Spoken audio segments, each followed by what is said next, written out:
In the neon glow and whispered promises of 1980s Atlantic City, where the grand casinos cast long shadows over the boardwalk, Arthur the Artisan Finch operated in a realm far more exclusive and insidious than the flashing slot machines. Arthur wasn't a casino owner, nor was he a street enforcer. He was a quiet, almost reclusive figure, a master of numbers and human psychology, who ran the city's most profitable high-stakes private gambling network. His empire was built on the meticulous calculation of odds, the subtle manipulation of information, and the absolute discretion of his clientele. Arthur's rise began not in backrooms, but in the hushed elegance of private suites, first in Las Vegas, then migrating east. He observed the legitimate casino world and found its flaws. While casinos relied on house edge and the allure of chance, Arthur specialized in maximizing his advantage through a blend of sophisticated card-counting teams, carefully cultivated inside information on fixed sporting events, and, most subtly, psychological profiling of high-roller players. His games were invitation-only, held in opulent, soundproof penthouses or on private yachts, drawing a clientele of wealthy businessmen, minor celebrities, and even a few legitimate casino executives looking for a different kind of thrill. His genius lay in his discretion. Unlike the loud, flashy bookmakers, Arthur conducted his business almost entirely through coded messages, secure phone lines, and trusted intermediaries. Payments were never in large cash bundles. Instead, they moved through intricate offshore bank accounts, disguised as investments in art, real estate, or even legitimate financial services firms that Arthur secretly controlled. He employed a team of sharp, unassuming individuals. A former high-end hotel concierge who knew the habits of the wealthy, a quiet computer programmer who managed the encryption and data, and a few seemingly innocuous fixers who ensured that any minor disputes were resolved with a polite but firm finality. Racketeering for Arthur wasn't about shaking down small businesses. It was about influencing the games themselves, subtly shifting odds, or ensuring certain outcomes. He might quietly finance a struggling sports team owner, then leverage that debt for information on player injuries or internal team dynamics, feeding that knowledge to his high-stakes bettors. Or he might acquire a stake in a minor sporting event, ensuring the referee or certain players were incentivized to perform in a predictable manner. It was a form of soft coercion, where the victims were often unaware they were being manipulated, or felt they were simply accepting a generous offer. His money laundering operations were masterpieces of financial obfuscation. He owned a seemingly legitimate chain of high-end pawn shops and art galleries, where illicit winnings could be invested in valuable assets, then resold, leaving a clean paper trail. He also had a network of shell businesses, ostensibly consulting firms or real estate agencies, that facilitated large, seemingly legitimate transactions, burying the true source of his wealth deep within layers of complex corporate structures. The financial flows were so intricately woven that they appeared, on the surface, to be the natural ebb and flow of successful, albeit private, investments. The unraveling of Arthur's meticulously constructed world began not with an external investigation, but with an internal discord, a quiet crack in the facade of loyalty. His most trusted fixer, a man named Leo, had been with him since the early Vegas days. Leo was a man of few words, incredibly efficient, and seemingly devoted. However, Leo harbored a simmering resentment, a feeling that his decades of unwavering service were not adequately recognized, or that Arthur had grown too complacent, too insulated from the ground-level risks. This resentment was a slow burn, fanned by personal financial struggles that Arthur, in his insulated world, failed to notice. The true moment of unraveling arrived when Leo, facing a mounting personal debt and a sense of profound disillusionment, began to feed small, anonymous tips to a persistent, relatively junior FBI agent in the Atlantic City field office named Sarah Chun. Sarah had been tracking whispers of an unusually sophisticated gambling operation for months, but all leads had consistently hit dead ends. Leo didn't directly betray Arthur initially.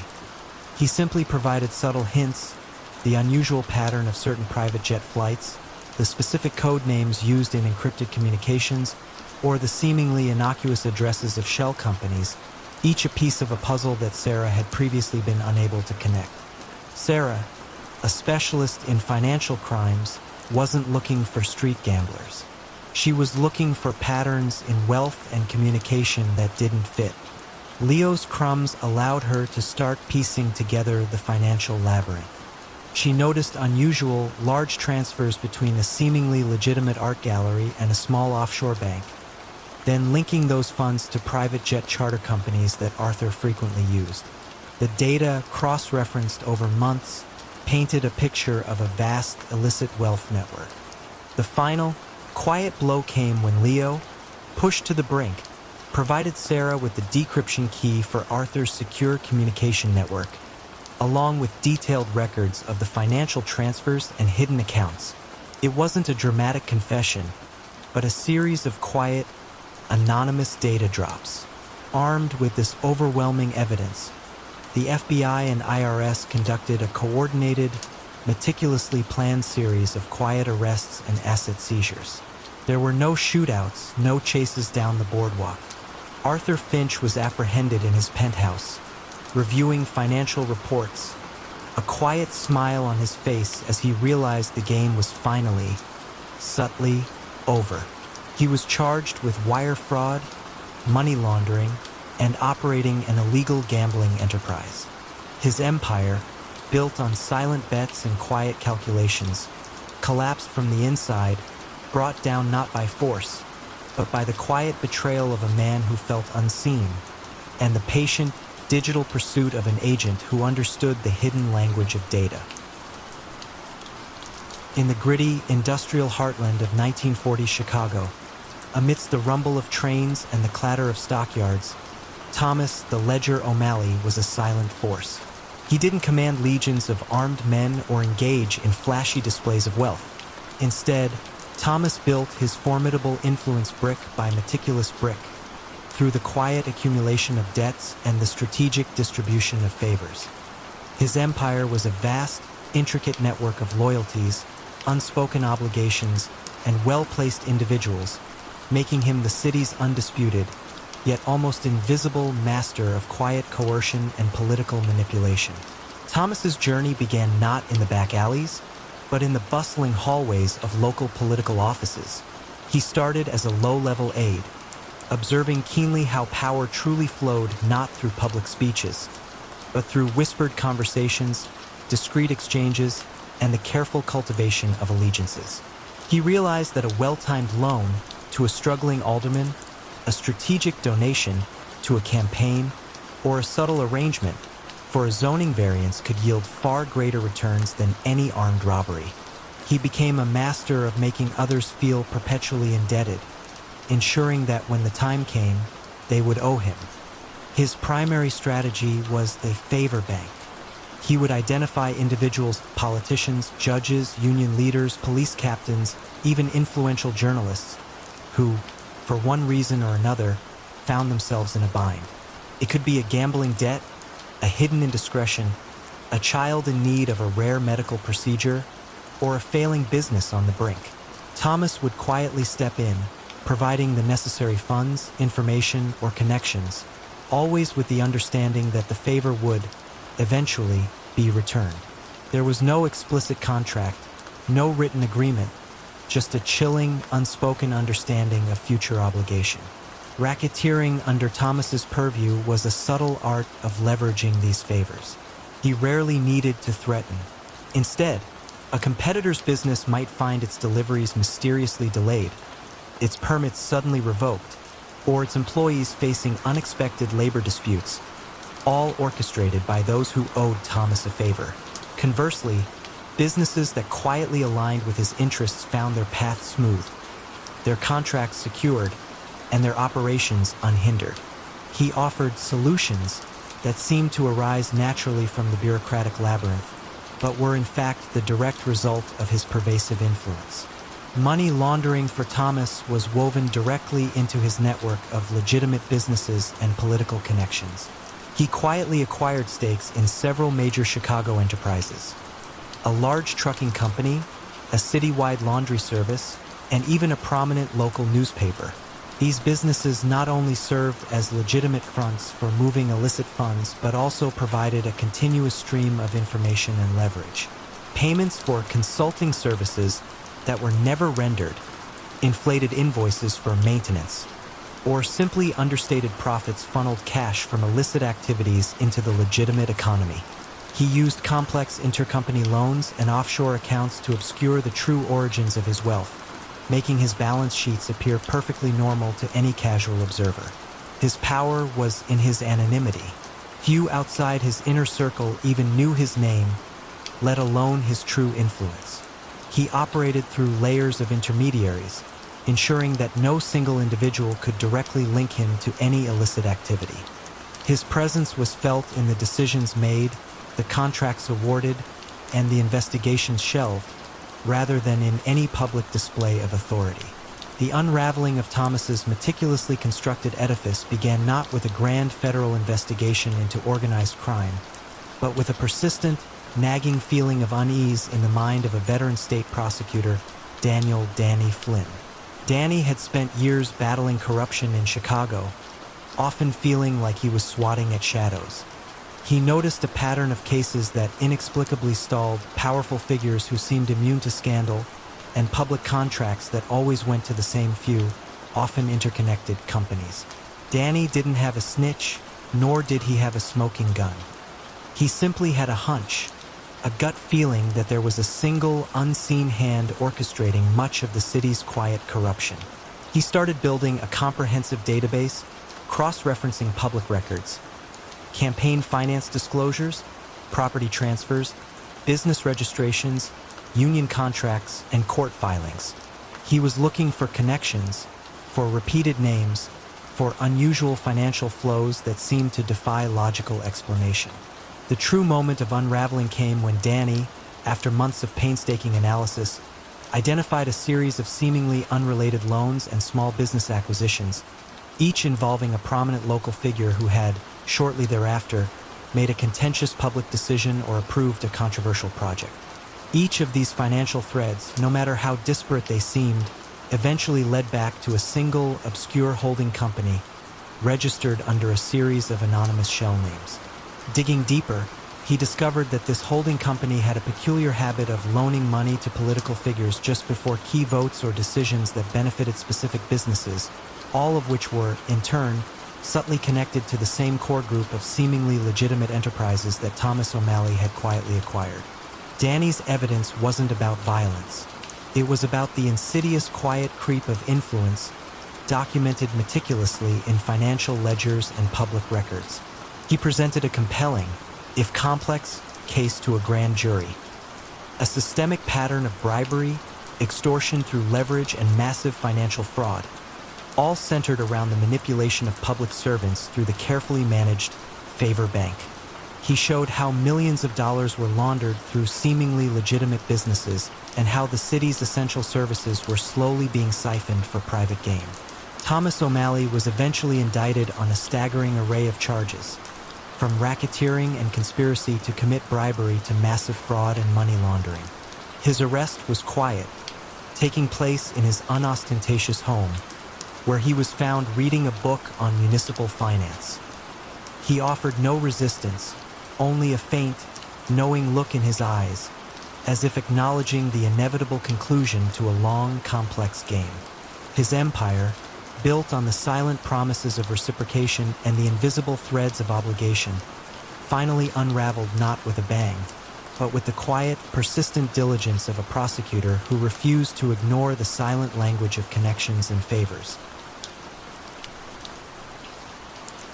In the bustling underbelly of 1970s New York, where most criminal empires were built on the raw spectacle of violence and the loud roar of intimidation, Carmine DeLuca operated differently.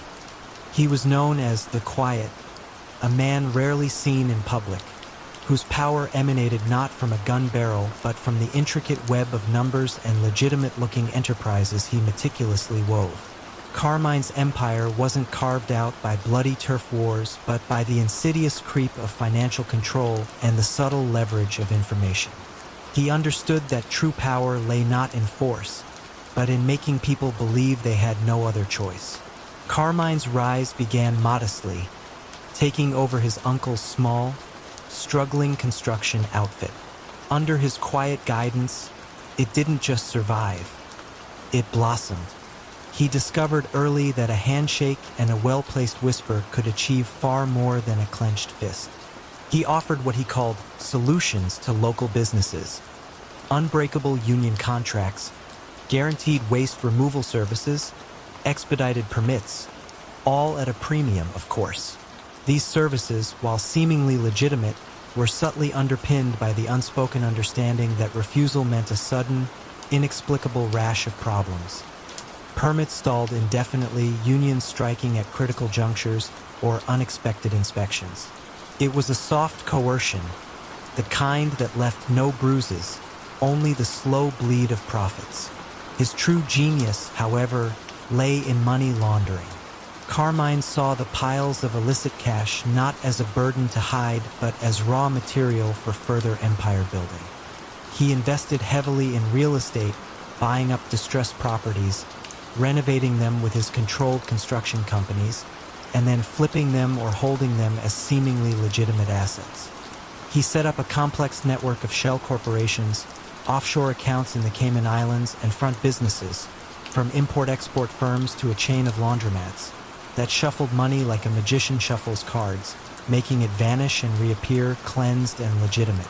The sheer volume and complexity of the transactions often overwhelmed even the most diligent auditors, who typically focused on more overt criminal activities.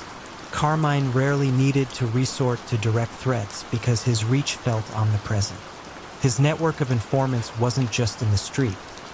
It extended into City Hall, local banks, and even the offices of struggling businesses. He often knew about a company's financial woes or a politician's secret dealings long before anyone else. This allowed him to approach individuals with seemingly innocuous offers of help, turning potential adversaries into unwitting cogs in his elaborate machine. His lieutenants, men like Sal the Calculator Rizzo, handled the street-level enforcement, ensuring Carmine's directives were followed without question. Though even Sal understood that Carmine's real power was in the ledgers, not the muscle. The unraveling of Carmine's empire began not with a dramatic raid, but with a seemingly routine audit of a mid-sized dry-cleaning chain, one of his many laundered fronts. A diligent, relatively new IRS agent named Eleanor Vance, with a background in financial forensics, noticed an anomaly. The chain's reported profits consistently defied industry averages, especially in districts where other businesses struggled. It wasn't a single large red flag, but 1,000 tiny threads, each slightly out of place. She started pulling. Eleanor didn't pursue the dry cleaners directly. Instead, she followed the money, meticulously tracing small, frequent transfers, unusual loans, and recurring payments to seemingly unrelated businesses. She spent months, sometimes late into the night, mapping out the convoluted ownership structures of Carmine's real estate holdings, identifying the same pattern of shell corporations linked by obscure directors or shared legal addresses. Her approach was methodical, patient, and utterly devoid of the dramatic flair typically associated with bringing down crime bosses. The key to Carmine's undoing wasn't a snitch's testimony, but the testimony of the numbers themselves. Eleanor built a case brick by brick, demonstrating how hundreds of millions of dollars moved in a choreographed dance designed to obscure their origins. She presented her findings to a reluctant federal prosecutor, who initially saw no obvious ties to violent crime. But Eleanor showed how the legitimate profits were far too high, the expenses too low, and the ownership structures too labyrinthine to be anything but a colossal money laundering operation. The moment it truly unraveled was when a federal judge, presented with Eleanor's overwhelming financial evidence, authorized the freezing of Carmine's assets, hundreds of millions in real estate, business holdings, and bank accounts. Without the flow of capital, his carefully constructed edifice began to crumble. The legitimate businesses he controlled faltered, unable to meet payroll or pay suppliers. The favors he offered could no longer be financed. The silent coercion lost its sting when the financial incentives evaporated. Carmine DeLuca was eventually indicted, not on charges of murder or violent racketeering, but on dozens of counts of tax evasion, wire fraud, and conspiracy to launder money. His arrest was quiet, without a single shot fired or a public spectacle. He was found in his lavish but understated penthouse, calmly reviewing financial statements. The empire that had been built on quiet machinations and subtle control collapsed just as silently, brought down not by bullets, but by the relentless, patient work of a woman who understood the silent language of numbers better than Carmine himself. In the labyrinthine alleyways and sun-drenched docks of 1950s Marseille, where the scent of salt mixed with the whispers of illicit trade, Jean-Luc Dubois was a figure of quiet, formidable power. Unlike the boisterous, cigar-chomping gang leaders of popular lore, Jean-Luc cultivated an air of impeccable discretion. He was often seen in finely tailored suits, frequenting the opera or the most exclusive restaurants, indistinguishable from the city's legitimate elite. Yet, beneath this polished exterior, he was the undisputed architect of a vast criminal enterprise that quietly controlled the flow of goods, money, and influence across the bustling port city. Jean-Luc's rise began in the aftermath of the war, a time of chaos and opportunity. He didn't seize control through brute force, but by identifying the city's critical choke points: the docks, the customs offices, and the legitimate import-export businesses. He understood that true criminal mastery wasn't about holding a gun, but about holding the ledger, the manifest, and the key to the warehouse. His strategy was one of infiltration and subtle manipulation. He cultivated relationships with weary dock foremen, cash-strapped customs officials, and ambitious shipping magnates, offering them partnerships that were too lucrative to refuse and too dangerous to betray. His primary focus was contraband, everything from luxury silks and duty-free spirits to, later, a sophisticated network for smuggling narcotics. But it was his innovative approach to racketeering that truly cemented his power. Instead of crude protection schemes, Jean-Luc offered logistical solutions. Businesses experiencing inexplicable delays in their shipments suddenly found their goods flowing smoothly after a quiet conversation with one of Jean-Luc's associates. Restaurants plagued by sudden health inspections or labor disputes found their problems vanishing after agreeing to purchase their produce from a particular distributor. It was a service, presented with a smile and a firm handshake, yet imbued with the unspoken threat of what would happen if the service was declined. Money laundering was an art form under Jean-Luc. He acquired a legitimate shipping company, using its vast international network to funnel illicit proceeds through a dizzying array of shell corporations registered in Monaco, Geneva, and beyond. He invested heavily in the burgeoning tourism industry, buying hotels, acquiring stakes in casinos, and even funding a prominent film studio. The profits from these ventures were then seamlessly mixed with the dirty money, creating a veneer of undeniable legitimacy. His accountants were not just skilled. They were masters of obfuscation, creating financial statements that could withstand casual scrutiny, burying the illicit funds deep within layers of legitimate transactions. Jean-Luc rarely raised his voice, relying instead on the quiet, devastating power of anticipation and consequence. His network of informants was unparalleled, reaching into every corner of Marseille, from the police precinct to the highest echelons of local government. He often knew about a rival's plans or a detective's investigation long before it fully materialized, allowing him to subtly steer events, deflect attention, or simply make problems disappear. His most powerful tool was not intimidation, but the quiet demonstration that he was always 2 steps ahead. The unraveling of Jean-Luc's meticulously constructed empire began not with a dramatic police raid, but with a seemingly insignificant change in customs policy. A new, incorruptible customs commissioner, a woman named Isabelle Moreau, was appointed to Marseille, determined to clean up the port.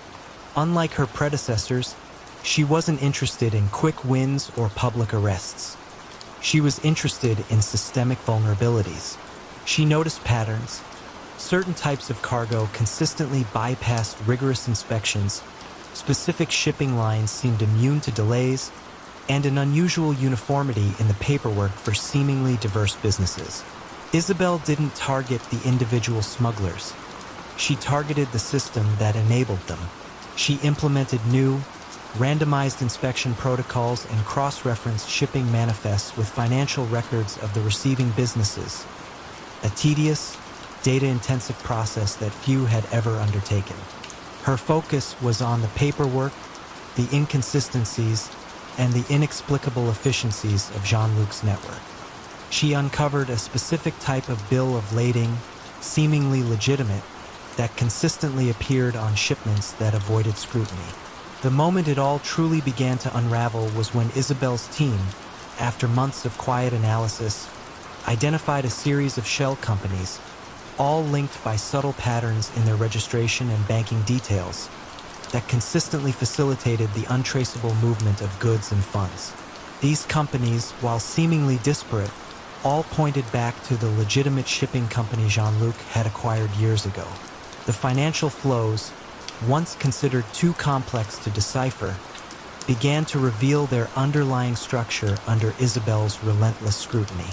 Jean-Luc was not brought down by a violent confrontation, but by the cold, irrefutable logic of financial forensics and meticulous administrative investigation. He was eventually indicted for massive customs fraud, racketeering, and money laundering. His arrest was fittingly quiet. He was apprehended while leaving a classical concert, impeccably dressed, a faint smile playing on his lips, as if acknowledging the elegance of his own downfall. The empire built on quiet control and the subtle manipulation of systems was dismantled not by force, but by the patient, unyielding pressure of an investigator who understood that sometimes the greatest betrayals are found not in loud declarations, but in the silent spaces between the numbers. In the post-war reconstruction of 1960s Vienna, a city still haunted by its past but determined to rebuild its future, a man named Victor Krumm operated in the unseen currents beneath the elegant surface. Victor was not a man of overt threats or street-level enforcers. His power resided in the delicate art of information and the quiet leverage of human weakness. He was the city's preeminent shadow broker, a master of blackmail and subtle coercion, building an empire not on violence, but on the whispered secrets of the powerful and the vulnerable. Victor's beginnings were unremarkable. A former mid-level clerk in a government office with an uncanny knack for remembering details and a quiet, observant nature. He quickly realized that in a city striving for normalcy, many prominent figures carried hidden scars and illicit dealings from the war years, or simply engaged in indiscretions they wished to keep buried. He started small, acquiring compromising letters, photographic negatives, or financial ledgers that accidentally fell into his hands. His early transactions were mere favors, where he would offer to return sensitive material in exchange for a future consideration. A permit granted, a contract awarded, a blind eye turned. His method was refined over years. He never threatened directly. Instead, a finely dressed associate would arrive, presenting a carefully selected piece of evidence, a faded photograph, a coded message, a bank statement from an unexpected account. The implications were always clear without a single word of explicit threat. The recipient understood the damage this information could inflict on their reputation, career, or family. The price was never cash in a briefcase. It was always a service. A zoning variance approved, a competitor's bid mysteriously misplaced, or a key piece of legislation quietly shelved. It was a sophisticated form of control, where the victim felt they were making a choice, albeit one dictated by fear. Victor's empire grew through an intricate network of seemingly legitimate fronts. He owned a respectable antique shop, a high-end tailor, and held shares in several private detective agencies.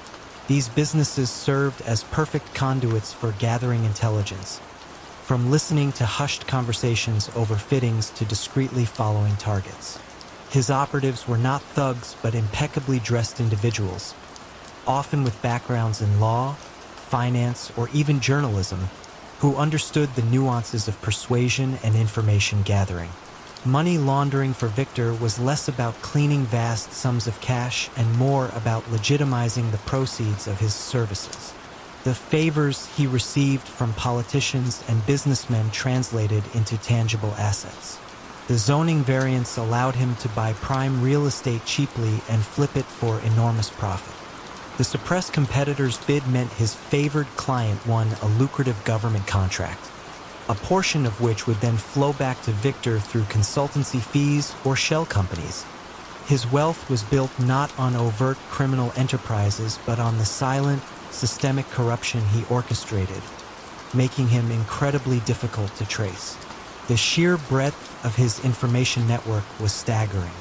Victor had a file on almost everyone of consequence in Vienna: politicians, industrialists, judges, even prominent figures in the arts.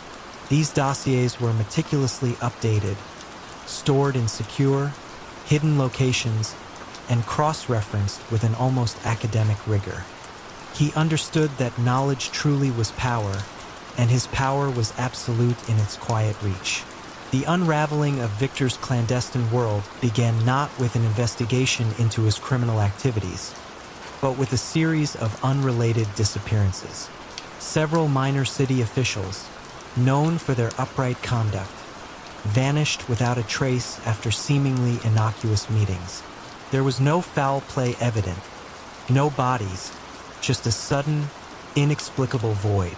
A young, tenacious police inspector named Klaus Richter, working outside the usual channels, noticed a subtle pattern. Each vanished person had recently made an unusual decision or approved a peculiar project that seemed to benefit a specific, obscure holding company. Klaus, initially skeptical of any grand conspiracy, started looking for connections between these seemingly random events and the holding company. He found that the holding company's official director was a man with no discernible background, but its registered legal address was a small, quiet law firm known for its discretion. He also noted that the last known contacts of the missing individuals all pointed back to the same general vicinity, the affluent districts where Victor Krumm's seemingly legitimate businesses operated.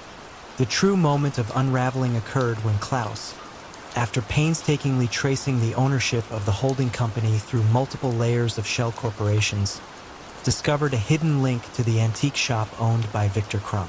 More crucially, he found that a particular, rare type of paper used for official city documents had been subtly altered or lost in specific instances where the vanished officials had made their contentious decisions. This small, almost invisible detail suggested not just corruption, but a methodical, almost surgical manipulation of official processes. Klaus didn't have enough to prove blackmail or coercion, but he had enough to show a pervasive pattern of influence and potential fraud. He orchestrated a series of quiet, simultaneous search warrants on Victor's various legitimate businesses and his private residence. They didn't find weapons or large caches of cash. What they found, in a hidden room behind a false wall in his antique shop, was an archive. Hundreds of meticulously organized files, each containing compromising photographs, letters, financial records, and detailed notes on the weaknesses and secrets of Vienna's most influential citizens. Victor Krumm was arrested, not amidst a hail of gunfire, but in the quiet, hushed silence of his meticulously organized archive. He was charged with extortion, fraud, and obstruction of justice, the evidence stemming directly from his own fastidious record-keeping. His empire, built on the invisible threads of secrets and the quiet manipulation of fear, collapsed not due to an act of violence, but from the relentless, patient pursuit of a dedicated inspector who understood that sometimes the most dangerous crimes leave no physical trace, only a chilling absence.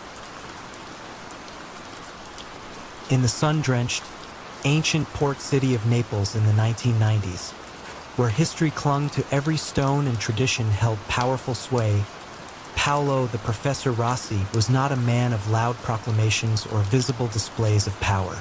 His influence, instead, was like the tide, invisible in its flow, yet capable of moving mountains. He was a quiet academic, almost scholarly in his demeanor, but beneath the surface, he orchestrated a vast and sophisticated criminal syndicate that controlled the city's construction, waste management, and even aspects of its cultural heritage, all through a velvet grip of soft coercion and calculated economic leverage. Paolo's ascent was atypical. He came from a family with deep old ties, but he himself had a university degree in economics.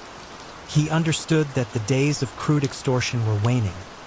True power in the modern era lay in controlling the fundamental services and infrastructure of a city. He didn't demand protection money. He offered exclusive partnerships.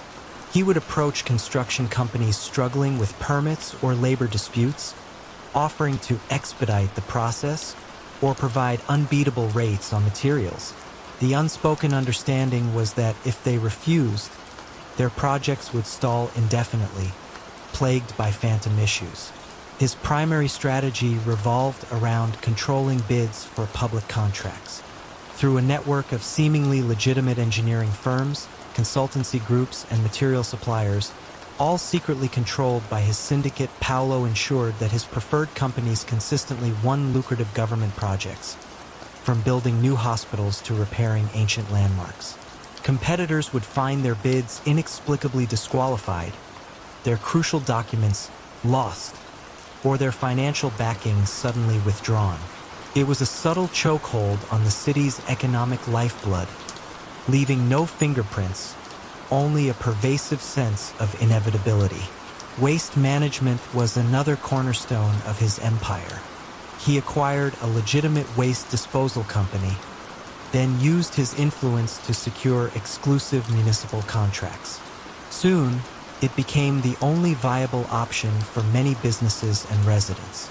Any attempt by rival companies to enter the market would be met with quiet, bureaucratic roadblocks or sudden, debilitating equipment failures.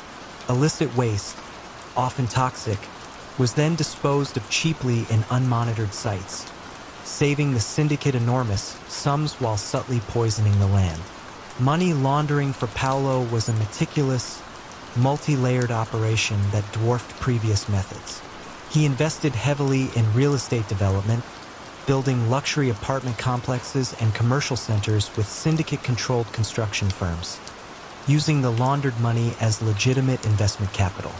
He also acquired a chain of popular restaurants and hotels, funneling illicit profits through inflated invoices and phantom services. His financial advisors, often respected figures in the city's banking sector, crafted complex international transactions, routing funds through Switzerland, Luxembourg, and beyond, making it nearly impossible to trace their true origin. He even developed a system of cultural investment, quietly purchasing invaluable ancient artifacts and donating them to museums, further solidifying his legitimate image while moving vast sums. The unraveling of Paolo's sophisticated enterprise began not with a dramatic law enforcement operation, but with the quiet persistence of a young, unseasoned prosecutor named Sofia Ricci. Sofia had been assigned a seemingly minor case involving irregularities in a municipal park renovation project. The numbers simply didn't add up, costs were inflated, materials were subpar, and the original contractors had mysteriously pulled out. It was a small thread, but Sofia, with a sharp eye for detail, began to tug. Sophia didn't chase criminals. She chased inconsistencies. She noticed that the same names of shell companies and consulting firms kept appearing across various public projects, always winning, always with inflated costs. She cross-referenced these with land registry documents and corporate filings, meticulously mapping out the intricate web of ownership, a web that seemed to lead back, time and again, to entities loosely associated with Paolo Rossi, a man known for his impeccable reputation. The moment it all truly began to unravel was when Sophia, digging into the waste management contracts, discovered a series of unexplained discrepancies in the tonnage of waste processed versus the revenue generated by Paolo's waste disposal company. The discrepancies were small on a daily basis, but over years, they amounted to millions, strongly suggesting illicit dumping and a massive fraud against the city. More critically, she discovered a subtle, recurring pattern in the bidding process for public contracts. An unusually high number of sole source contracts awarded to a select few firms, all connected by subtle financial ties she could now trace.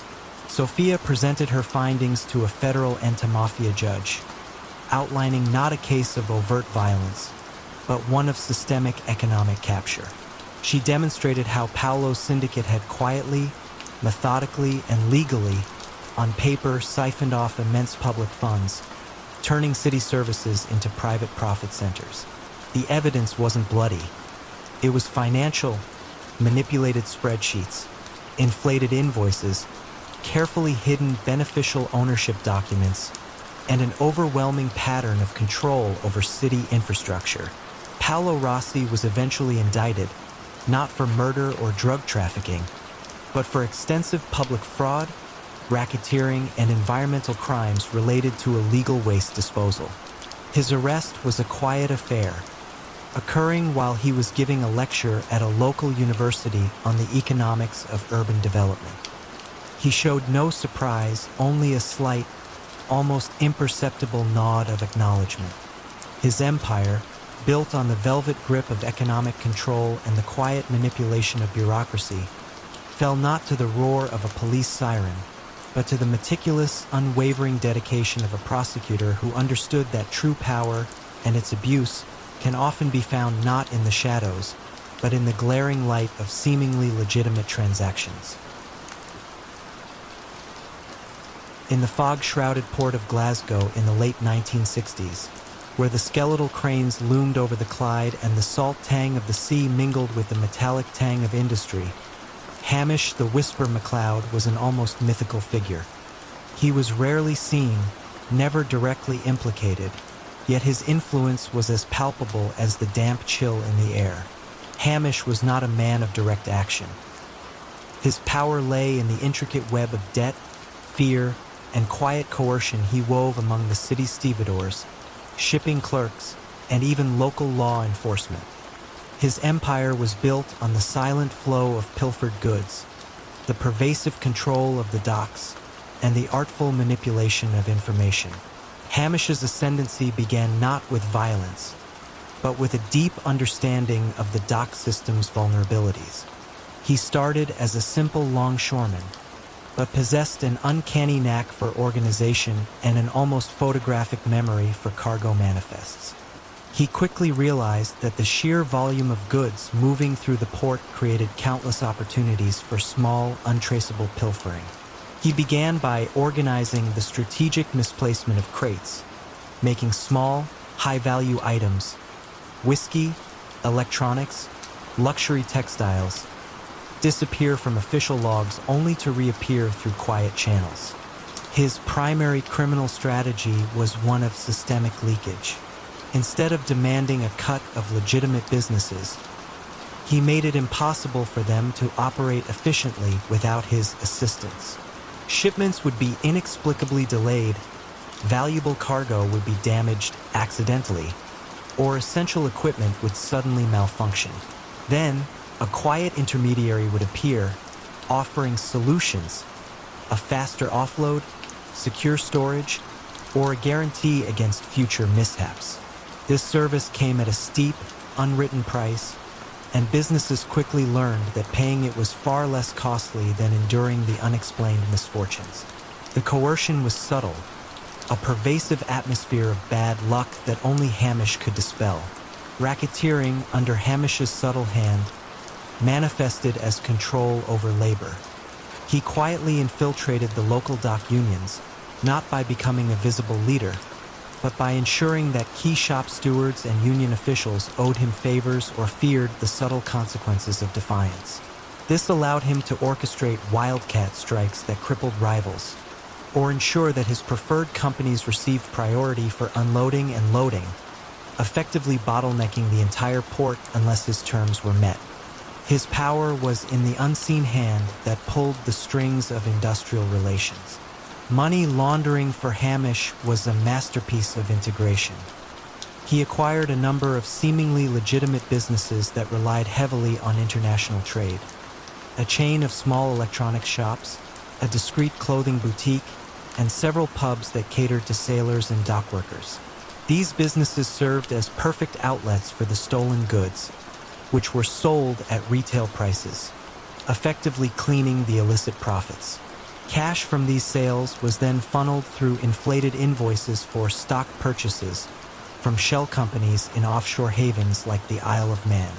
He also invested heavily in commercial real estate around the docks, buying up warehouses and small office blocks, which were then rented to his own front companies, generating legitimate-looking income that masked the true source of his wealth. The financial trails were convoluted, designed to appear as the natural, if somewhat chaotic, movements of a diverse portfolio. Hamish's greatest asset was his elusive nature. He had no permanent address that law enforcement could easily pinpoint, operating from a network of safe houses and quiet meeting spots. He communicated largely through trusted couriers and coded messages, rarely using phones that could be tapped. He was the ghost in the machinery of Glasgow's port, his influence undeniable, yet his presence ephemeral. The unraveling of Hamish's shadowy empire began not with a grand police operation, but with the quiet dedication of a young, observant Scottish customs investigator named Fiona Grant. Fiona had spent years sifting through endless shipping manifests, feeling that something was fundamentally amiss in the port. She noticed that certain types of high-value cargo electronics, designer clothing, high-end spirits had an unusually high loss rate, yet never seemed to generate the kind of official inquiries that such losses should warrant. Fiona didn't target individual thieves. She targeted patterns of disappearance and reappearance. She started cross-referencing manifests with insurance claims, and then, more importantly, with the inventory of various small, independent retail shops around the city. She noticed a peculiar correlation. Shops with unusually low purchasing costs from legitimate suppliers often seemed to have a surprisingly robust inventory of the very items that were lost at the docks. She also tracked the subtle, recurring delays experienced by specific shipping lines that refused to pay for expedited services. The true moment of unraveling arrived when Fiona, after months of painstaking analysis, identified a distinct pattern of small, high-value discrepancies in the weight and number of items declared on manifests versus what actually passed through initial customs checks for specific cargo containers. These tiny discrepancies, individually insignificant, collectively pointed to a massive, systemic siphoning of goods. More critically, she discovered that the lost items consistently ended up in a specific network of retail shops and pubs, all subtly linked back to a series of seemingly unrelated, small-time investors, one of whom, a seemingly innocuous elderly woman, was the last known relative of Hamish MacLeod. Fiona presented her findings to a reluctant but ultimately convinced senior customs official, outlining not a case of violent crime, but a sophisticated, pervasive scheme of cargo theft, customs fraud, and money laundering, all orchestrated by an unseen hand. Her evidence wasn't about bullets. It was about the silent, systematic pilfering that amounted to millions and the intricate financial web that cleaned the proceeds. Hamish MacLeod was eventually indicted, not on charges of murder or drug running, but for extensive fraud, systematic theft, and money laundering. His arrest was as quiet as his operations. He was apprehended in a small, unassuming flat on the outskirts of Glasgow, surrounded by ledgers and shipping schedules, still meticulously tracking the movements of the port. He offered no resistance, only a faint, knowing smile, as if the game had simply reached its inevitable conclusion. His empire, built on the unseen flow of goods and the quiet manipulation of the docks, finally unraveled not with a public spectacle, but with the relentless, patient precision of an investigator who understood that sometimes the most dangerous criminals are the ones you never see until the numbers quietly expose them. In the sprawling American metropolis, a city constantly reinventing its skyline through a perpetual dance of construction and demolition, the late 1980s saw power quietly shift into unforeseen hands. This was the domain of Elias Vance, a man whose unassuming appearance, neatly pressed suits, a perpetually calm demeanor belied his true influence. To the public, Elias was merely a senior permits officer, a cog in the vast municipal machine. To those truly in the know, he was the quiet grid controller, a silent conductor orchestrating the city's very growth. Elias began his career with an idealistic vision, fresh out of engineering school, eager to contribute to urban development. He quickly rose through the ranks of the city's planning department. His genius, however, wasn't in grand architectural designs, but in understanding the intricate, often frustrating pathways of municipal bureaucracy. He saw the permits, inspections, and utility connections not as mere paperwork, but as powerful choke points. He realized that control over these processes could bring a city to its knees or lift it to new heights for a price. His initial foray into the illicit involved offering expedited services for minor favors, helping struggling small businesses navigate the labyrinthine city hall, quietly accumulating a network of indebted contacts. His criminal strategy was a masterclass in soft coercion and bureaucratic racketeering. He never threatened, never raised his voice. Instead, he weaponized inefficiency. Developers, desperate to break ground on a new skyscraper or shopping mall, would find their vital permits inexplicably delayed, their building inspections postponed indefinitely, or their utility connections inexplicably lost in the system. The financial bleeding for these projects was immense, and soon they understood the unspoken solution. Elias had established a series of legitimate-sounding urban development consulting firms. A generous consulting fee to one of these firms, ostensibly for navigating complex regulations, would magically resolve all bureaucratic hurdles. The construction would then proceed with uncanny speed, while non-compliant projects languished. Power struggles within the city's underbelly rarely involved Elias. While other factions fought over territories and traditional rackets, Elias controlled the very infrastructure they depended on. A rival crime family attempting to expand into waste management or demolition services would find their essential permits denied, their equipment inexplicably failing inspection, or their city contracts mysteriously evaporating. Elias wouldn't send enforcers.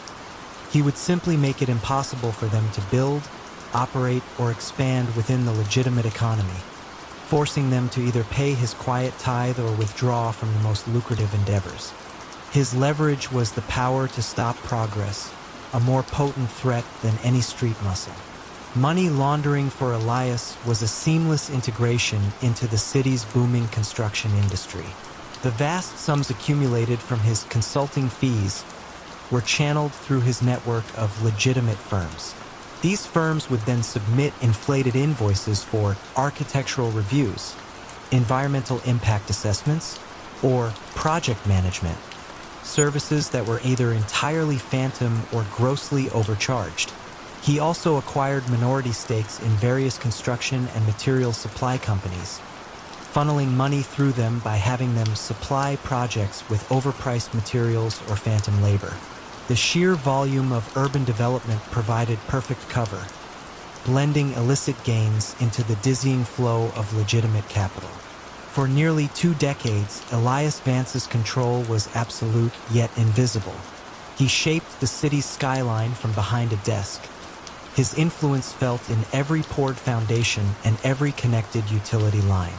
Law enforcement, focused on visible crime, barely registered his existence. He was the quiet hum beneath the roar of the city, seemingly untouchable. The unraveling of Elias's meticulously constructed empire began with a new initiative by the city mayor, a complete digital overhaul of the permitting and urban planning departments aimed at increasing transparency and efficiency. This brought in a fresh wave of data analysts and compliance officers, unburdened by the existing bureaucratic customs. Among them was Lena Petrova, a sharp, data-driven auditor with a background in complex systems. Lena wasn't looking for corruption in the traditional sense. She was looking for patterns of deviation from expected workflow.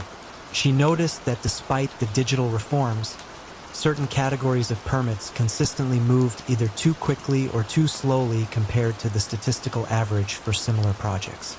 Furthermore, she observed peculiar clusters of associated consulting firm invoices linked to these anomalous permit timings. It was an inconsistency in the flow of information and approvals that caught her eye, rather than just the financial transactions. Her team developed algorithms to map these workflow anomalies, creating a time-lapse of the city's development projects. They discovered that the seemingly disparate expedited projects and delayed projects consistently intersected at a small number of consulting firms and ultimately at the desk of Elias Vance. The digital footprint he had inadvertently left, the subtle acceleration or deceleration he manually triggered in the system, and the corresponding consulting invoices created a traceable pattern. Each digital click, each altered timestamp, once considered insignificant, now painted a clear picture of manipulation. The authorities didn't need to infiltrate a secret lair. They followed the digital breadcrumbs through the city's own databases. When the federal agents arrived at Elias's office, he was quietly reviewing a stack of building plans, a faint, almost imperceptible smile on his face as he surveyed a new skyscraper proposal. He looked up, his expression remaining perfectly calm, as if he had been expecting them all along. His empire, built on the quiet manipulation of the city's very grid, had finally been short-circuited by the relentless logic of data and the inexorable march towards digital transparency. In the divided, rebuilding city of West Berlin in the mid-1950s, a landscape scarred by war yet humming with a fervent desire for renewal, a man named Klaus Richter wielded a unique and chilling power. Klaus was not a figure of the criminal underworld in the traditional sense. He had no armed enforcers, no visible territory, and never uttered a direct threat.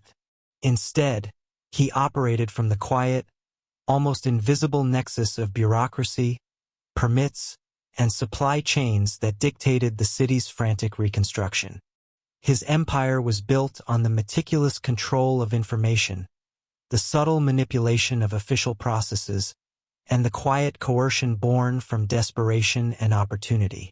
Klaus's ascent began modestly within the labyrinthine corridors of the city's building permit office. He was an unremarkable clerk, efficient but quiet, with an almost uncanny memory for regulations, loopholes, and the personal details of those who sought approval.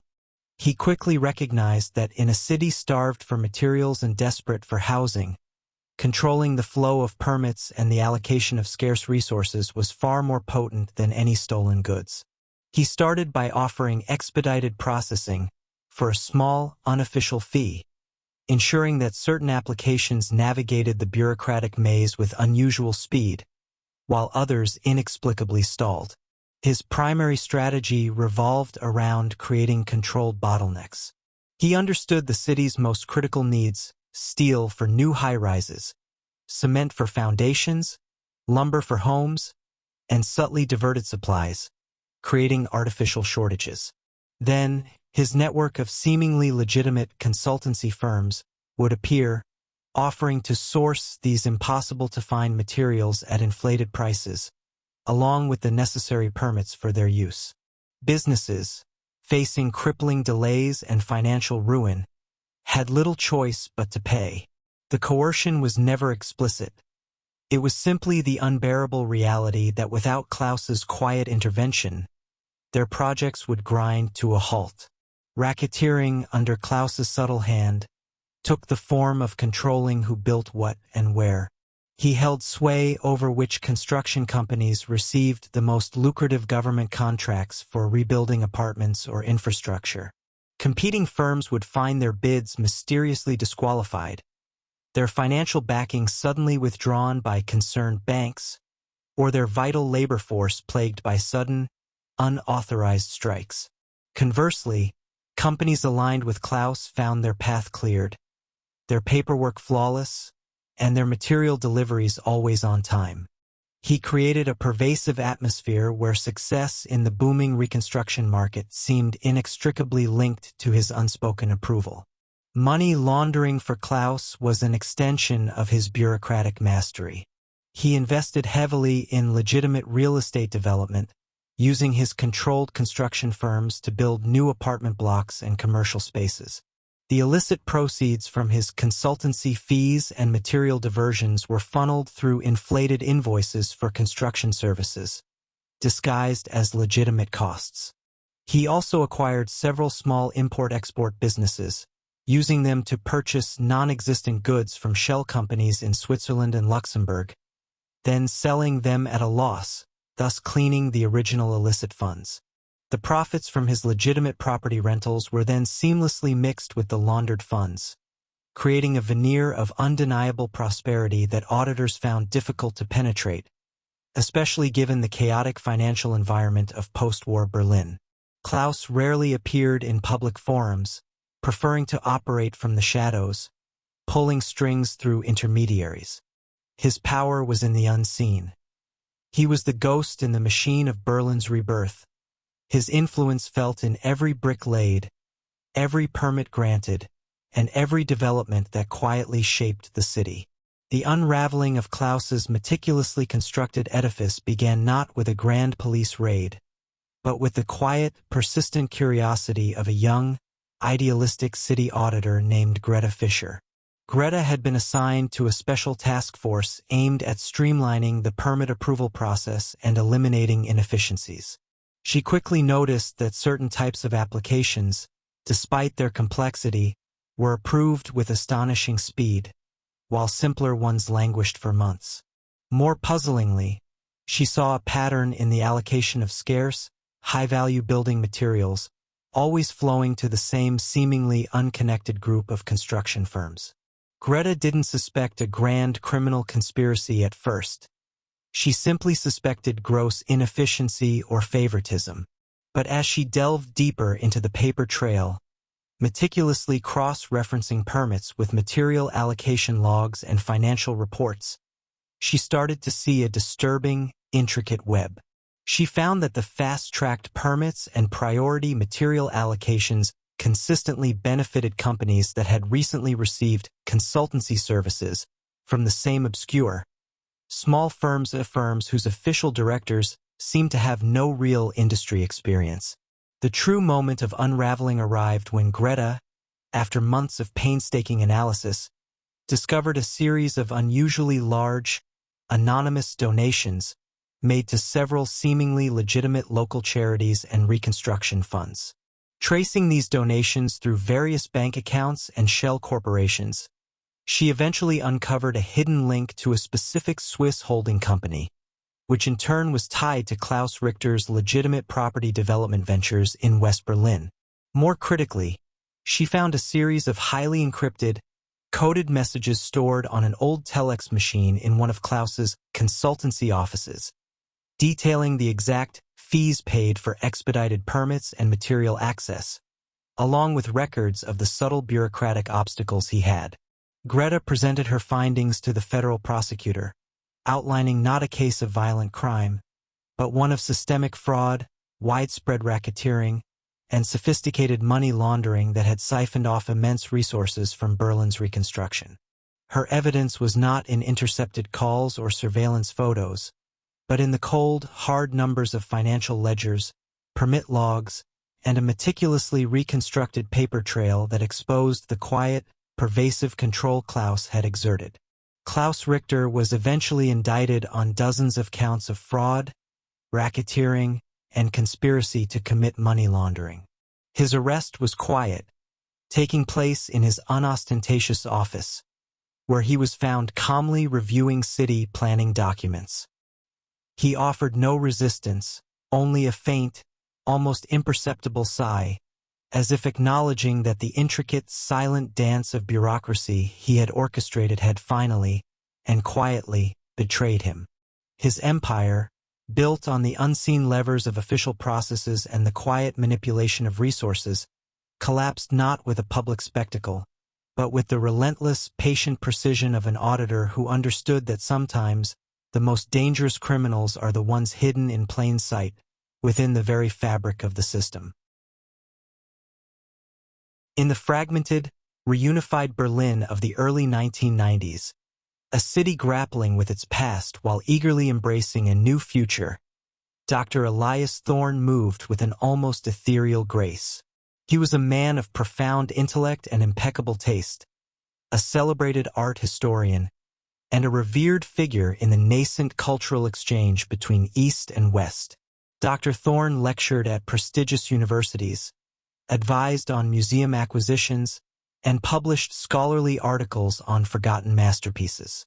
Yet, beneath this veneer of academic respectability, he was the silent orchestrator of a vast criminal enterprise, dealing not in drugs or violence, but in the priceless, often tragic, legacies of history itself, stolen art and cultural artifacts. Dr. Thorne's rise was born from a unique understanding of the geopolitical shifts unfolding around him. With the collapse of communism, countless state collections, private hoards, and even abandoned Jewish estates were in flux. He saw not chaos, but opportunity, an untapped reservoir of high value, often undocumented, assets. He didn't employ thugs.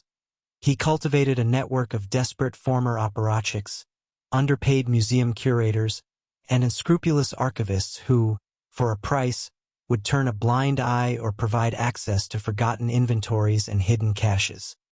His influence was built on the quiet desperation of others and his own unmatched knowledge of art provenance and market values. His primary criminal strategy was multifaceted. He specialized in what he subtly termed repatriation facilitation, which in reality meant identifying invaluable artworks and historical documents that lacked clear post-war ownership or had been quietly pilfered during the tumultuous transitions. He would then arrange for their discovery or liberation, manufacturing elaborate but plausible backstories. Often, legitimate pieces from smaller, less scrutinized collections would be replaced with masterfully executed forgeries, while the originals were spirited away. His genius lay in exploiting the bureaucratic chaos and the fervent desire of many to simply move on from the past, even if it meant overlooking certain uncomfortable details. Racketeering, in Dr. Thorne's world, was a far cry from crude shakedowns. He would approach struggling regional museums or financially desperate private collectors in the former Eastern Bloc, offering to authenticate or restore their most valuable pieces. In exchange, he would receive exorbitant fees or, more commonly, a significant portion of the collection, which he would then sell through his own legitimate-looking channels. The coercion was subtle. If they refused, their collections might face unforeseen legal challenges regarding provenance, or simply vanish due to inexplicable negligence. His method was to present an impossible choice, making the victim believe they were entering a legitimate, albeit unfavorable, business deal. Money laundering for Dr. Thorne was an art form in itself. He acquired several struggling art galleries, an antique shop specializing in European heritage, and even a small, reputable art auction house in Munich. These served as perfect conduits for his illicit gains. Forged acquisition papers, inflated valuations for newly discovered pieces, and phantom sales to anonymous overseas buyers allowed him to cycle vast sums of money through his legitimate businesses.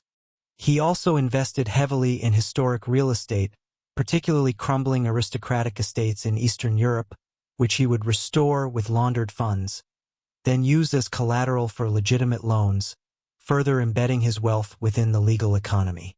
His financial transactions were routed through a complex web of holding companies registered in Switzerland, Liechtenstein, and the Channel Islands, making any audit a Herculean task. His quiet power was almost absolute within the circles he operated in. He was charming, erudite, and seemingly beyond reproach.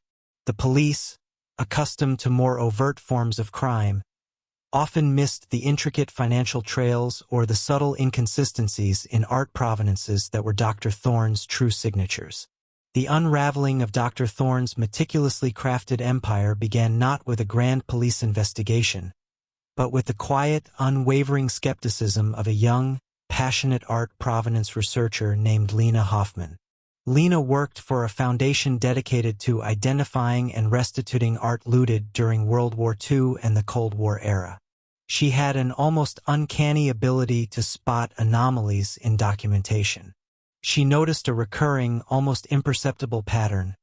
Several newly discovered artworks entering the legitimate market, all with remarkably similar, yet slightly contradictory provenance papers, often involving the same intermediaries and dating back to regions where chaos had reigned. Lena didn't suspect a specific criminal at first. She simply suspected systematic fraud. She focused on the paper trail of the art itself, scrutinizing microscopic details in watermarks, comparing typeface on old documents, and meticulously cross-referencing auction records with archived museum inventories.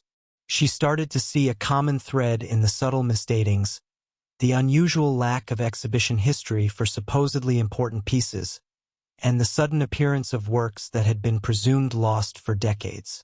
The true moment of unraveling arrived when Lena, while researching a painting attributed to an obscure Renaissance master, discovered a critical, anachronistic detail in its original accompanying documentation. A specific brand of paper that hadn't been manufactured until after the painting's supposed period of disappearance. This tiny, almost invisible flaw, coupled with the familiar intermediaries, pointed directly to Dr. Thorne's auction house.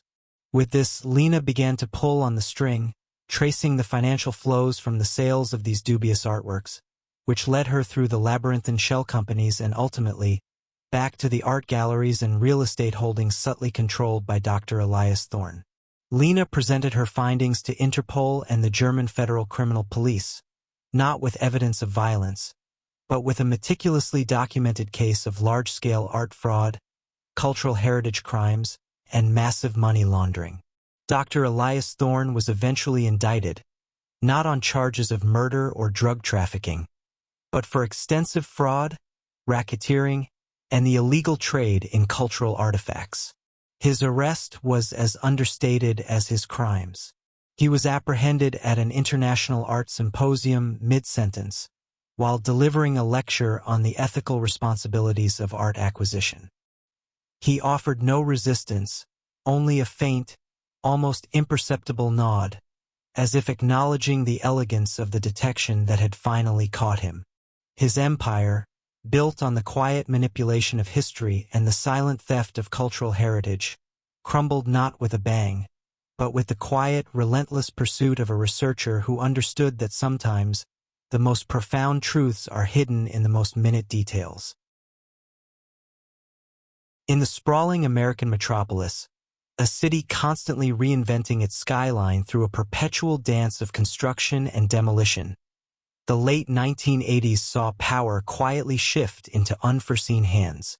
This was the domain of Elias Vance, a man whose unassuming appearance, neatly pressed suits, a perpetually calm demeanor, belied his true influence.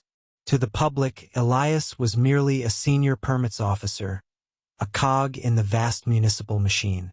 To those truly in the know, he was the quiet grid controller, a silent conductor orchestrating the city's very growth.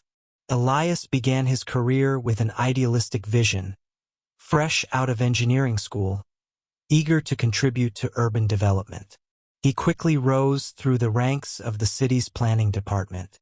His genius, however, wasn't in grand architectural designs, but in understanding the intricate, often frustrating pathways of municipal bureaucracy.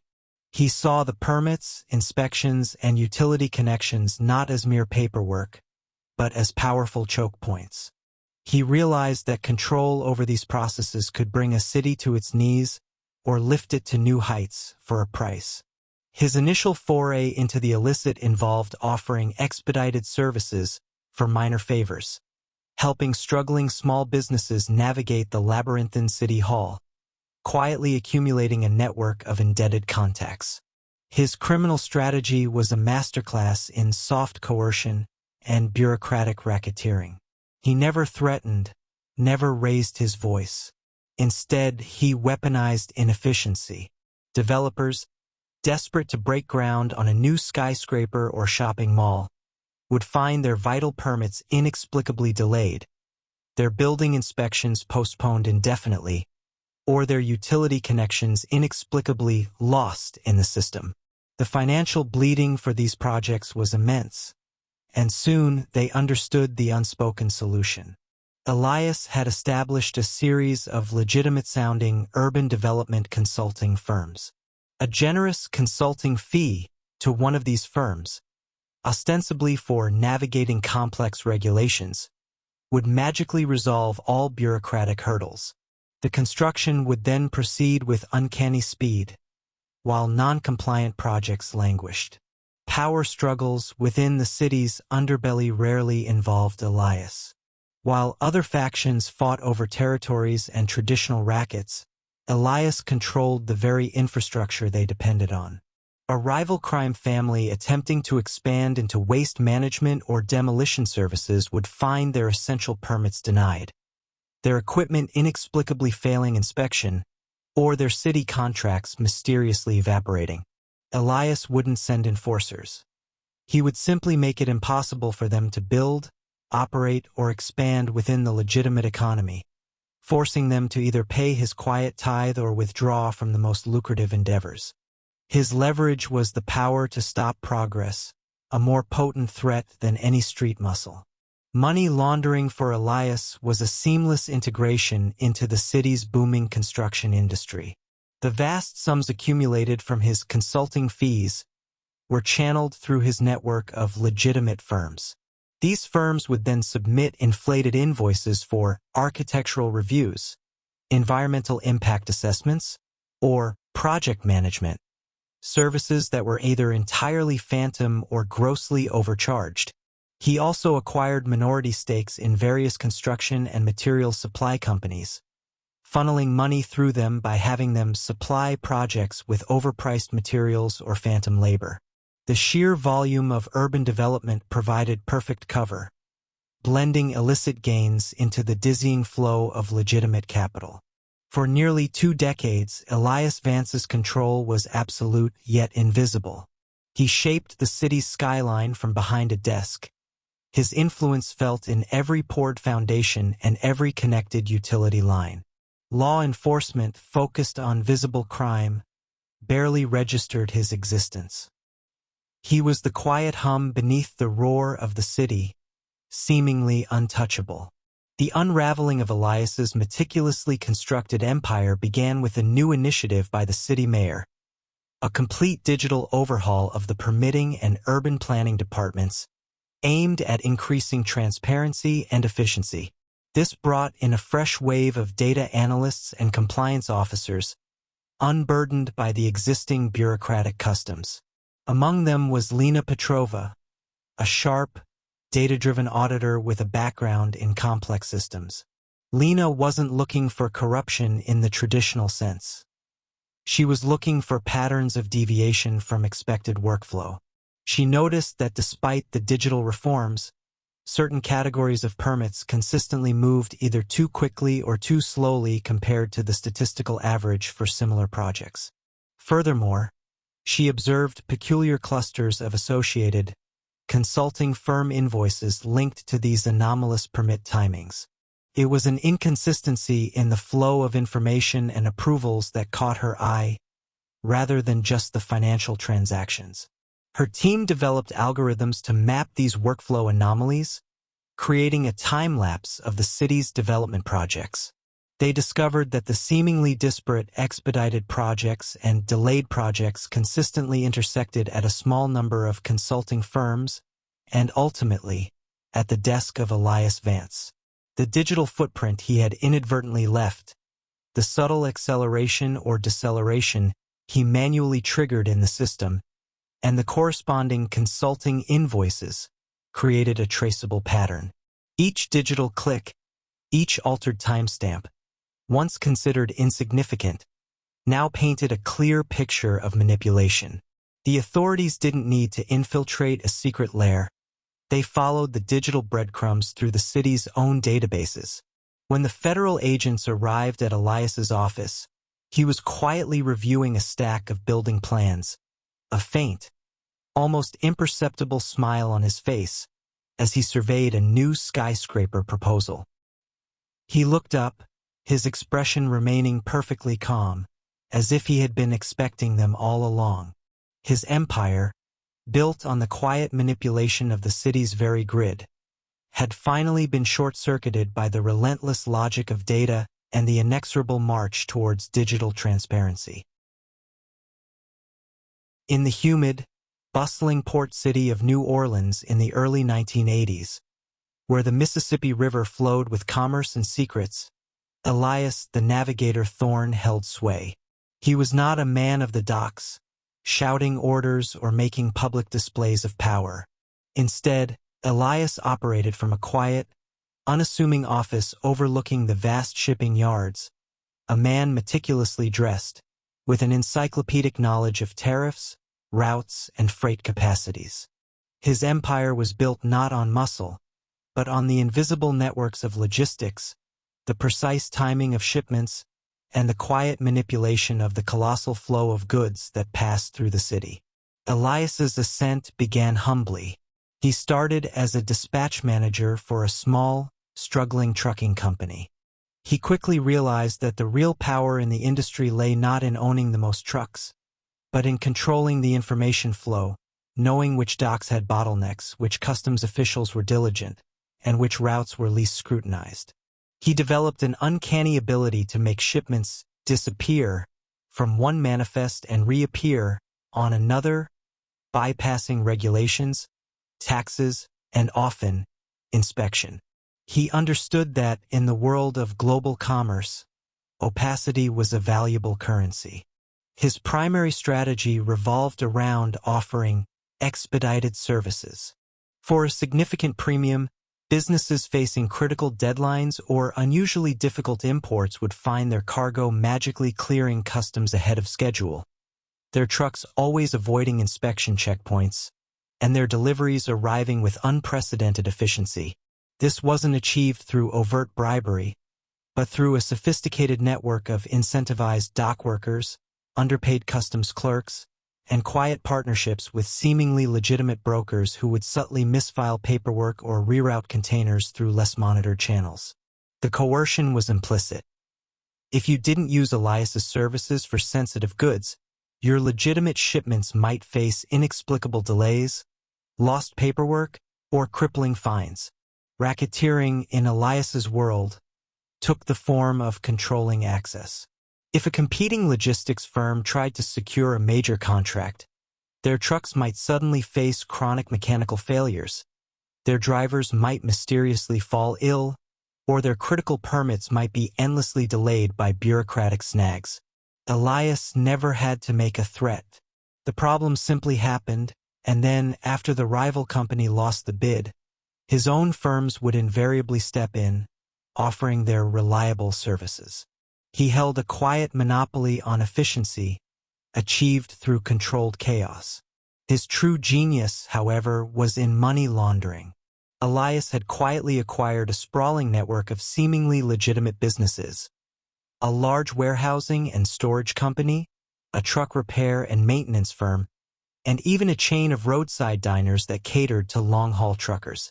These businesses provided the perfect cover. Illicit profits from smuggling high-value goods, everything from untaxed luxury items to, increasingly, narcotics, were funneled through inflated invoices for repairs or storage fees. Phantom shipments would generate revenue, and cash from the diners would be mixed with the legitimate income.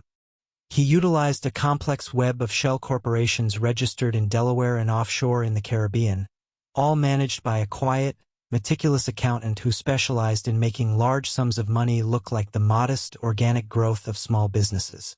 The sheer volume and complexity of the intertwined financial flows made it nearly impossible for casual scrutiny to detect the illicit core.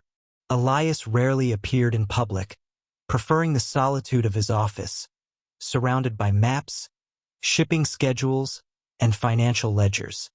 His power was in the unseen, the meticulous planning that ensured the smooth, quiet flow of his enterprise. He was a ghost in the machine of commerce, his influence felt but rarely seen. The unraveling of Elias's meticulously constructed edifice began not with a violent raid, but with the quiet, persistent curiosity of a former military intelligence analyst, Cassandra Cass Riley, who had recently joined the Port Authority's Internal Audit Division. Cass was a specialist in anomaly detection, trained to find patterns where none seemed to exist. She was initially assigned to review fuel consumption logs for all companies operating within the port, a task most considered tedious and unnecessary. Cass didn't find outright fraud at first. Instead, she noticed an unusual pattern in the fuel efficiency and mileage reports submitted by Elias Thorne's primary trucking company. Their trucks, particularly on certain routes, consistently reported mileage and fuel consumption that defied industry averages, suggesting either impossible efficiency or vastly understated cargo weights. It was a subtle statistical anomaly, a whisper in the data, but it caught Cass's attention.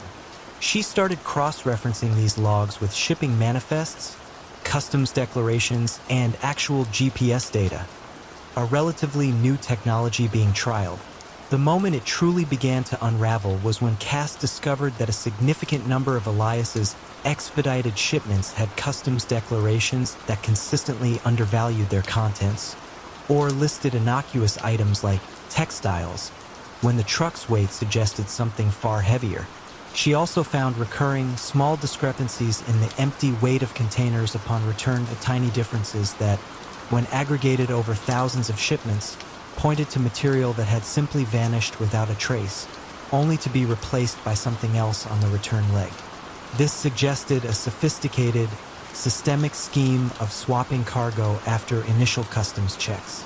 Cass presented her findings to a reluctant federal prosecutor, detailing a pattern of pervasive and statistically improbable logistical efficiency and financial discrepancies, not a single isolated crime.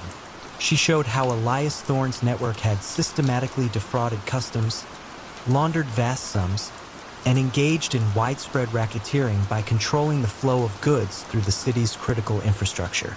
The evidence was not in intercepted calls or surveillance photos, but in the cold, hard numbers of shipping manifests, fuel logs, and bank statements, all meticulously cross-referenced. Elias Thorne was eventually indicted on dozens of counts of customs fraud, massive money laundering, and operating a continuing criminal enterprise. His arrest was quiet, taking place in his meticulously organized office. He offered no resistance, only a faint, almost imperceptible sigh, as if acknowledging that the intricate, silent dance of numbers he had orchestrated had finally, and quietly, betrayed him. His empire, built on the unseen flows of goods and the quiet manipulation of logistics, collapsed not with a violent confrontation, but with the relentless, patient precision of an analyst who understood that sometimes the most profound irregularities are hidden not in chaos, but in patterns that are simply too perfect. In the vibrant, often shadowy world of Atlantic City in the 1960s, where the clang of slot machines mingled with the salty sea air, there was a man known simply as Silas. His real name was Silas Thorne, and he cultivated an image far removed from the sharp-suited, loud figures typically associated with the city's underworld. Silas was a man of quiet tastes, preferring tweed jackets to silk suits and intellectual discussions to boisterous revelry. He ran a chain of seemingly legitimate businesses, laundromats, small diners, and a modest trucking company.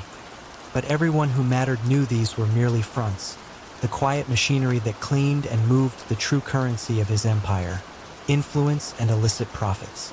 Silas's ascent was a masterclass in subtle coercion and strategic alliances. He arrived in Atlantic City in the late 1940s, a veteran with a knack for organization and an uncanny ability to understand human weaknesses. He didn't muscle his way in, he eased his way.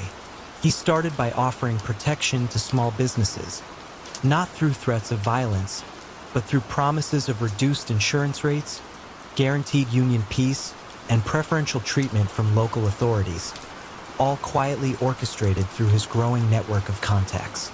Shopkeepers, tired of petty shakedowns from lesser thugs, found Silas's offer surprisingly appealing. His word was his bond, and his network delivered. His true genius, however, lay in his understanding of the city's burgeoning gambling industry. As casinos began to gain legal traction, Silas saw not just an opportunity for direct skimming, but for deep systemic infiltration.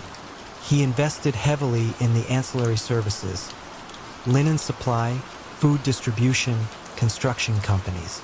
These legitimate businesses, run by ostensibly independent contractors, held crucial monopolies over casino operations. Every sheet, every meal, every renovation project generated a hidden fee that flowed directly into Silas's coffers. He rarely visited the casinos themselves, preferring to oversee his empire from a discreet office above one of his laundromats, a place where the scent of soap and warm linen masked the scent of illicit wealth. His power struggles were never loud affairs. When a rival attempted to muscle into his territory, Silas didn't dispatch enforcers. He tightened the screws on their supply lines. Their businesses found themselves facing sudden, inexplicable shortages, union disputes, or unexpected delays in permits. Without a single violent act, their operations withered, forcing them to either capitulate or retreat. Betrayal, when it happened, was met with a chilling silence, followed by a gradual, irreversible decline of the offending party's financial and social standing. People simply stopped doing business with them. Their lines of credit evaporated. Their licenses found sudden, insurmountable obstacles. The real heart of his operations was a meticulous system of racketeering and soft coercion. He controlled key union contracts, ensuring that any major construction or service project in the city had to go through his preferred suppliers. He cultivated deep ties with local politicians and law enforcement, not through overt bribery, but through a constant exchange of favors, strategic donations, and the quiet assurance of peace in the city. A politician found a key piece of legislation smoothly passed. A police chief found his department's budget unexpectedly approved. In return, a blind eye was turned, a crucial piece of information lost, or a minor infraction mysteriously overlooked. Silas had mastered the art of making it more inconvenient to oppose him than to cooperate.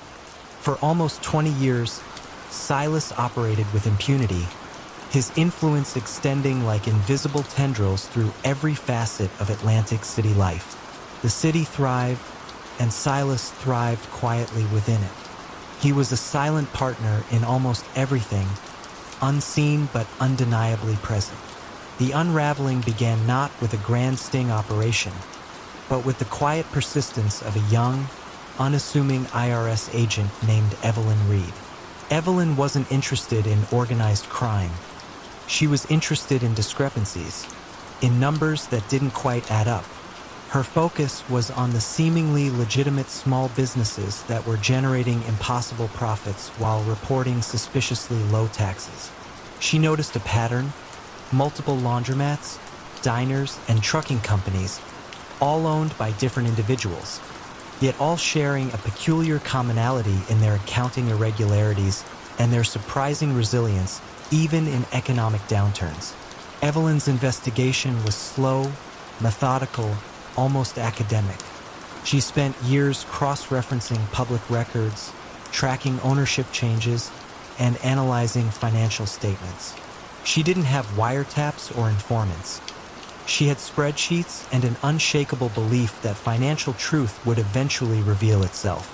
She uncovered layers of shell companies, interlocking directorships, and a complex web of loans between these seemingly disparate entities.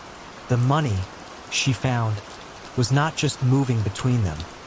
It was being meticulously cleaned, cycling through a system designed to mask its true origin. Her breakthrough came with the discovery of a single, seemingly innocuous bank account held under a false name, but with a unique signature pattern in its deposit slips, a tiny, almost imperceptible tremor in the handwriting that a forensic document examiner confirmed matched the handwriting of Silas Thorne from an old driver's license application. It wasn't direct proof of a crime, but it was a crucial link, a tiny thread leading directly to the man who preferred to remain invisible. The final blow came not from a dramatic arrest, but from a series of civil suits initiated by the IRS, backed by an overwhelming dossier of financial data.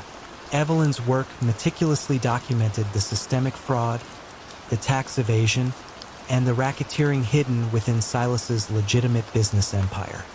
Faced with an undeniable mountain of financial evidence, the quiet pressure on his political and police contacts mounted. No one wanted to be publicly associated with the man whose perfectly laundered money was now exposed for all its hidden dirt. Silas Thorne, the quiet king of the Atlantic City boardwalk, found his silent reign ending not with a bang, but with the relentless, quiet drip of financial accountability. His intricate web of influence unraveled not by force, but by the patient, unyielding logic of numbers. In the hushed corridors of Zurich's old financial district, where discreet power was wielded through whispers and carefully placed zeros, lived Arthur Finch.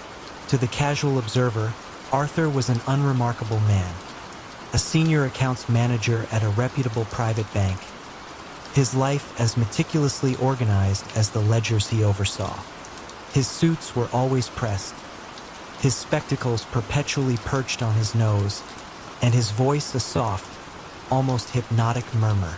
Yet, beneath this veneer of quiet competence lay a mind of extraordinary cunning, an architect of illicit finance who had built an empire not with bricks and mortar, but with intricate layers of paper and digital shadows.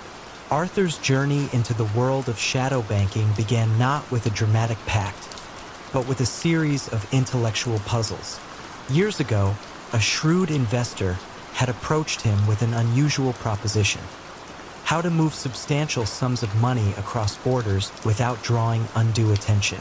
Arthur, then a junior analyst with an insatiable curiosity for financial loopholes, saw it as a grand challenge. He devised a system, a labyrinth of shell corporations registered in obscure island nations, intermingled with legitimate art acquisitions and high-value real estate investments in burgeoning European capitals. Funds flowed from one entity to another, each transaction appearing innocuous on its own, a legitimate business expense or a calculated market move. The real genius lay in the sheer volume and complexity, designed to overwhelm and confuse any casual inquiry. This initial success cemented Arthur's reputation among a certain clientele. Soon, his services were exclusively sought by the most powerful criminal enterprises, those who understood that true power lay not in overt violence, but in the quiet, untraceable movement of wealth. He never met his clients in dark alleys, but in sunlit cafes, discussing abstract market trends while coded instructions for millions changed hands. He knew their faces, their preferred aliases, but never their true names or the bloody nature of their origins. He maintained a detached professionalism, viewing their illicit gains merely as raw data to be transformed. Racketeering funds from Naples flowed through Geneva, emerging as legitimate capital in London. Blackmail payoffs from Paris materialized as shares in a seemingly innocuous German manufacturing firm. Arthur was the silent engine of their global reach, his influence radiating through the financial arteries of Europe. For nearly 2 decades, Arthur's system was impregnable. He meticulously updated his complex algorithms, anticipating regulatory changes, devising new obfuscation techniques. His clients trusted him implicitly, for his methods ensured their fortunes remained liquid and untraceable, affording them a level of security no street enforcer ever could.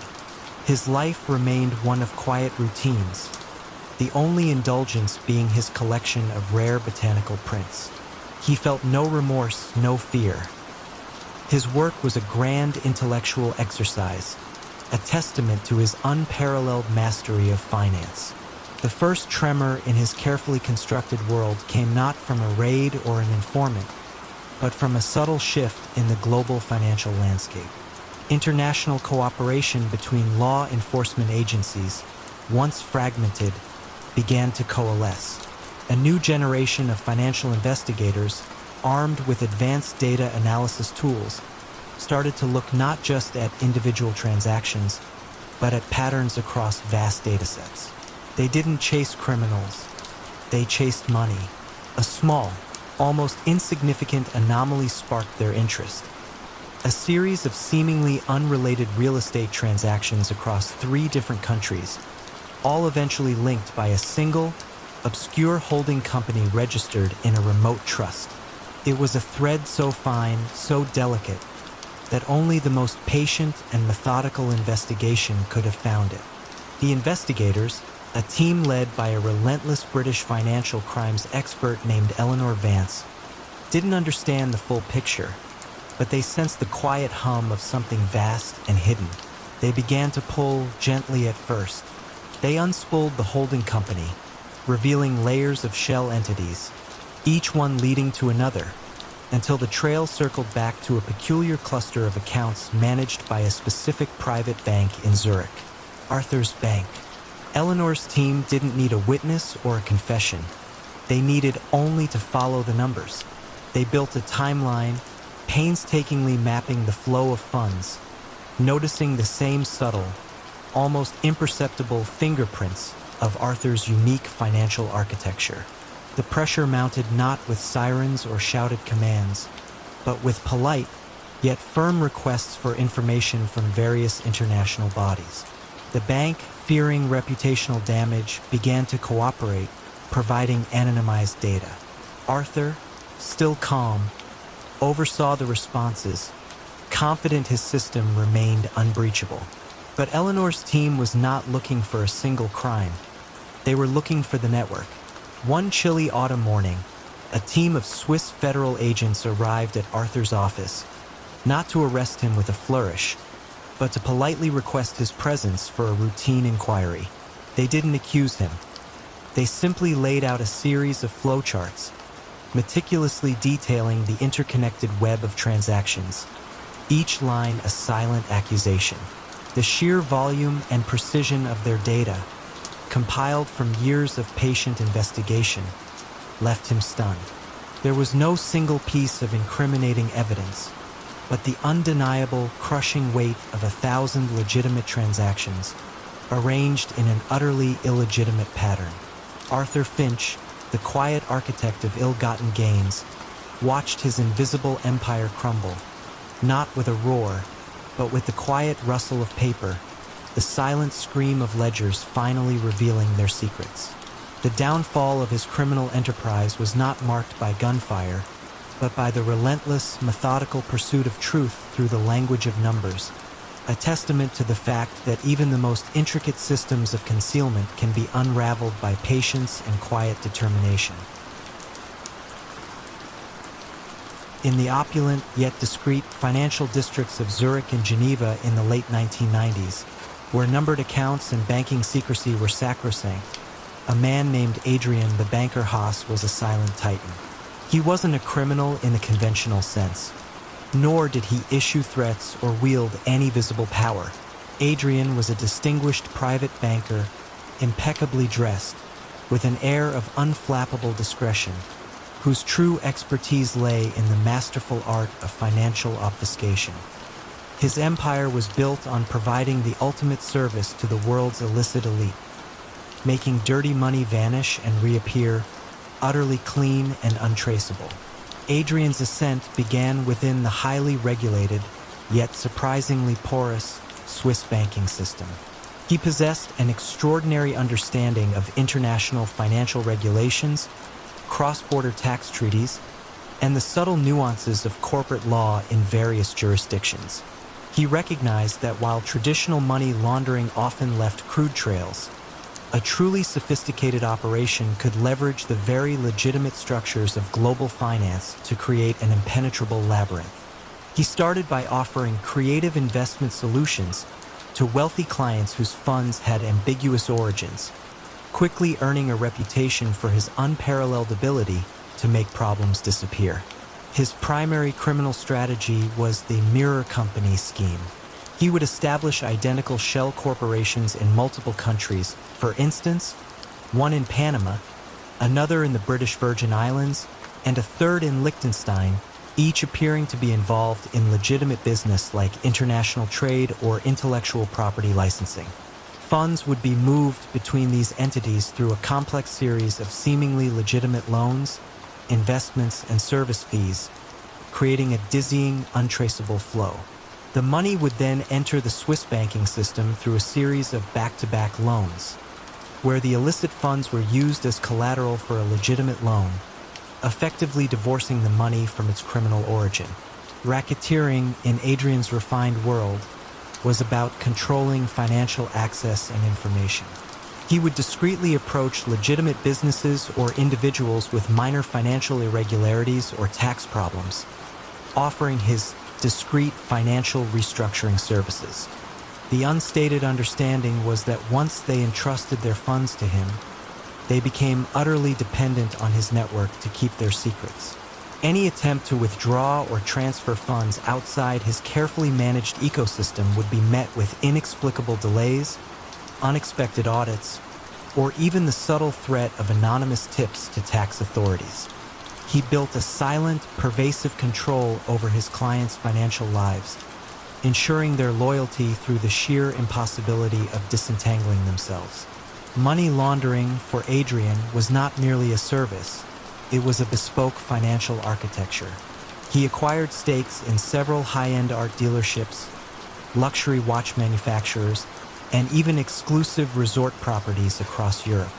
These served as perfect exit points for the newly laundered funds. Clients could invest in these legitimate ventures, purchasing high-value assets with their now clean money, or simply draw upon legitimate-looking dividends. The sheer volume of transactions, combined with the impenetrable layers of offshore trusts and corporate veils, made his operations almost immune to conventional financial forensics. He even used the burgeoning digital currency market in its early days, subtly converting laundered fiat currency into nascent cryptocurrencies, then back again, adding another layer of untraceability. Adrian's power was in his utter discretion. He rarely met clients directly, preferring to communicate through highly encrypted channels and trusted legal intermediaries. He left no paper trail that could directly link him to illicit funds, only a perfectly curated professional facade. He was the ghost in the global financial system, his influence felt in the quiet wealth of his clients, yet his presence was fleeting and untraceable. The unraveling of Adrian's meticulously constructed financial fortress began not with a direct investigation into money laundering, but with the quiet, persistent frustration of a brilliant, albeit unorthodox, financial intelligence analyst named Marcus Thorne, no relation to Elias Thorne from a previous story. Marcus worked for a newly formed international task force focused on detecting global financial anomalies rather than specific criminal activities. He was fascinated by the inexplicable wealth of certain individuals who seemed to have no discernible legitimate income source, yet lived lives of extreme luxury. Marcus didn't target individuals. He targeted patterns in global financial flows, using cutting-edge data analysis software to map connections that were invisible to the human eye.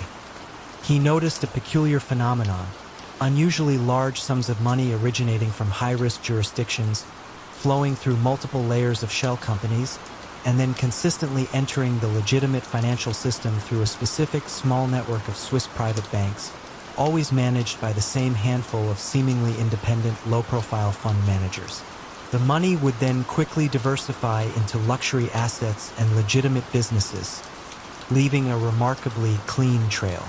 The true moment of unraveling arrived when Marcus, after months of algorithmic pattern recognition and painstaking manual verification, identified a recurring, almost mathematical signature in the financial movements. A precise timing and sequencing of transactions that was too perfect, too efficient to be truly organic. This pattern, once isolated, consistently led back to accounts managed by Adrian Haas's private banking division. More critically, Marcus found that a specific, rarely used clause in a bilateral tax treaty was being systematically exploited, allowing certain types of funds to be transferred with minimal scrutiny, a loophole only a select few were aware of. He also uncovered a network of encrypted digital ledgers, secretly maintained by Adrian's inner circle, that meticulously tracked the true, illicit origins of the funds, meant as a fail-safe for Adrian but ultimately his undoing.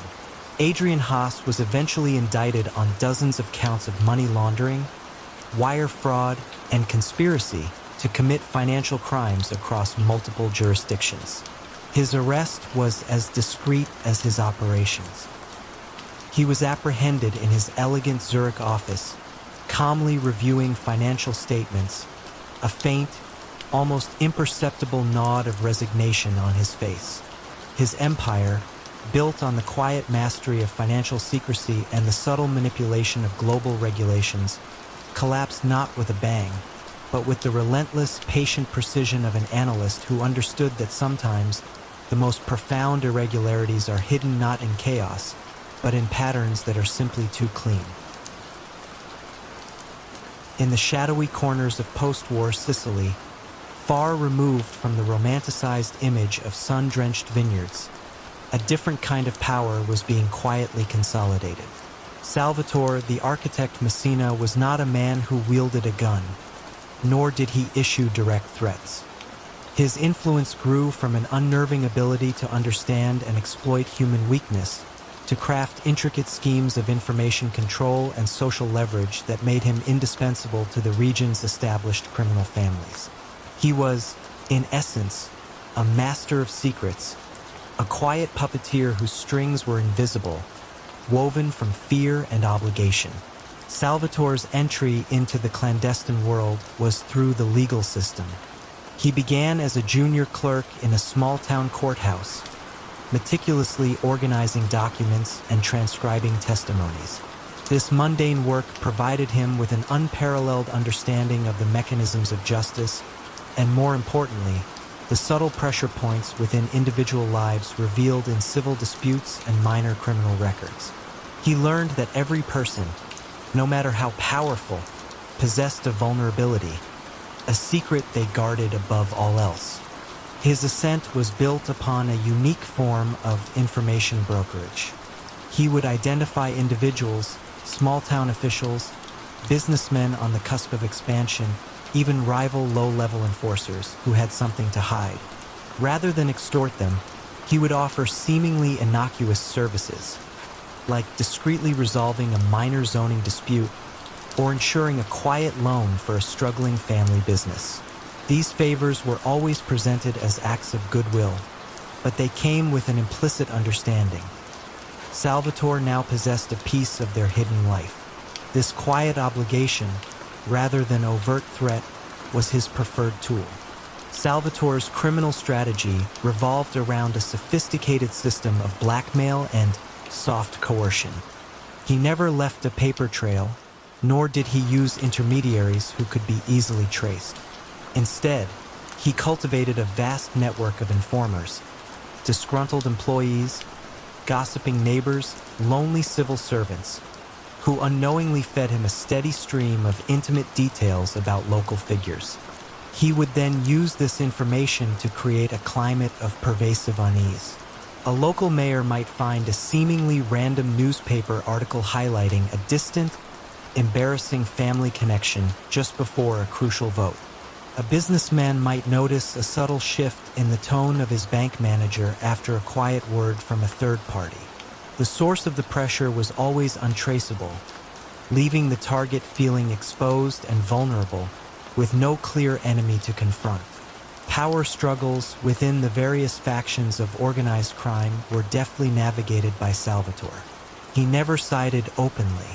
Instead, he would subtly feed compromising information to one side about the other, exacerbating existing tensions, creating distrust, and ensuring that rivalries consumed themselves. His true power lay in his position as the ultimate arbiter, the one who possessed the hidden truths that could tip the scales. When a dispute became particularly volatile, it was often Salvatore, through an unseen intermediary, who would offer a solution, a carefully crafted compromise that always, in some subtle way, expanded his own network of influence. Money laundering for Salvatore was a quiet art form, deeply integrated into the fabric of local commerce. He didn't establish grand front businesses. He invested in, and implicitly controlled, dozens of small, vital community services. Laundromats, bakeries, travel agencies, and even a mortuary. The illicit proceeds from his various operations, payments for discreet services, consulting fees for resolving unspoken issues, or donations from intimidated businesses, were cycled through these small establishments. A laundromat, for instance, would consistently report slightly higher customer numbers and detergent sales than physically possible, the small incremental differences absorbing the illicit cash. The sheer volume of petty, legitimate transactions made it virtually impossible to track the laundered funds without an unprecedented level of detailed scrutiny. For over 3 decades, Salvatore Messina's influence grew, unseen yet omnipresent. He was the whisper behind closed doors, the unspoken authority that ensured deals were struck and silence was kept. He was an enigma, a man who built an empire on the fragility of human reputation, his power as intangible as the wind. The unraveling of Salvatore's reign began with a generational shift in law enforcement. A new, young prosecutor from Rome, Isabella Rossi, arrived in Sicily armed not with traditional investigative methods, but with a background in psychology and advanced data analytics. She was less interested in tracing money directly and more interested in identifying patterns of unusual compliance and unexplained silence within the region. Isabella's breakthrough came when she focused on the common thread, the sudden, unanimous cooperation of disparate individuals, often after a period of unexplained hesitation.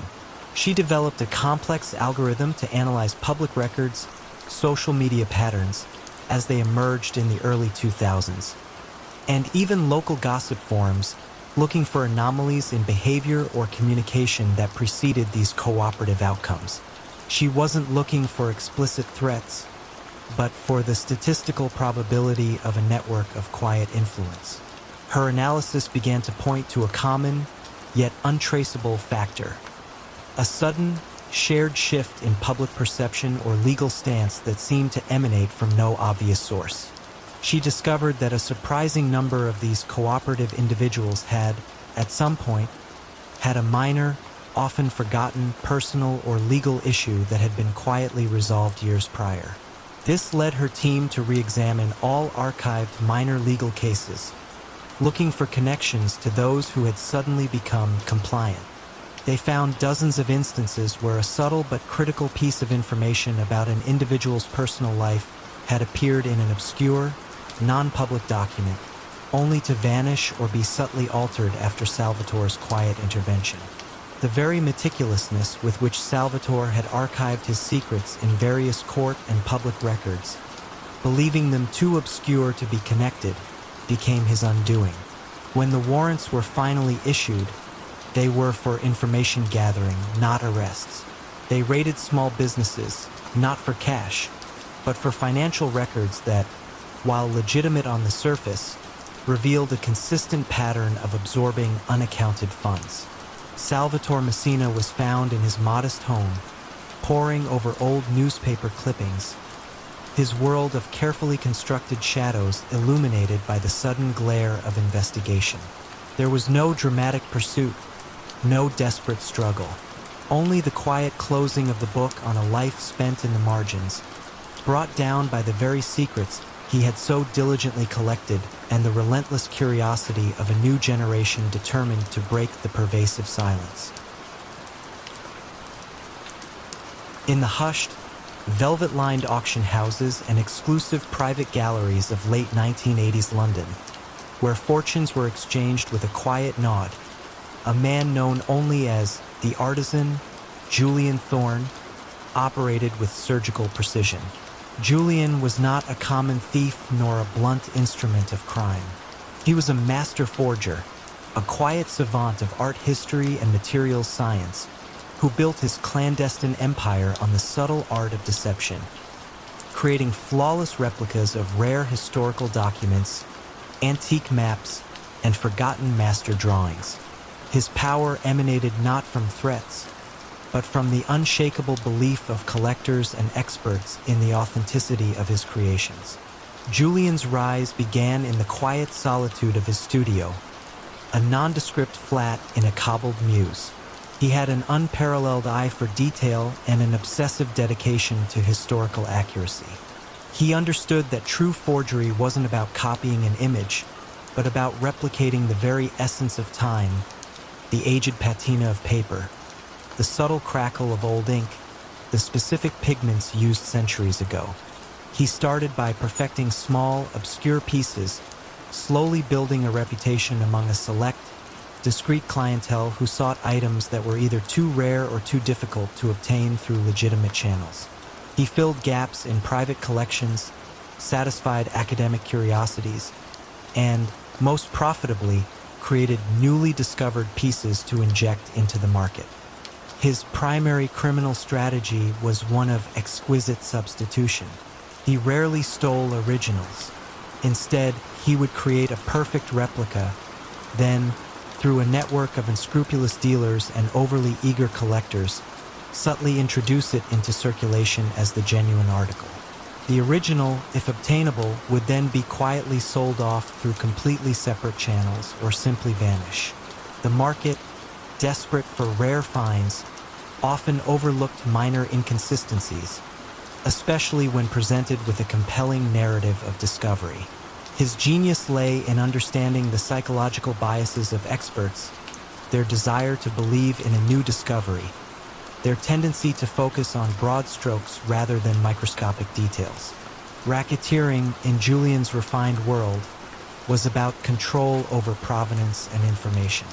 He would discreetly approach dealers or collectors who harbored doubts about a piece, or who possessed an authentic item that might expose one of his forgeries. He wouldn't threaten violence.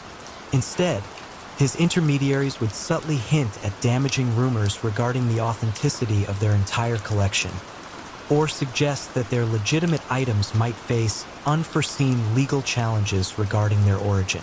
Conversely, those who quietly acquired his forgeries found their path smooth, their collections expanding with rare finds, and their reputations enhanced by their astute acquisitions. The coercion was intellectual, a quiet threat to their standing in the rarefied world of art and antiques. Money laundering for Julian was intricately woven into the very fabric of his illicit trade. He owned a small, reputable antique print shop and held silent partnerships in several regional art galleries, all seemingly legitimate. The proceeds from his forgeries, often tens of thousands, sometimes hundreds of thousands, for a single newly discovered piece were funneled through inflated sales of legitimate, lower-value items in his shop, or through commission fees paid to shell corporations in the Channel Islands for non-existent consultancy work. He also discreetly invested in rare book collections and historical manuscripts, acquiring them with laundered funds, then periodically selling them through legitimate channels, creating a clean paper trail for his wealth. The financial movements were slow, deliberate, and designed to mimic the often opaque nature of the high-end art market. Julian maintained an almost monastic existence, spending most of his time in his studio, meticulously recreating the past.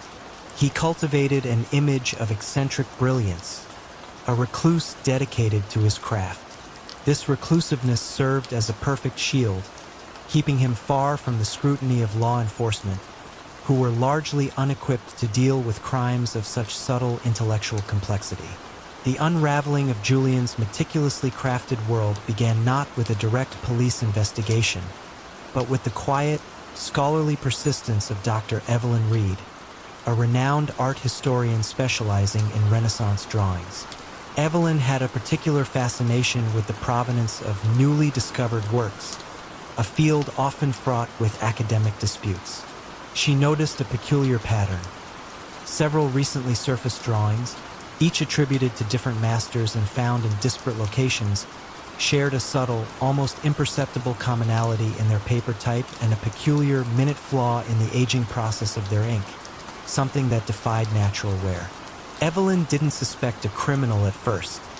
She simply suspected a shared, unacknowledged provenance, perhaps from a single forgotten collection. But as she delved deeper, using new forensic techniques like microscopic analysis of paper fibers and chemical analysis of ink compositions, she uncovered an unsettling consistency. The imperfections were too perfect, too uniform across supposedly disparate centuries and artists. She realized it wasn't a shared history, but a shared creator. The true moment of unraveling arrived when Evelyn, while examining a newly acquired 17th century map, noticed a microscopic inclusion of a synthetic fiber within the paper pulp, a material that simply did not exist in the 17th century. This tiny, uncharacteristic detail, almost invisible to the naked eye, was the definitive anachronism, the subtle signature of the forger. Further chemical analysis of the ink on this map, and then on several other newly discovered pieces, revealed the repeated presence of a specific modern chemical compound used in contemporary ink production, a compound that had been cleverly aged to mimic historical patterns. The commonality pointed to a single, highly skilled hand. Evelyn, with the assistance of a skeptical but intrigued detective from Scotland Yard, meticulously cross-referenced the sale records of these anomalous pieces with the acquisition logs of various art galleries and private collections, eventually drawing a direct line back to Julian Thorne's seemingly legitimate antique print shop. Julian Thorne was eventually indicted, not on charges of violence or grand theft, but for extensive art fraud, conspiracy to defraud, and systematic money laundering. His arrest was quiet, taking place in his Muse studio, surrounded by his tools and his unfinished masterpieces. He offered no resistance, only a faint, almost imperceptible smile, as if acknowledging the elegance of the scientific and scholarly pursuit that had finally exposed his artful deceptions. His empire, built on the quiet mastery of artistic mimicry and the subtle manipulation of historical truth, crumbled not with a loud public outcry, but with the silent, meticulous revelation of a single anachronistic fiber. In the opulent salons and hushed ateliers of 1990s Paris, where the very air seemed to shimmer with haute couture and exclusive scents, a different kind of empire was quietly being stitched together. It belonged to Vivienne Dubois, a woman whose name, whispered in the city's most exclusive circles, evoked images of unparalleled elegance and refined taste. Officially, Vivienne was the celebrated creative director of Maison Dubois, a rising star in the world of luxury fashion. Unofficially, She was the silent architect of a vast, meticulously crafted network of high-end counterfeits, a master of illusion who blurred the lines between genuine artistry and ingenious deception. Vivian had not been born into wealth. She had sculpted her own. A prodigy of design from a modest background, she possessed an uncanny eye for detail, an innate understanding of luxury craftsmanship, and a burning ambition. Her legitimate fashion house initially struggled, caught in the shadow of established brands. It was during a desperate search for cheaper, yet high-quality, materials that she stumbled upon a clandestine network of artisans capable of replicating luxury goods with breathtaking fidelity. What began as a desperate attempt to save her ailing business quickly transformed into a revelation. The true profit lay not in creation, but in near-perfect imitation. Her rise was fueled by an audacious strategy that bypassed crude imitation for sophisticated infiltration. Vivian didn't flood street markets with cheap knockoffs. She produced what she called replicas of distinction. These were pieces virtually indistinguishable from their authentic counterparts, crafted with original materials sourced from the same suppliers or highly convincing equivalents, and assembled by skilled artisans who had often worked for the very brands they now imitated. Her power struggles were not with rival gangs, but with the very notion of authenticity. She subtly undermined the genuine market by creating a parallel one, where her exclusive private collections offered discerning clients a taste of luxury at a fraction of the cost, often hinting at special access or unreleased lines. Her core criminal strategy was built on an intricate dance of social leverage and quiet subversion. She cultivated relationships with key figures in the fashion industry, boutique owners, influential stylists, wealthy socialites, never revealing her true operation. Instead, she offered them a lucrative side business, a consignment of rare, seemingly legitimate, high-demand items that she claimed to have acquired directly from a private archive. The allure of exclusivity and higher profit margins proved irresistible. Her coercion was subtle, a whisper of a competitor's financial woes, a quietly arranged social slight, or the sudden, inexplicable delay in receiving a highly anticipated seasonal collection. These were not threats, but gentle nudges, ensuring continued cooperation. Money laundering for Vivian was seamlessly integrated into Maison Dubois. The immense profits from her counterfeit operation flowed directly into the legitimate accounts of her fashion house, disguised as sales from her own legitimate lines. She inflated sales figures for Maison Dubois's genuine products, justifying enormous profits that were in reality a mix of legitimate and illicit income. Furthermore, she invested heavily in high-value, tangible assets, real estate, antique furniture, and a private art collection, which served as both status symbols and convenient vehicles for converting illicit cash into legitimate wealth. She even commissioned her own counterfeit luxury goods through Maison Dubois, declaring them as legitimate sample pieces or archival reproductions, thus providing a paper trail for large expenditures that were, in fact, illicit transactions. For years, Vivian Dubois reigned supreme, her name synonymous with French elegance, her true endeavors hidden behind a veil of silk and reputation.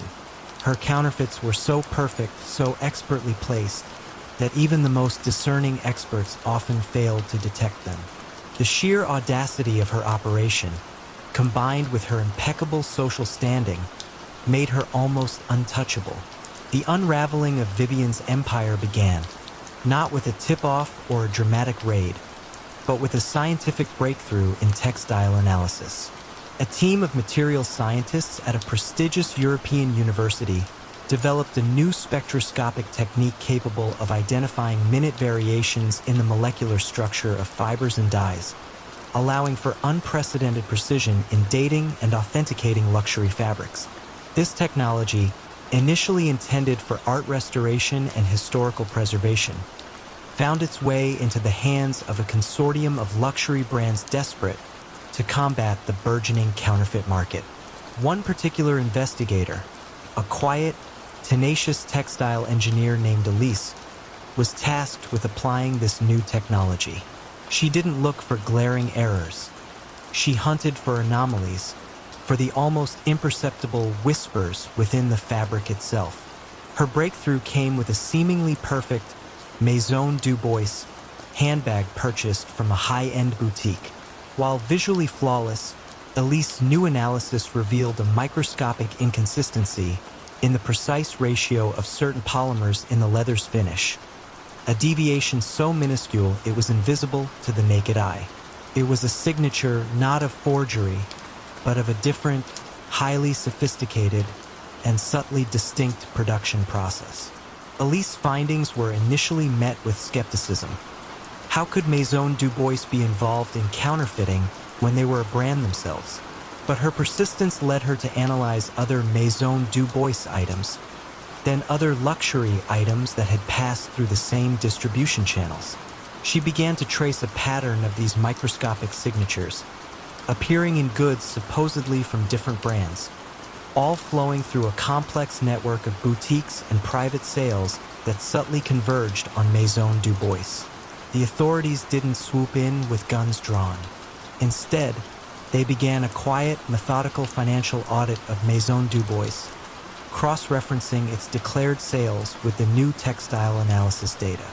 The disparity between the legitimate sales and the scientifically identified perfect fakes became undeniable. They found an empire built not on brute force, but on the delicate art of deception, a meticulous illusion woven with threads of lies.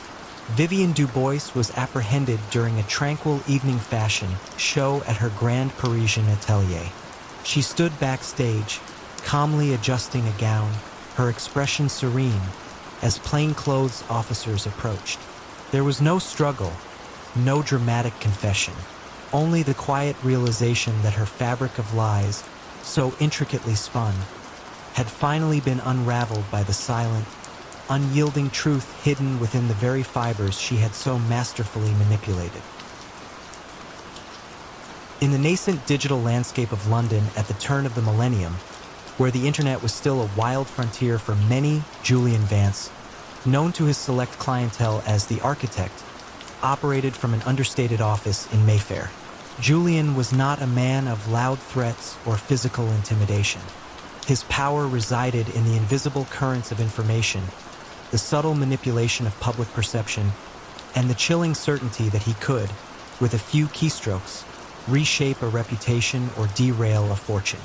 His empire was built on the quiet, insidious art of digital coercion, leveraging the emerging vulnerabilities of the online world.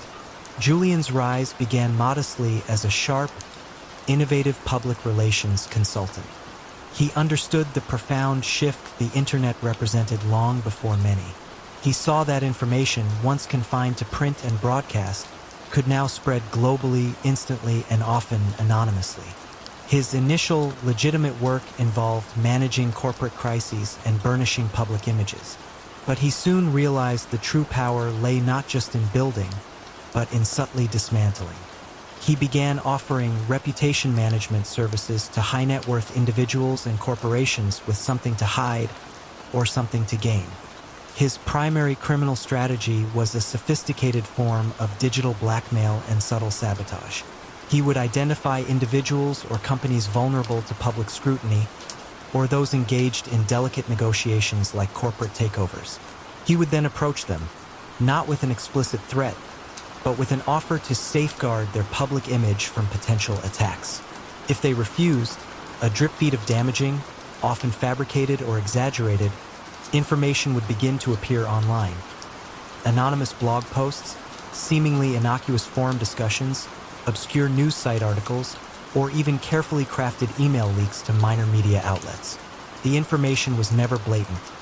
It was just enough to sow doubt, to trigger speculation, to create an atmosphere of quiet disgrace that would slowly erode their standing or derail their plans.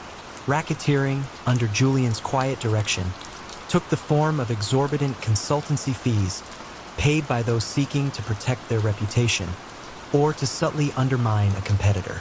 He didn't demand payment. He demonstrated capability. A rival firm's acquisition might inexplicably falter due to a sudden online campaign questioning its ethics. A politician's campaign could be subtly undermined by a resurfaced, out-of-context quote widely circulated on early internet forums. These problems would then vanish, or their severity significantly lessen, once Julian's services were quietly engaged, leaving the victim with no recourse but to pay for the solution to a problem Julian himself had orchestrated. Money laundering for Julian was intricately woven into his legitimate-looking consulting firm. The high fees from his covert operations were disguised as payments for extensive market research, strategic digital campaigns, or crisis communication planning for a rotating roster of anonymous offshore clients.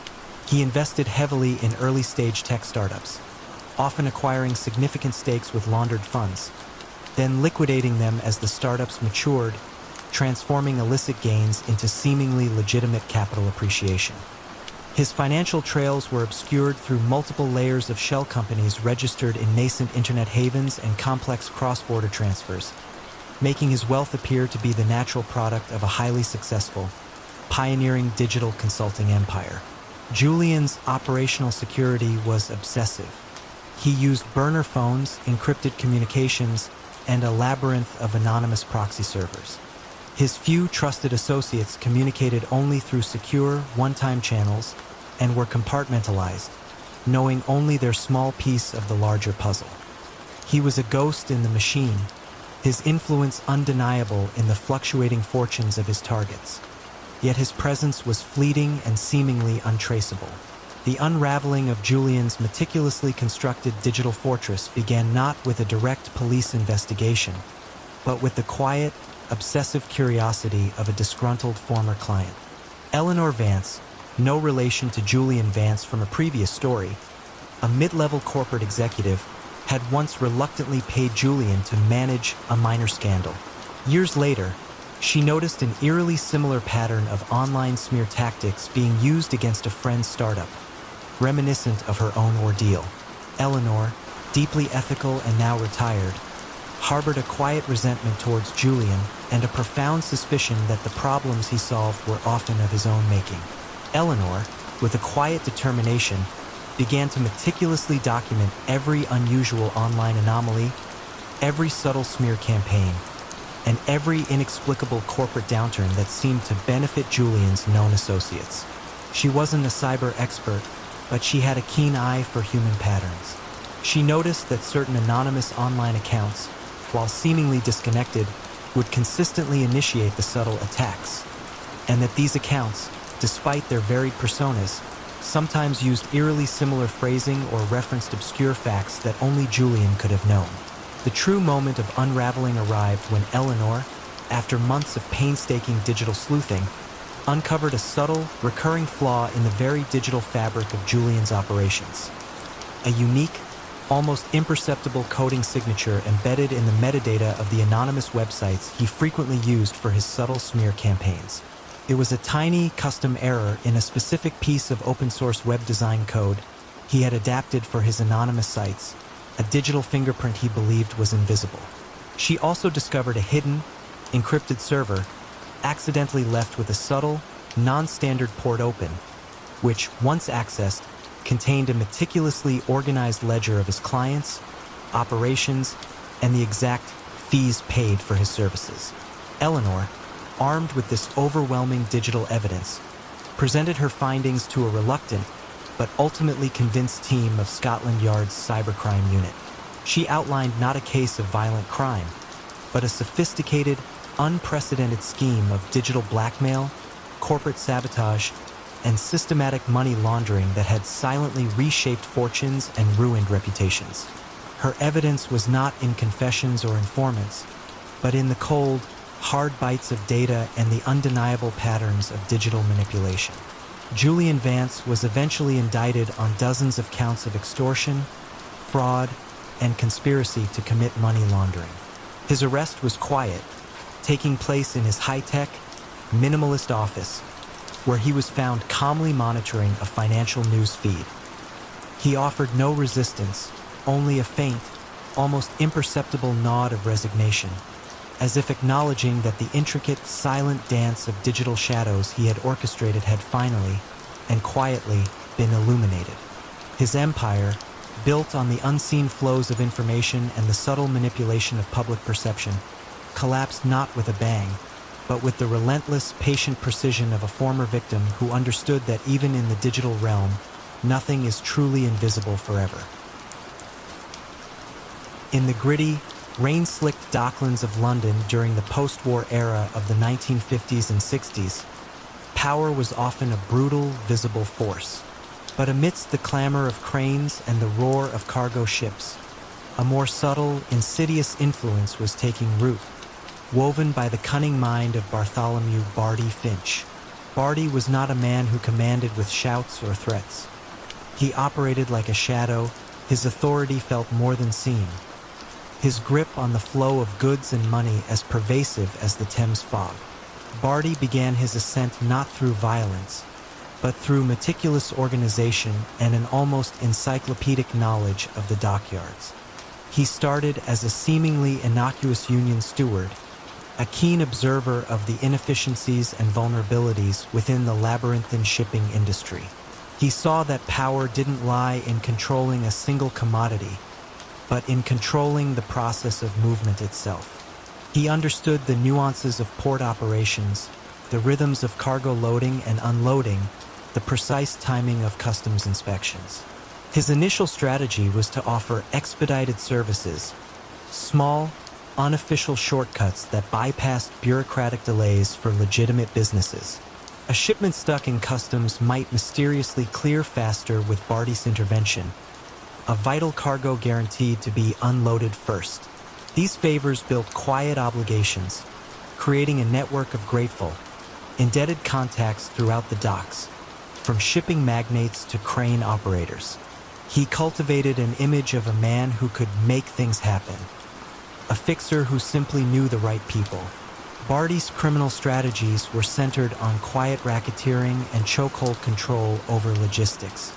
He established a system where no significant cargo could move in or out of the docks without his tacit approval. This wasn't achieved through overt threats, but through subtle, almost imperceptible delays.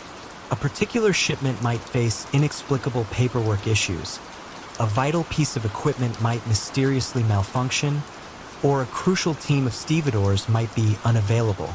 These delays were costly for businesses, and soon, they understood that a quiet payment to Barty's expediting services fund ensured smooth passage. Those who resisted found their operations grinding to a halt, their profits eroding until they conceded. His control became so absolute that even legitimate shipping companies implicitly factored in Barty's fee as a cost of doing business. Power struggles within the docklands were managed with a quiet ruthlessness. When a rival attempted to muscle in on a particular commodity, Barty would not engage in a direct confrontation. Instead, he would systematically make it impossible for the rival to operate. Their incoming shipments would be inexplicably damaged, their outgoing cargo would go missing, or their dock workers would face sudden, overwhelming union grievances. The rival would find themselves facing insurmountable logistical and financial hurdles, bleeding money until they either withdrew or sought Barty's mediation, which always ended with Barty consolidating more power. Money laundering for Barty was ingeniously tied to the very operations he controlled. He acquired legitimate, but struggling, businesses connected to the shipping industry. A chandlery selling ship supplies, a warehouse storage firm, even a small tugboat company. The vast sums generated from his expediting fees and protection rackets were laundered through inflated invoices for supplies, phantom storage costs, and inflated charter fees for his tugboats. The sheer volume of legitimate shipping traffic provided perfect cover, blending illicit income seamlessly into the legitimate flow of commerce. For nearly 3 decades, Barty Finch was the undisputed, though largely unseen, monarch of the London docklands. He was a myth whispered among the longshoremen, a quiet dread among shipping magnates. He lived a comfortable, though not ostentatious, life in a respectable London suburb, a family man who was always home for dinner. His true empire hidden behind ledgers and the quiet hum of his legitimate businesses. The unraveling of Barty's reign began with a seemingly innocuous change in international trade regulations. The European Economic Community, EEC, expanding its reach, introduced new, stringent customs protocols designed to combat international smuggling, with a particular focus on containerized shipping, which was becoming increasingly prevalent. These new protocols required unprecedented levels of digital manifest tracking and cross-referencing between ports. Barty's system, while brilliant for its era, relied heavily on manipulating paper manifests and exploiting the isolated nature of individual port operations. He was a master of the analog world. The new digital protocols, however, demanded a level of transparency and data sharing that his decentralized, deliberately opaque system simply couldn't accommodate. Each container now had a digital footprint that followed it from origin to destination, cross-referenced with satellite tracking and advanced analytics. A persistent, methodical investigator from the newly formed EC Anti-Fraud Office, a young man named Gareth, noticed a peculiar statistical anomaly. Certain expedited shipments passing through the London docks, marked by an unusually high turnover rate and a consistent set of associated services, Barty's front companies, consistently showed discrepancies when cross-referenced with their originating manifests from other European ports. The values didn't quite align, the weights were subtly off, or the declared contents didn't perfectly match the volume. Individually, these were minor errors. Cumulatively, they painted a picture of systemic manipulation. Gareth's team didn't look for traditional smuggling. They looked for financial incongruity and logistical impossibilities. They found that Barty's legitimate businesses, while seemingly profitable, were showing returns far beyond industry averages, especially considering the modest scale of their declared operations. The new digital data, which Barty had underestimated, allowed investigators to connect the dots across multiple countries, revealing a global pattern of inflated costs and phantom services, all feeding back to his London-based fronts. The investigation wasn't a sudden raid. It was a slow, inexorable tightening of the digital net. The authorities didn't storm the docks. They froze accounts, impounded ships for regulatory violations, and served warrants on businesses that suddenly found their supply lines choked by legitimate digital red tape. Barty, accustomed to controlling the flow, suddenly found himself caught in an unyielding current of data he couldn't manipulate. When the police finally arrived at his suburban home, Barty was in his study, a meticulously organized room filled with books on maritime history and international trade. He calmly closed the ledger, his face showing a flicker of resignation, perhaps even relief. He had ruled the unseen currents of the docklands for decades, but the digital tide had finally come in, washing away the shadows in which he had so long thrived. Arthur Finch was not the kind of man one imagined at the helm of a vast criminal enterprise. He wore bespoke suits, spoke in measured tones, and carried himself with the quiet dignity of a well-respected professional. Unlike the blustering brutes who relied on muscle and fear, Artie, as he was known in certain circles, built his empire with ledgers, shell corporations, and a mind sharper than any blade. His domain was not the smoky backroom, but the meticulously clean offices of the financial world, where he orchestrated illicit gains with the precision of a master conductor. In the bustling post-war landscape of the late 1950s, Artie recognized an untapped frontier: the sheer volume of cash generated by illegal gambling, liquor, and loan sharking operations. Traditional methods of stashing this wealth were crude and risky. Artie offered a solution: laundering. He began small, advising local bookies on how to filter their daily take through legitimate cash businesses. Soon, his reputation grew, not for violence, but for his uncanny ability to make dirty money appear pristine.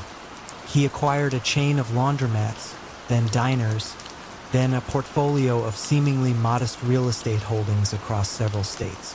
Each venture served as a conduit, a discreet funnel for the rivers of illicit cash flowing into his legitimate front companies.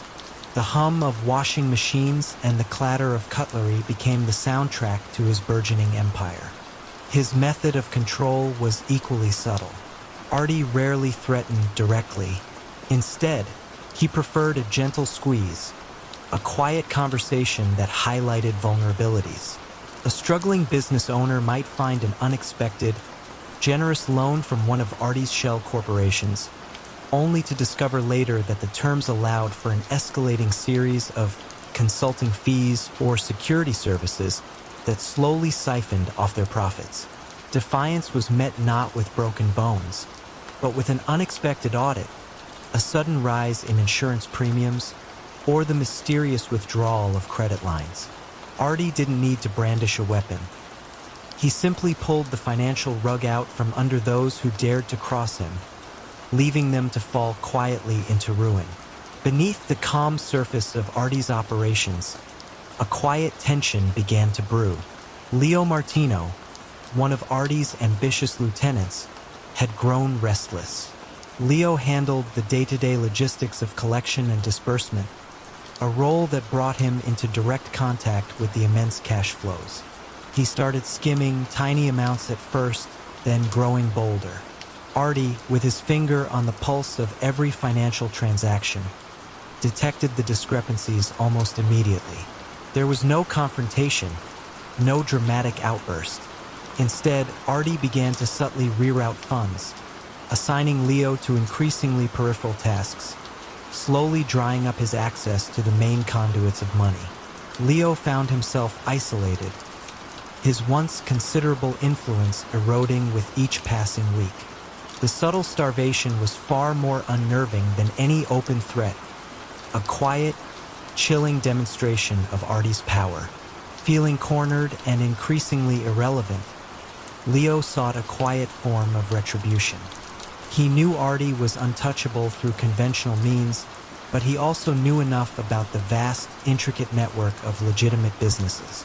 Leo anonymously tipped off a mid-level investigator at the Internal Revenue Service about what he described as unusual cash flow in a small chain of diners ostensibly owned by a holding company with a very common name.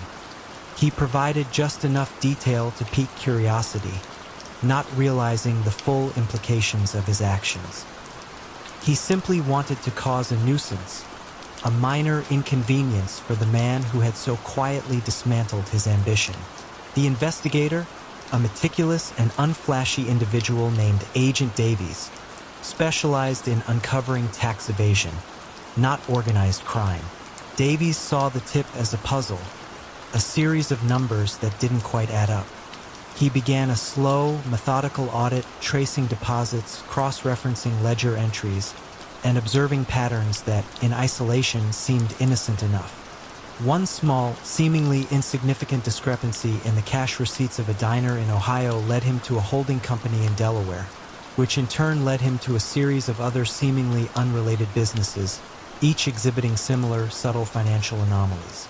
He wasn't looking for gangsters, he was looking for bad accounting. The sheer volume and quiet consistency of the irregularities were what finally caught his attention. He discovered a meticulously constructed labyrinth, not a single illicit act. The unraveling of Artie Finch's empire was not heralded by sirens or crashing doors.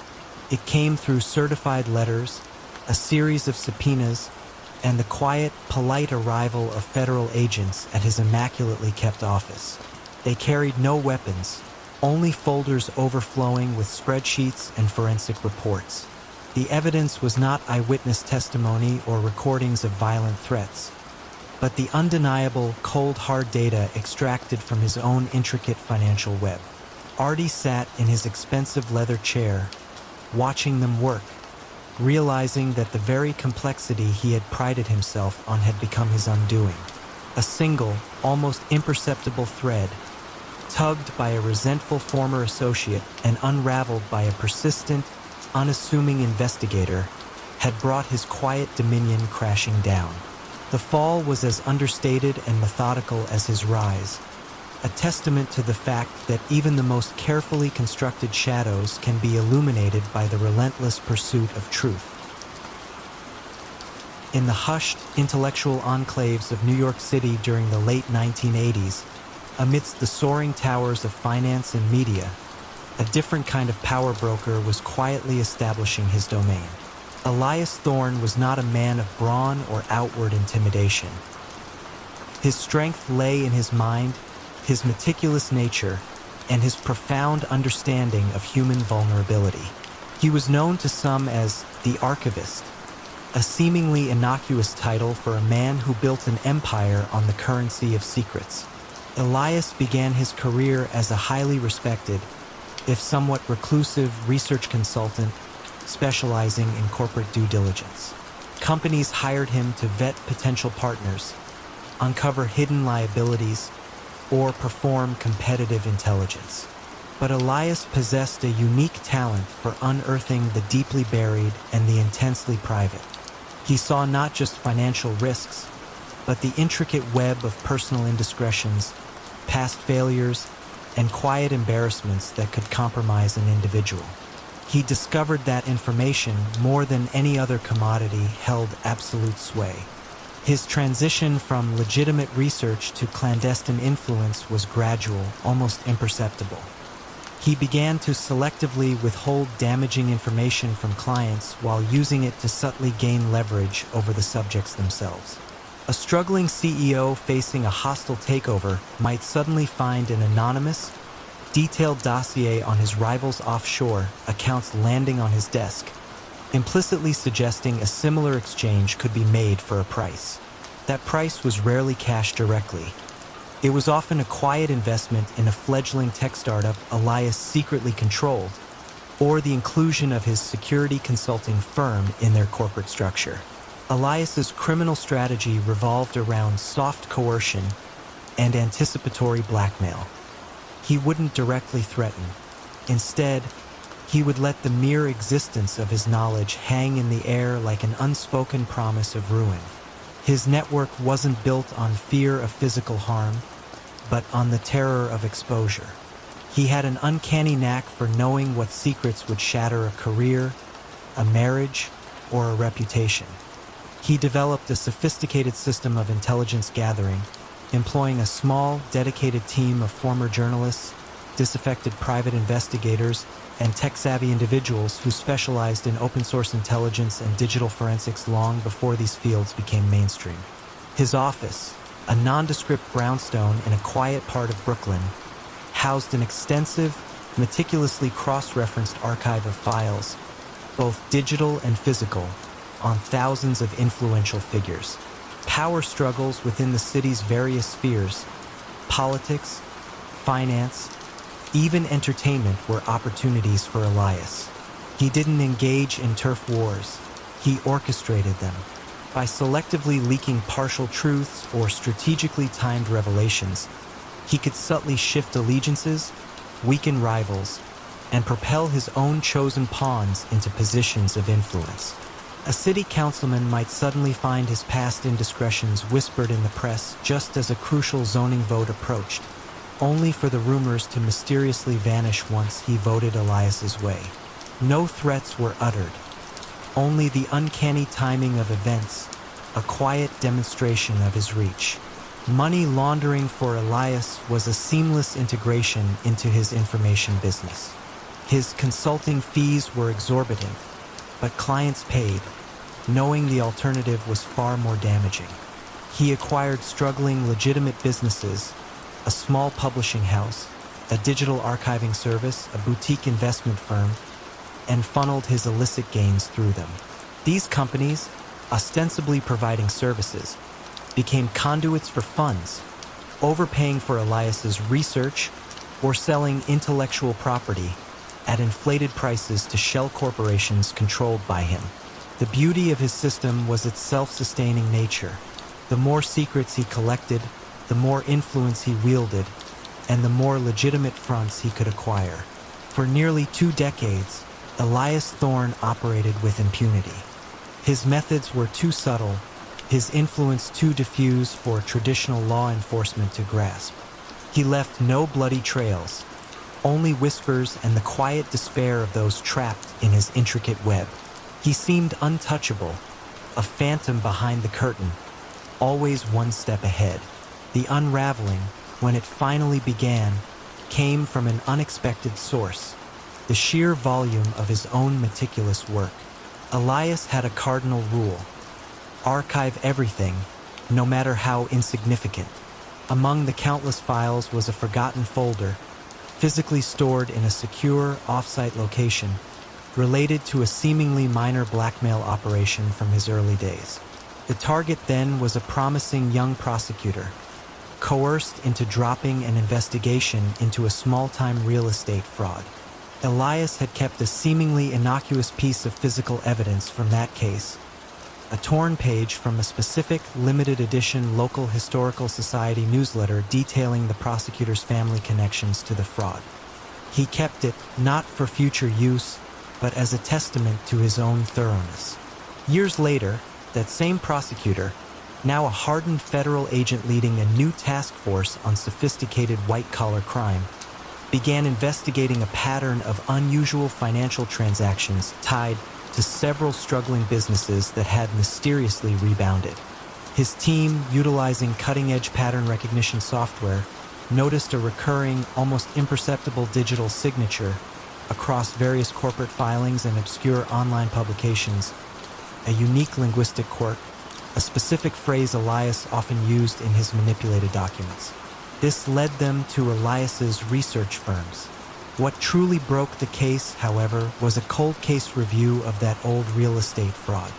A junior analyst, re-examining old evidence, stumbled upon the very newsletter page Elias had archived. The digital forensic team, cross-referencing this physical clue with Elias's recently flagged digital signature, found an unexpected match. They realized the signature wasn't just a pattern. It was Elias Thorne's distinct and consistent writing style, embedded in documents spanning years. The physical paper trail, combined with the subtle digital fingerprint he had inadvertently left across his vast archive of coerced documents and manipulated financial records, created a link that even Elias couldn't break. The very thoroughness that had been his greatest asset became his undoing. When agents finally arrived at his quiet brownstone, they found him surrounded by his files, just as he preferred. There was no drama, only the soft click of keyboards as agents began to digitally dismantle the intricate web he had so carefully spun. The archivist, caught in the threads of his own vast, meticulously cataloged secrets, finally faced the truth he had so long held over others. Isabella Rossi inherited more than just her father's grand villa overlooking the Bay of Naples. She inherited his empire. It was the late 1970s, and Don Alessandro Rossi, a man whose quiet influence permeated every corner of the city, had passed on. Isabella, educated abroad, sophisticated and shrewd, understood the volatile nature of the legacy she now held. Her father's business was a complex tapestry of legitimate enterprises, import-export, hospitality, construction, interwoven with less savory strands, protection rackets, discreet information brokering, and the silent manipulation of local politics. Isabella knew that if the Rossi family were to survive, it had to shed its shadows and embrace the light of genuine legitimacy. Her first acts as the new head were decisive, if quietly executed. She systematically began to divest from the most overt illicit activities. The protection rackets, once a steady source of income, were slowly dismantled, replaced with legitimate security consultancy firms. The clandestine smuggling routes her father had so carefully cultivated were either abandoned or repurposed for legitimate cargo. Isabella poured capital into legitimate real estate ventures, acquiring prime properties and investing in new developments. Her vision was clear: transform the Rossi name from one whispered with fear into one spoken with respect in the boardrooms of Europe. This radical shift, however, created immediate friction. Many of her father's old associates, accustomed to easy money and swift justice, resented Isabella's methodical, almost academic approach. They saw it as weakness, a betrayal of the very principles that had built their power. Among the most resistant was Marco Vitrano, a man who had served as Don Alessandro's trusted consigliere for decades. Marco, with his weathered face and eyes that had seen too much, believed Isabella was naive. While outwardly compliant, he quietly maintained some of the old operations, siphoning off funds for his own pocket and subtly undermining Isabella's efforts. He held onto a hidden trove of blackmail materials, compromising photographs, recorded conversations, and incriminating documents that her father had meticulously collected over the years. Marco used these to maintain a quiet, unseen leverage over influential figures, ensuring their cooperation not through Isabella's reasoned appeals, but through the lingering fear of exposure. He felt he was preserving the family's true power, even as Isabella worked tirelessly to dismantle it. As Isabella pushed harder for legitimate partnerships, the specter of the past began to manifest. A major German investment firm, poised to back one of her largest construction projects, mysteriously pulled out at the last moment, citing unforeseen complications. A tenacious investigative journalist, digging into municipal land deals, started asking uncomfortable questions about a valuable waterfront property the Rossi family had acquired decades ago under questionable circumstances. Isabella suspected Marco's subtle sabotage, but she had no concrete proof. His actions were always deniable, his loyalty outwardly impeccable. The pressure on Isabella mounted. She was caught between the suffocating grip of her inheritance and the slow, quiet resistance of those who clung to the old ways. Marco, sensing Isabella's growing suspicion and fearing his own diminishing influence, made a desperate, calculated move. He recognized that Isabella was too careful, too legitimate, to be caught in any current illicit activity. So he turned to the past. He anonymously forwarded a single, cryptic document to an obscure, tenacious detective named Inspector Moretti, who had spent years fruitlessly attempting to build a case against Don Alessandro Rossi. The document was a copy of a barely legible, handwritten note from a long-dead mayor, detailing a private, unrecorded land transaction that had benefited the Rossi family decades earlier. It seemed insignificant, a mere historical footnote. What Marco didn't know was that Inspector Moretti had painstakingly collected every scrap of information related to the Rossi family for years, creating a vast, cross-referenced archive. This new, seemingly trivial document was the missing piece of a much larger, almost forgotten puzzle. It linked the waterfront property acquisition not just to a mayor's corruption, but to a hidden network of offshore accounts and shell companies that Don Alessandro had used to funnel illicit gains. Accounts Isabella herself was entirely unaware of. Moretti, with the quiet persistence of a bloodhound, followed this new thread. He wasn't looking for current crimes, but the indelible ink of past financial misdeeds, meticulously documented in her father's own secret ledgers, which Marco subtly guided the authorities towards through additional anonymous tips. The end for Isabella Rossi's empire came not with a bang, but with a quiet, devastating whimper. Federal agents, armed with a mountain of financial data unearthed from archives Isabella never knew existed, descended not on her current, legitimate businesses, but on the very foundations of her family's accumulated wealth. Asset freezes, forensic audits, and a cascade of legal actions targeted the properties and funds acquired through her father's long-forgotten schemes. Isabella, caught in the intricate historical web spun by her predecessor and unraveled by a quiet act of treachery, watched as the legitimate empire she had painstakingly built crumbled under the weight of its own shadowed past. The quiet pursuit of old sins, meticulously preserved and then weaponized, proved to be the undoing of a legacy she had tried so desperately to cleanse.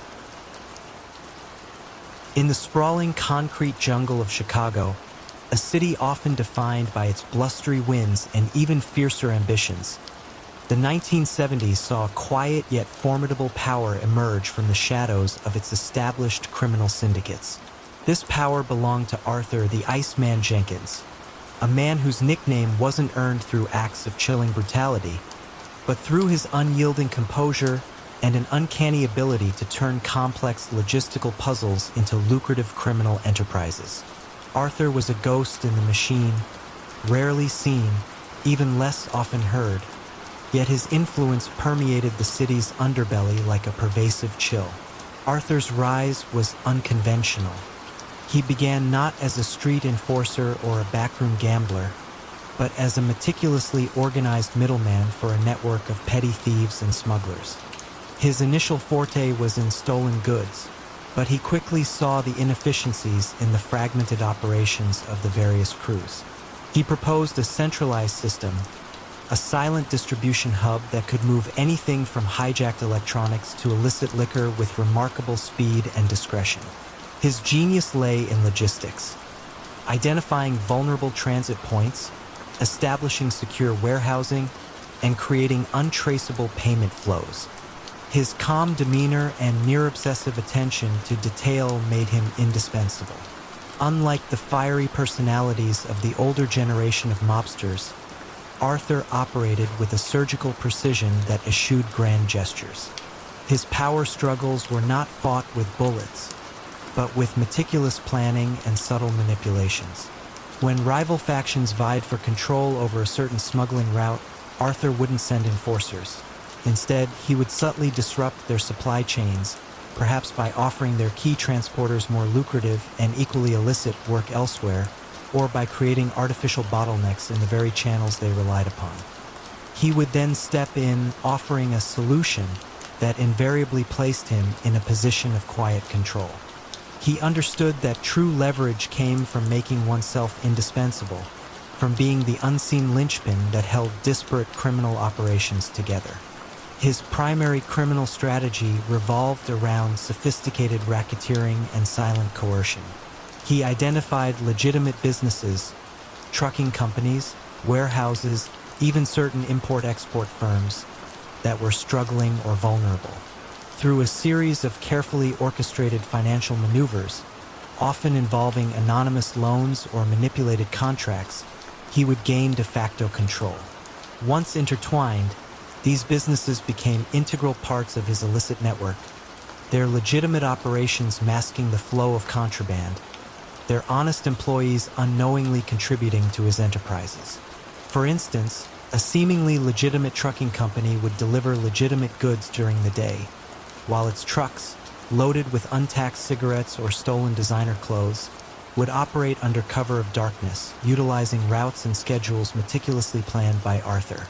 The coercion wasn't overt. It was the slow, steady pressure of financial dependence, the quiet threat of ruin if one stepped out of line. Arthur's most innovative scheme involved the art market. He used a network of seemingly legitimate art dealers and restorers to move vast sums of money. He would acquire stolen or forged artwork, significantly undervalued, and then sell it through a series of anonymous transactions to shell corporations he controlled. The sudden inflation of the art's value, masked by legitimate-looking provenance papers, allowed him to inject large sums of illicit cash back into the legitimate economy. This wasn't about the art itself, but the meticulous paperwork that transformed dirty money into cultural capital, allowing him to subtly influence legitimate auction houses and galleries. 4 years, the Iceman's empire functioned with chilling efficiency. Law enforcement had glimpses, fragments of information about a highly organized individual who seemed to coordinate vast criminal networks without ever getting his hands dirty. But Arthur left no direct fingerprints, no violent history. He was a puzzle, a whisper in the wind. The unraveling of Arthur's silent reign began, not with a wiretap or a disgruntled associate, but with a highly unusual piece of art. A small, seemingly insignificant Renaissance sketch, stolen years prior, surfaced at a legitimate auction in London. An unassuming art historian, Dr. Evelyn Reed, recognized the sketch from a database of stolen works she maintained as a passion project. What caught her attention wasn't just its reappearance, but the extraordinarily rapid and improbable appreciation of its value through a series of anonymous sales, all meticulously documented but strangely devoid of any genuine art market logic. Dr. Reed, driven by academic curiosity rather than criminal investigation, began tracing the paper trail, following the same methodology Arthur had used to obfuscate his dealings.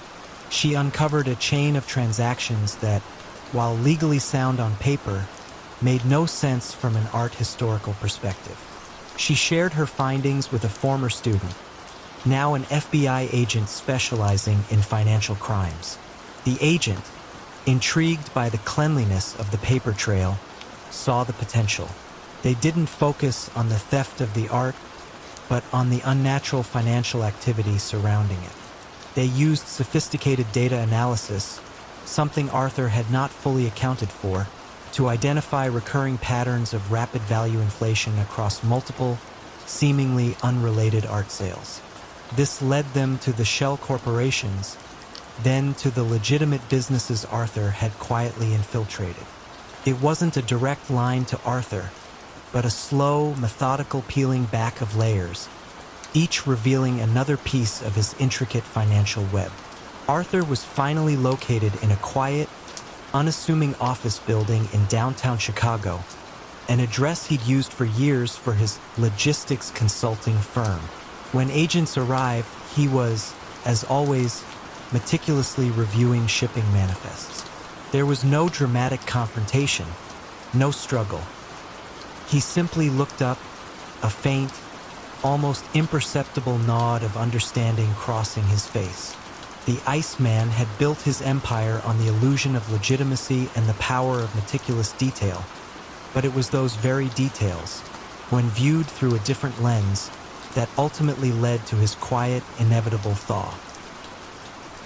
Elias Thorne was a man of algorithms, not brute force.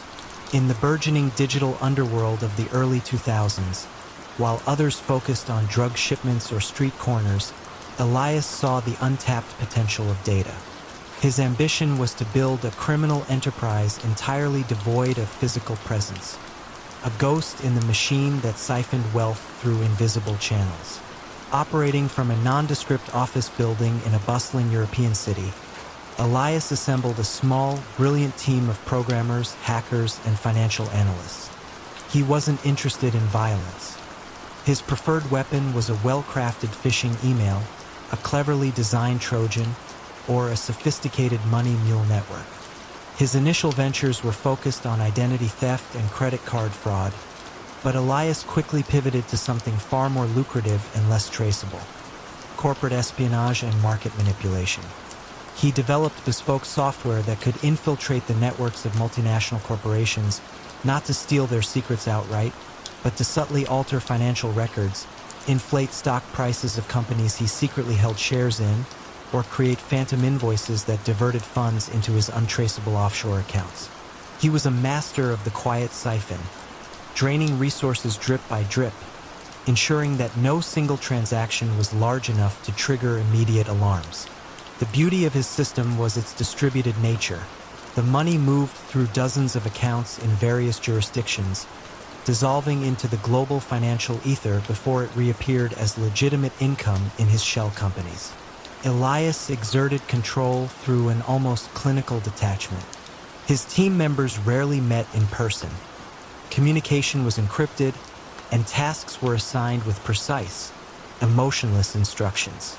Loyalty was bought not with threats, but with exorbitant salaries, luxurious perks, and the implicit understanding that their unique skills were best utilized within his framework.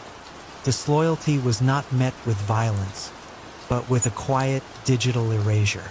Access codes vanished, encrypted hard drives became unreadable, and digital footprints were meticulously scrubbed, leaving the offender isolated and professionally crippled, unable to ever work in the shadows again. Elias believed that fear of digital annihilation was far more effective than physical intimidation. Within this meticulously crafted digital fortress, a silent discontent began to fester in the mind of Lena Volkov, Elias's lead cryptographer. Lena was brilliant, almost as brilliant as Elias himself, and increasingly resentful of his absolute control and the chilling anonymity of their operations. She longed for recognition, for a greater share of the decision-making, but Elias was an autocrat. Lena, in her quiet defiance, began to implant small, almost undetectable backdoors into the complex encryption protocols she designed for Elias's operations. These were not for sabotage, but for a future contingency, a subtle digital escape route for herself, should the need arise. She imagined using them to leverage a better position, to gain some measure of control. The turning point came when Elias, in a rare miscalculation, overextended himself. He initiated a highly ambitious, multi-pronged attack designed to manipulate the stock prices of 3 major tech companies simultaneously, promising an unprecedented payout. The scale of the operation required Lena to design an even more intricate and robust encryption system. As she worked, she discovered a subtle flaw in Elias's overall architecture, a single point of vulnerability he had overlooked in his grand design. This flaw, combined with the extreme volume of transactions, created a fleeting, almost imperceptible digital echo, a recursive loop that, if triggered, could expose the entire network. Lena, feeling the immense pressure of the operation and realizing the opportunity, made a choice. She didn't betray Elias directly. Instead, she anonymously submitted an academic paper to a highly specialized cybersecurity journal, detailing a hypothetical, extremely complex distributed network vulnerability. The paper was theoretical, seemingly harmless, but embedded within its equations and conceptual diagrams was a subtle, almost poetic description of the very flaw she had discovered in Elias's system, alongside the precise, unique digital signature that would indicate its presence. She did not reveal the who or what, only the how and where of a particular kind of digital anomaly. The paper caught the eye of a lone, tenacious analyst at Europol, a quiet woman named Dr. Anya Sharma, who had spent years researching the very kind of ghost networks Elias was building. Dr. Sharma was an academic at heart, fascinated by patterns in data. The theoretical vulnerability described in Lena's paper resonated deeply with some of the inexplicable digital noise she had observed in her own investigations, ghostly echoes of illicit financial transfers that seemed to vanish into thin air.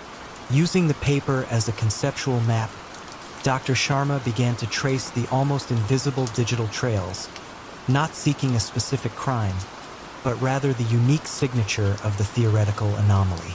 The unraveling was silent and swift. There were no raids, no dramatic arrests. Instead, the digital gates began to close. One by one, the offshore accounts were frozen, not because they were directly linked to a specific crime, but because the patterns of their transactions now matched the anomalous signature Dr. Sharma had identified. The shell corporations found their assets seized without warning, their digital infrastructure quietly deactivated.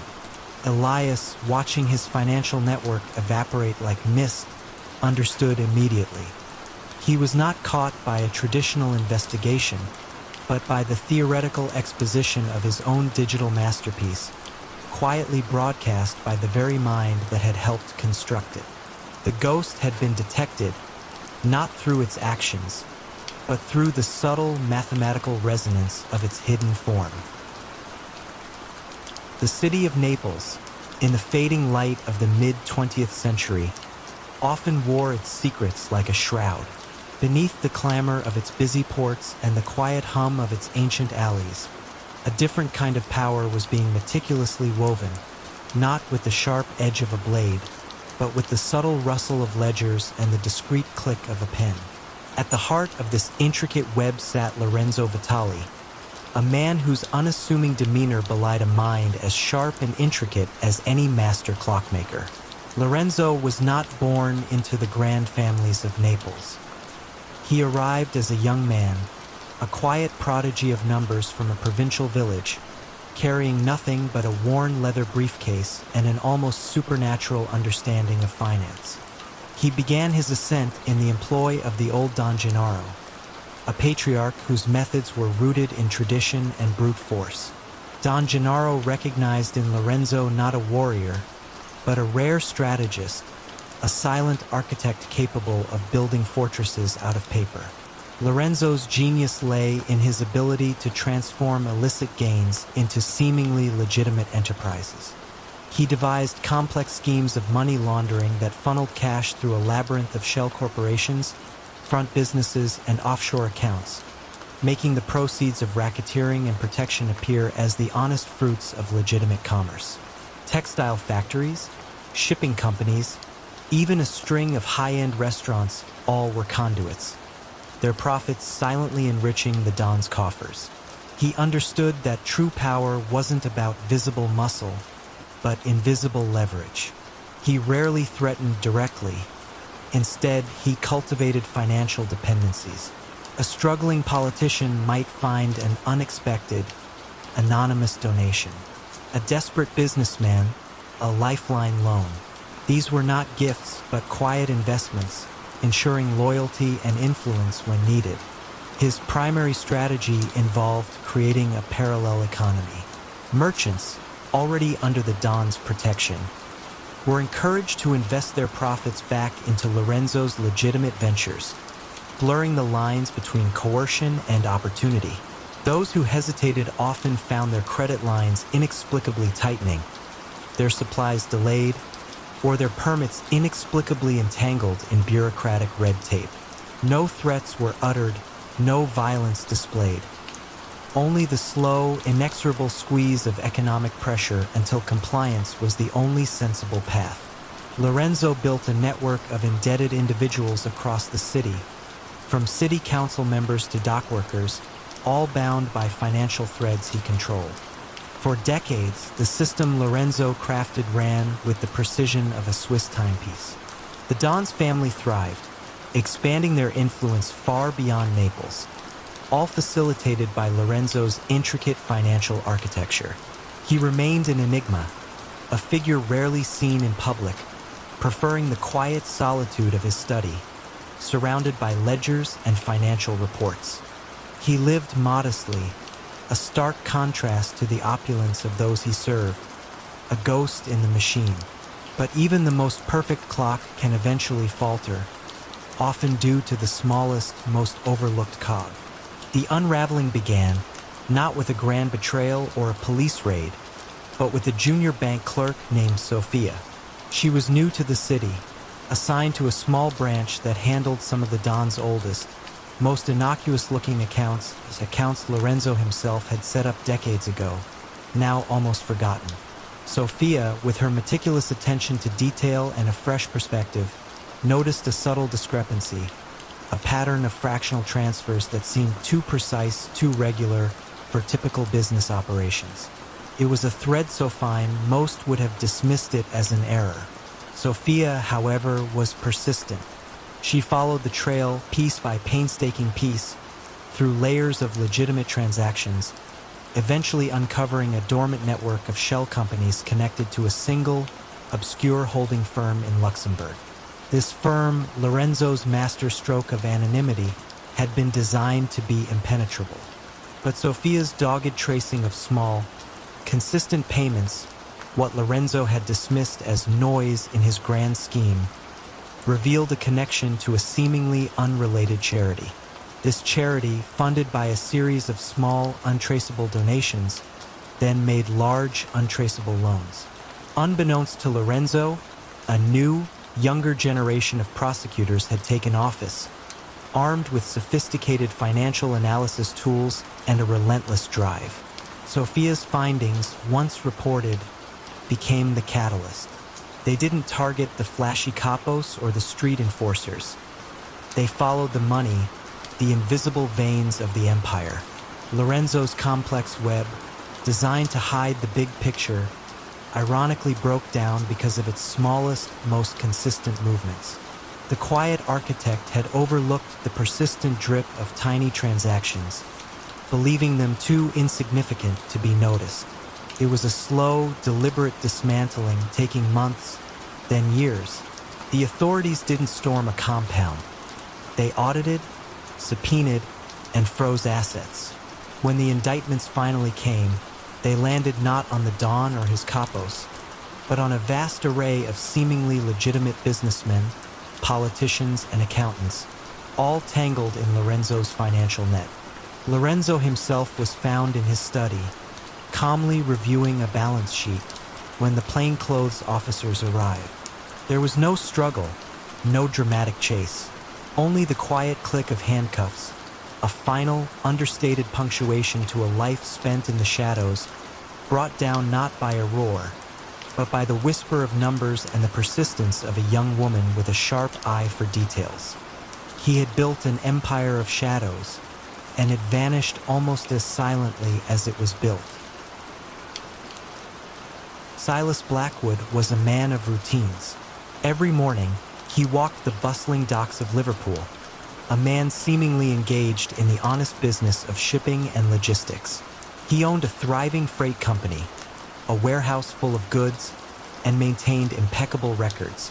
Yet, beneath this veneer of legitimate trade, Silas orchestrated a sophisticated network of smuggling and subtle coercion that had, for decades, allowed him to control the flow of illicit goods in and out of the city's port.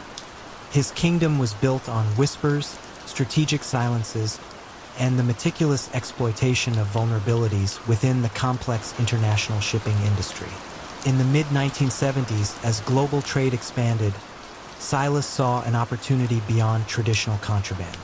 His true genius lay in exploiting customs loopholes and bribing low-level officials to misplace or misclassify high-value, lightly taxed goods. He didn't deal in drugs or weapons directly. His trade was in luxury items, electronics, designer clothing, high-end spirits that could be bought cheaply abroad and sold at immense profit domestically, avoiding hefty import duties. He used his legitimate shipping containers as Trojan horses, burying smaller, undeclared consignments deep within legal cargo. His warehouse, ostensibly for storage, was a masterclass in discreet transshipment, where hidden compartments and false walls allowed for swift, untraceable movement of goods. Silas's power was rooted in a quiet form of leverage. He knew the secrets of nearly everyone who mattered on the docks. The struggling freight forwarder deeply in debt, the customs officer with a gambling problem, the union representative with a hidden past. He offered favors, a loan, a promotion, a quiet word in the right ear, creating a web of quiet obligation. Defiance wasn't met with violence, but with the sudden, inexplicable refusal of a crucial permit, a dockworker strike that only affected their shipments, or an unexpected, crippling customs inspection. Silas didn't need to threaten. He simply created an environment where cooperation was always the path of least resistance, and dissent led to quiet, inexorable ruin. For years, Silas's system worked flawlessly, a well-oiled machine humming beneath the surface of legitimate commerce.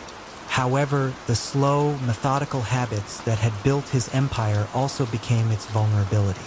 Young Thomas Miller, a junior customs agent fresh out of training, was assigned to the Liverpool docks in the late 1980s. Thomas was an idealist, earnest and meticulous, completely devoid of the cynicism that pervaded much of the port. He noticed small, seemingly insignificant patterns that others overlooked. Certain containers belonging to Silas's company always cleared customs faster than others. Certain manifests always seemed to have minor, easily explainable discrepancies, and the same few low-level customs officials always seemed to be on duty when Silas's larger, legitimate shipments arrived. Thomas, with a quiet, almost obsessive focus, began compiling a separate, unofficial ledger of these anomalies. He cross-referenced shipping manifests with port schedules, observed the subtle shift changes, and meticulously documented the contents of containers that, on paper, appeared entirely normal. He wasn't looking for a smoking gun, but for a consistent, subtle deviation from the norm. He noticed that the container weights for Silas's electronics shipments were often slightly heavier than they should have been. A difference so minimal it could be attributed to packing materials, but consistent enough to pique his curiosity. He suspected that the packing materials were, in fact, undeclared, high-value goods hidden within the declared cargo. The true moment of unraveling began with a container listed as carrying household appliances from Italy. Thomas, through his quiet observation, noted that a specific low-level customs official, known for his gambling debts, was on duty that day. Thomas also observed Silas Blackwood himself making a rare, brief appearance at the dock that morning, a subtle departure from his usual routine. Trusting his gut, and without alerting his superiors who might dismiss his suspicions, Thomas quietly arranged for an unscheduled spot check on that particular container. He cited a new, minor regulation about packaging material safety, a detail so obscure it raised no alarm. When the container was opened, it appeared to be filled with ordinary washing machines and refrigerators. However, Thomas had read every customs regulation, no matter how minor. He specifically asked for the packaging integrity check on one of the washing machines. When the machine was carefully disassembled, the back panel revealed a false compartment, expertly designed, filled with hundreds of undeclared luxury watches. This single discovery was not enough to bring down an empire, but it was the crack in the facade. The discovery led not to a dramatic raid, but to a painstaking, years-long investigation led by Thomas Miller. He used his meticulous notes, his quiet understanding of the port's rhythms, and the now-proven existence of a hidden compartment to secure warrants for forensic audits of Silas's shipping records. The Quiet King's undoing came not from a violent informant or a spectacular bust, but from the relentless, quiet observation of a junior agent who paid attention to the almost imperceptible deviations from ordinary patterns. The weight discrepancies, the consistent officials, the subtle visits, each piece, insignificant on its own, formed a damning mosaic when assembled by a mind trained to see the quiet truth. Silas Blackwood, the quiet king of the docks, was brought down not by a roar, but by a whisper, and the methodical pursuit of a truth hidden in plain sight. Silas Thorne presided over Thorne and Associates, a seemingly reputable financial services firm in a thriving Midwestern city during the early 1960s. From his polished mahogany desk, framed by certificates of community service and philanthropic awards, Silas cultivated an image of a benevolent local financier, a man who helped struggling small businesses and families stay afloat. Yet, beneath this carefully constructed facade, Silas operated a vast and ruthless loan-sharking enterprise, expertly disguised within the legitimate framework of his lending institution. His true power lay not in the interest rates he charged, but in the quiet, insidious leverage he gained over those in desperate need. Silas's ascent began subtly. He identified businesses on the verge of collapse or individuals facing insurmountable medical bills and offered them swift, no-questions-asked loans when traditional banks turned them away. These initial loans, seemingly charitable, carried quiet, exorbitant terms hidden deep within the fine print. When borrowers inevitably struggled to repay, Silas didn't resort to threats of violence. Instead, he offered restructuring options, forcing them to sign over percentages of their future earnings or demanding shares in their businesses.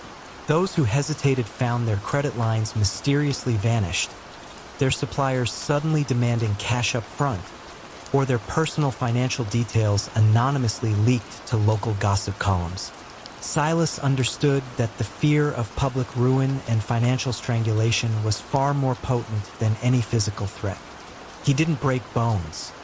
He broke spirits, forcing compliance through quiet, relentless pressure. His primary method of accumulation was a sophisticated form of economic capture. As businesses faltered under his usurious loan terms, Silas would quietly acquire them at pennies on the dollar, integrating them into his growing portfolio of legitimate-looking enterprises laundromats, diners, even a local newspaper. These acquisitions not only laundered his illicit profits but also extended his reach and influence, creating a self-sustaining ecosystem of quiet control.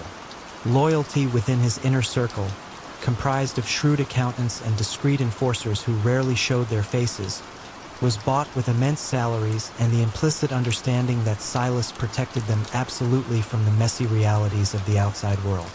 Disloyalty was met not with overt violence, but with a quiet, financial exile. Bank accounts frozen, credit ratings destroyed, and their ability to ever work in the financial world permanently erased. For years, Silas's system operated with chilling efficiency, an almost invisible web of coercion woven into the fabric of the city's commerce. However, a quiet unease settled in the heart of Eleanor Vance, a meticulous bookkeeper who had worked for Thorne and Associates for nearly 15 years. Eleanor was a woman of quiet routines and an unwavering sense of right and wrong. She processed every loan, every payment, and every restructuring agreement. Slowly, over time, she began to notice patterns that simply did not align with ethical lending practices.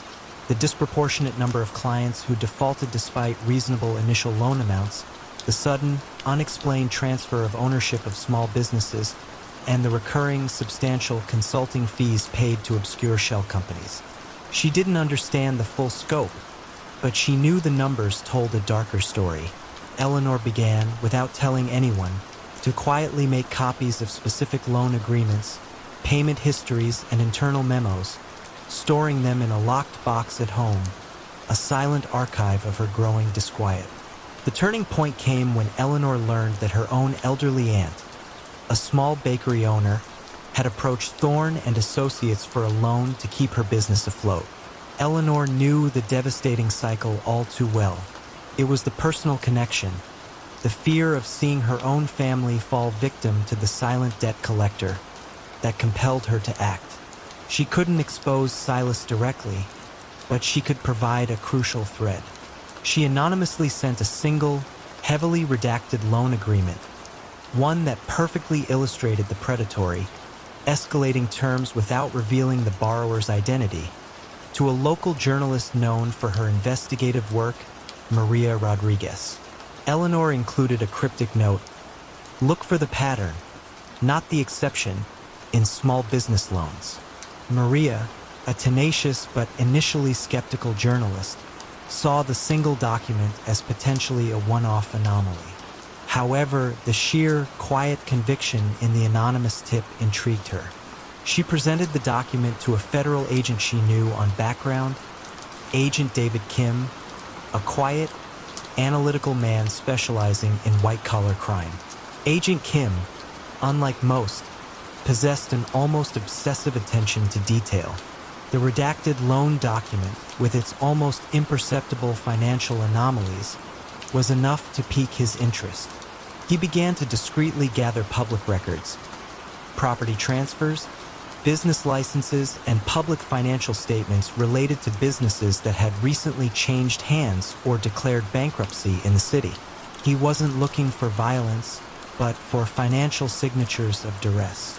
The unraveling of Silas Thorne's empire was a slow, methodical process of connecting the seemingly legitimate dots. Agent Kim, supported by a team of forensic accountants, began to map the web of businesses acquired by Thorne and Associates over the past decade.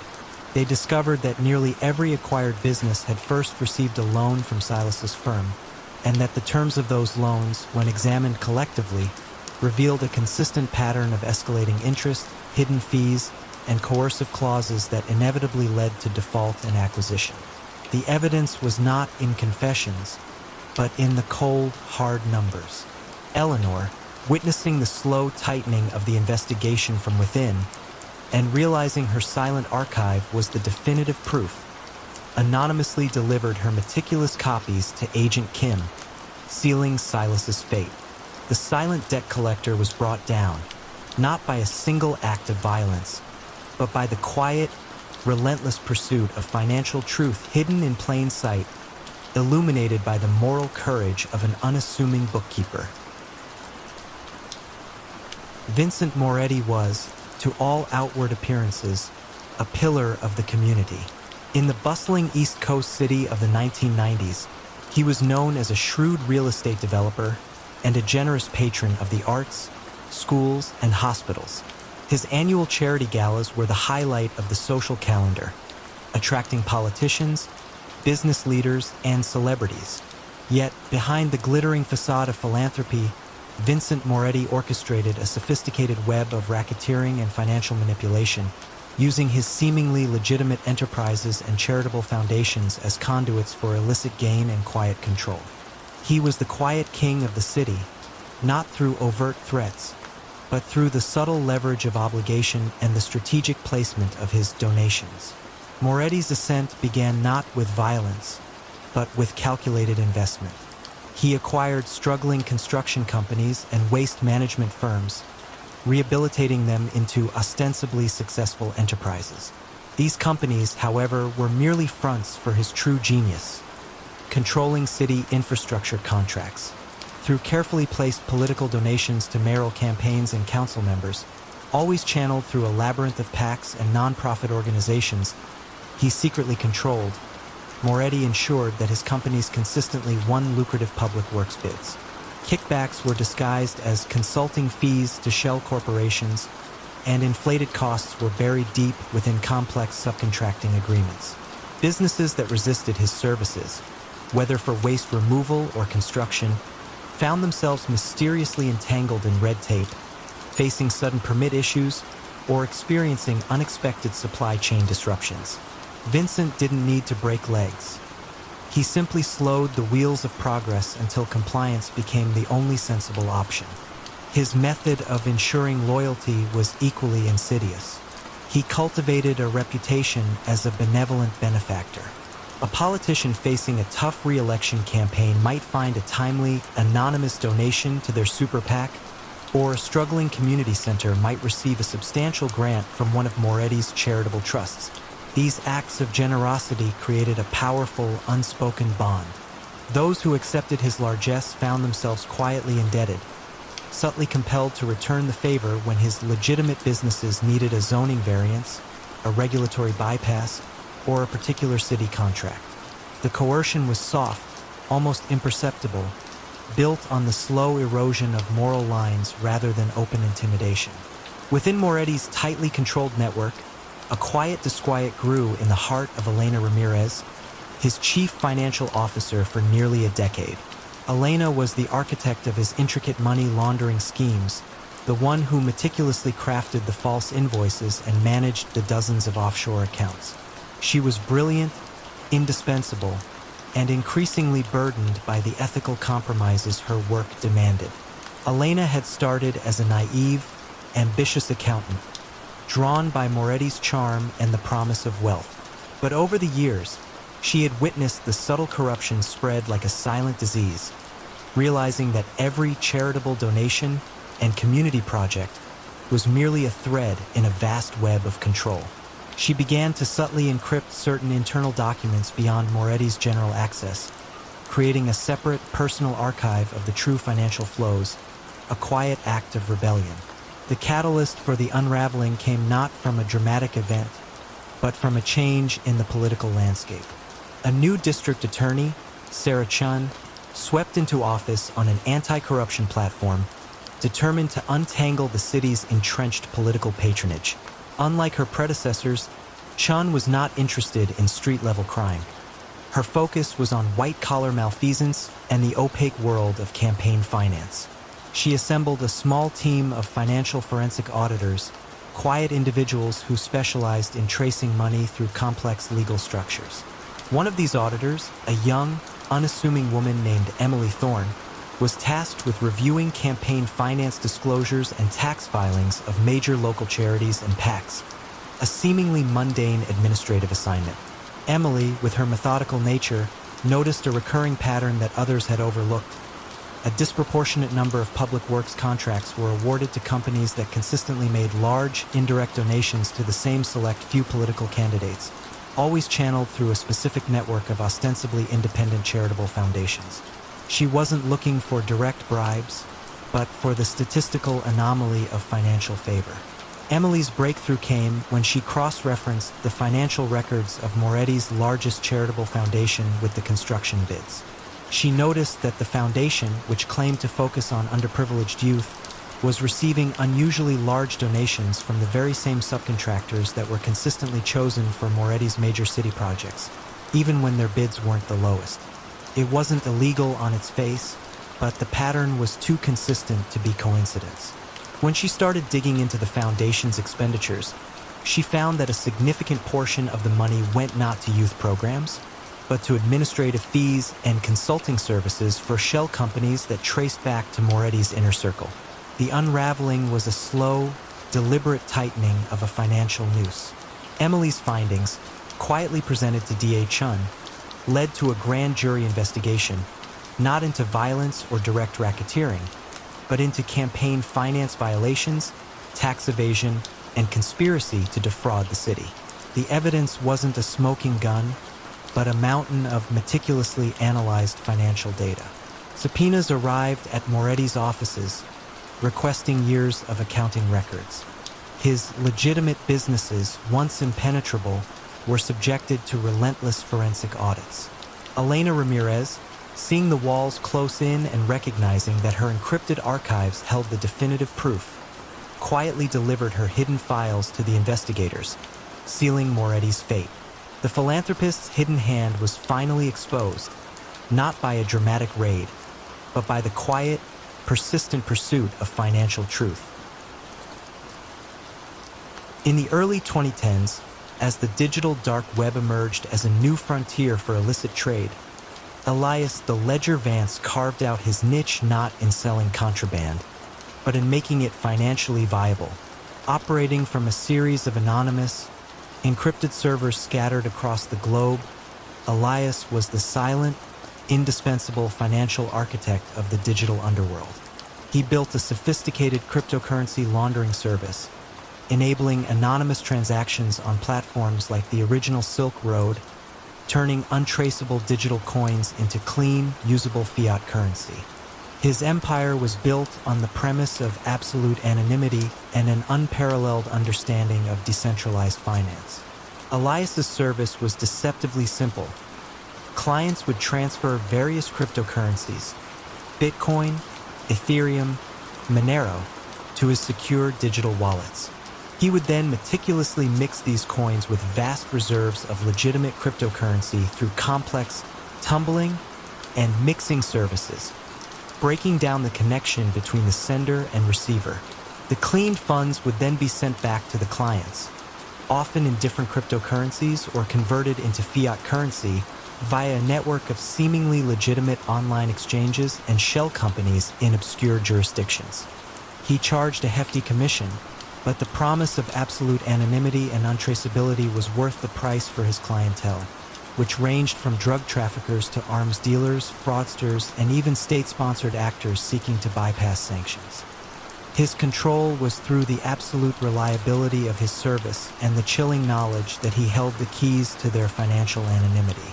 Loyalty within his small, highly specialized team of cryptographers and financial engineers was secured through extreme financial incentives and a carefully cultivated sense of shared intellectual superiority. They were the anonymous elite, the architects of a new financial order. However, Elias maintained absolute digital separation, enforcing strict need-to-know protocols, ensuring no single individual had a complete picture of his entire network. Any hint of a breach, any deviation from protocol was met with instant, irreversible digital excommunication, access revoked, data wiped, and their digital presence erased from his network, leaving them financially isolated and professionally crippled in the niche world of crypto finance.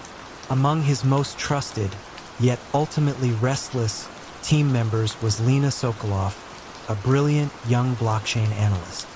Lena was responsible for constantly identifying and integrating new mixing techniques, ensuring the robustness of Elias's laundering protocols. She understood the intricate dance between transparency and anonymity inherent in blockchain technology better than Elias himself. Driven by a quiet intellectual curiosity and a subtle resentment of Elias's authoritarian control, Lena began to develop her own, even more advanced experimental mixing algorithms, which, unbeknownst to Elias, contained a minute, almost imperceptible signature in their output, a non-random pattern in the seemingly random distribution of mixed coins. This was her personal mark, her silent act of ownership over her intellectual creations. The catalyst for the unraveling came not from an external investigation, but from a growing sophistication within the very systems Elias exploited. Blockchain analytics firms, working with law enforcement agencies, were developing increasingly powerful tools to demix or untumble cryptocurrency transactions, even those processed through services like Elias's. While they couldn't directly identify users, they could identify patterns of unusual activity. Inspector Klaus Schmidt, a tenacious financial cybercrime investigator with Europol, had been tracking the digital flows from various dark web marketplaces for years, trying to identify patterns in the movement of large sums of illicit cryptocurrency. He had noted a consistent, yet unidentifiable, noise or artifact in the blockchain data after certain large transactions passed through mixing services.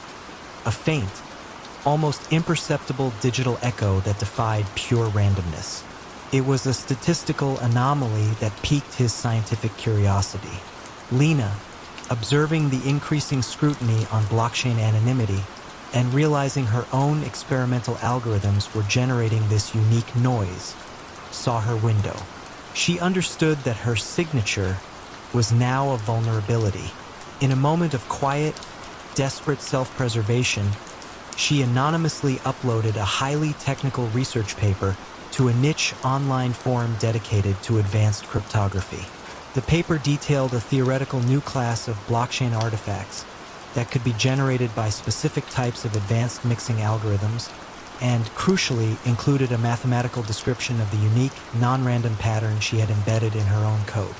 She described it as a purely academic discovery, a fascinating side effect of cutting-edge cryptography, not a flaw in a criminal enterprise. Inspector Schmidt, constantly scouring academic papers and forums for new insights, stumbled upon Lena's publication. The mathematical description of the artifact perfectly matched the noise he had been observing. Suddenly, the seemingly random digital echoes formed a coherent pattern. Using Lena's theoretical framework, Schmidt's team was able to reverse engineer the unique signature, allowing them to effectively tag transactions processed through Elias's specific mixing service. They weren't identifying individual users, but they were identifying the service provider with unerring accuracy. The fall of Elias Vance's empire was silent and swift, a purely digital collapse. His digital wallets were blacklisted by major exchanges. His shell companies found their bank accounts frozen. His anonymous clients, realizing their untraceable funds were now being quietly tagged by law enforcement, abandoned his service en masse.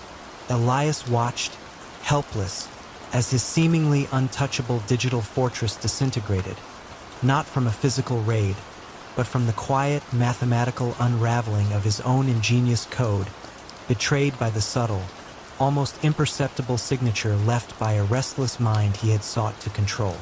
The Silk Road's shadow banker was exposed, not by a single act of betrayal, but by the relentless pursuit of patterns hidden within the vast, seemingly anonymous expanse of the blockchain.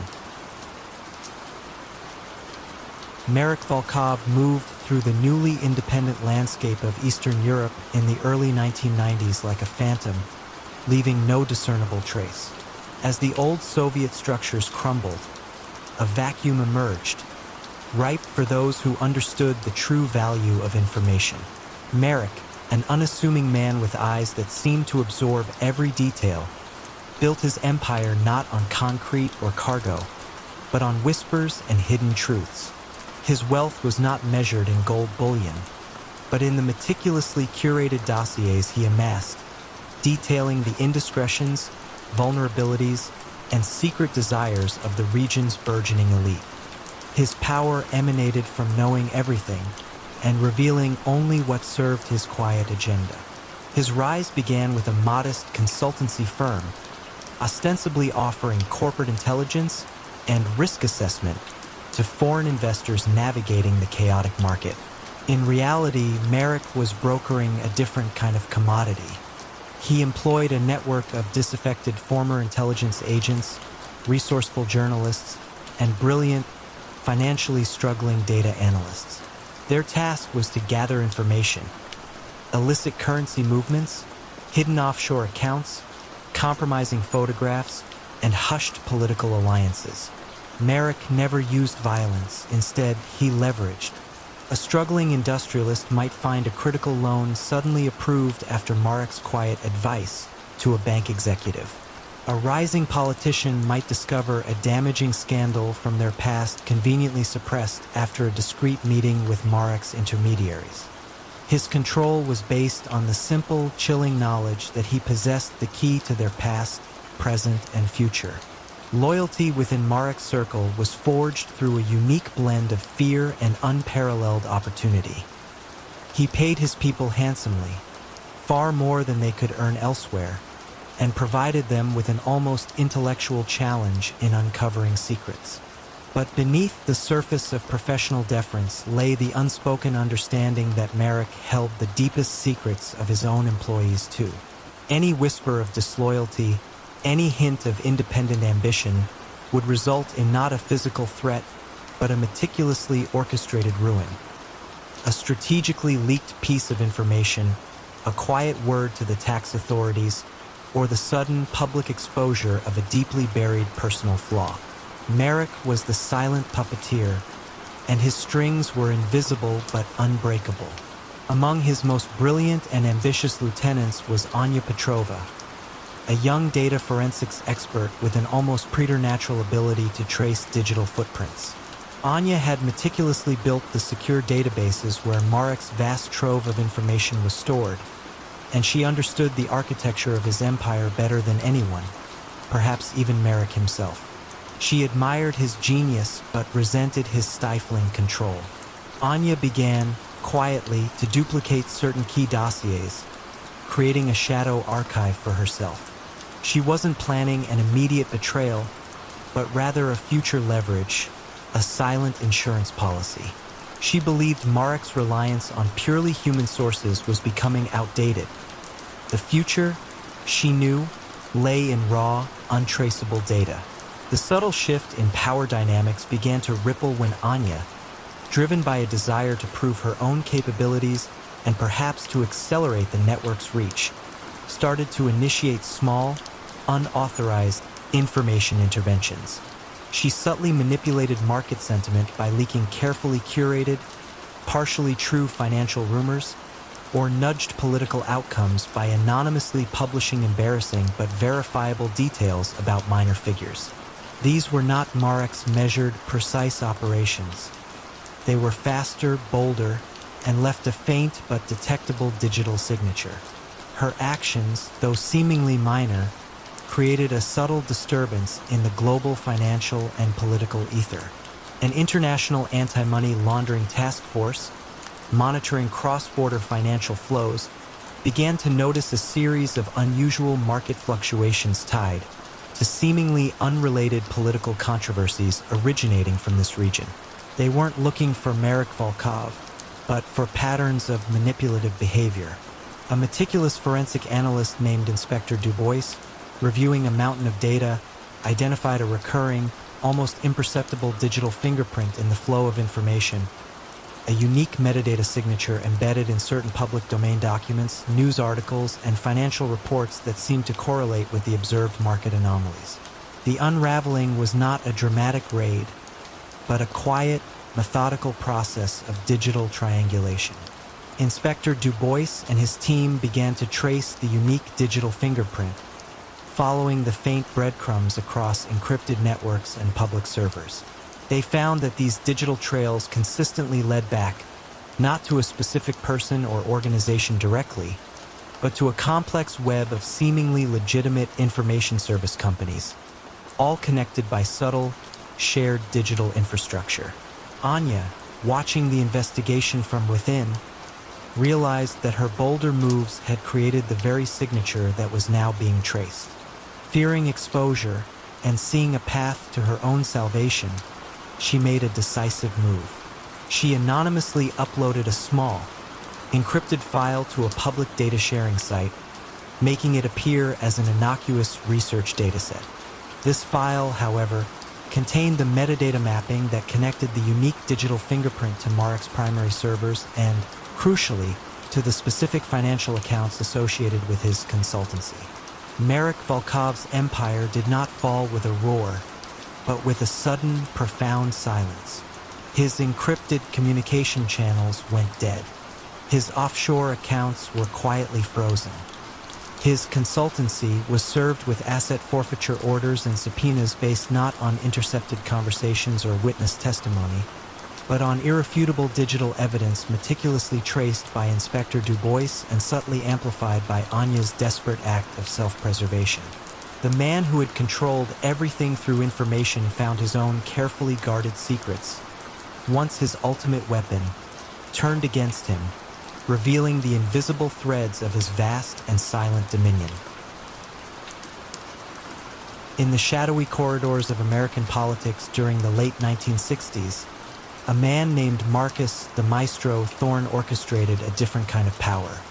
He wasn't a kingpin of illicit goods, nor did he command a legion of enforcers.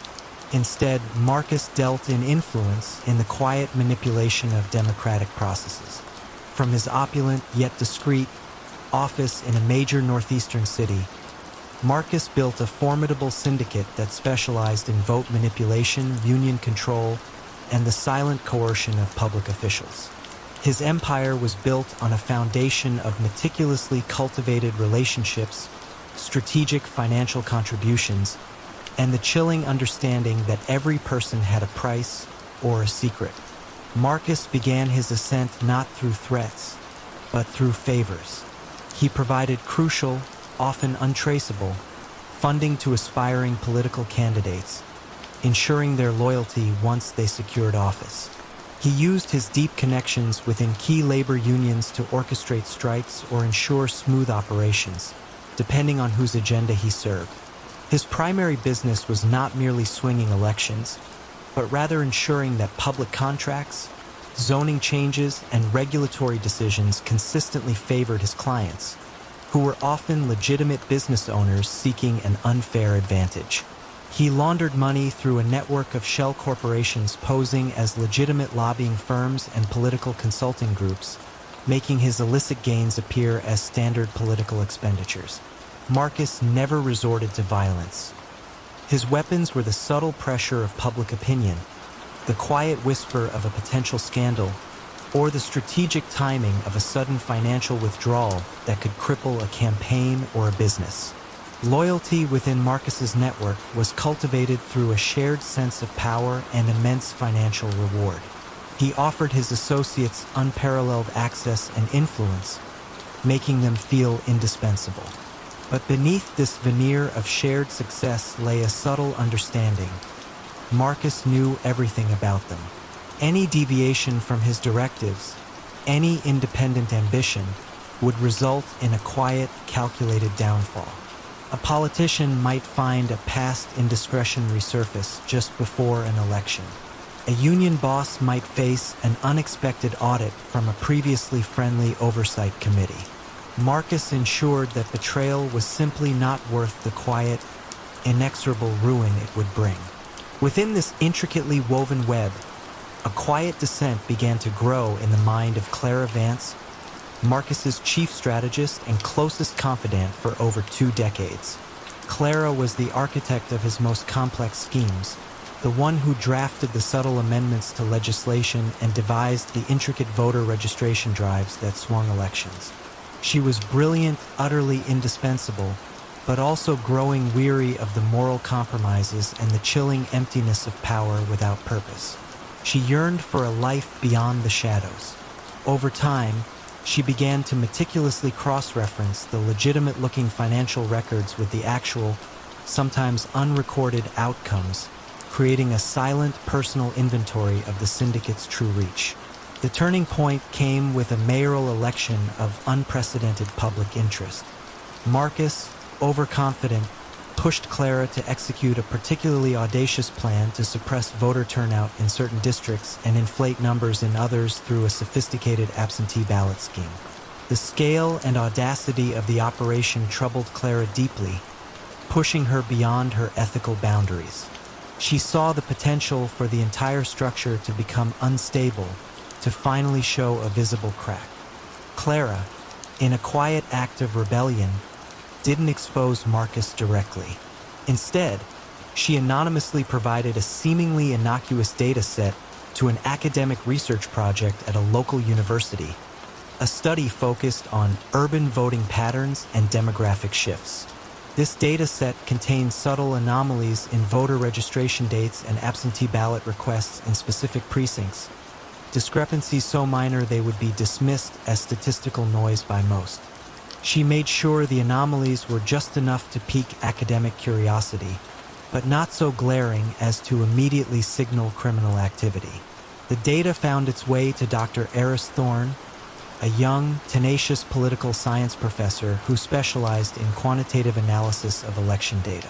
Dr. Thorne was not looking for crime, but for academic insights into voter behavior.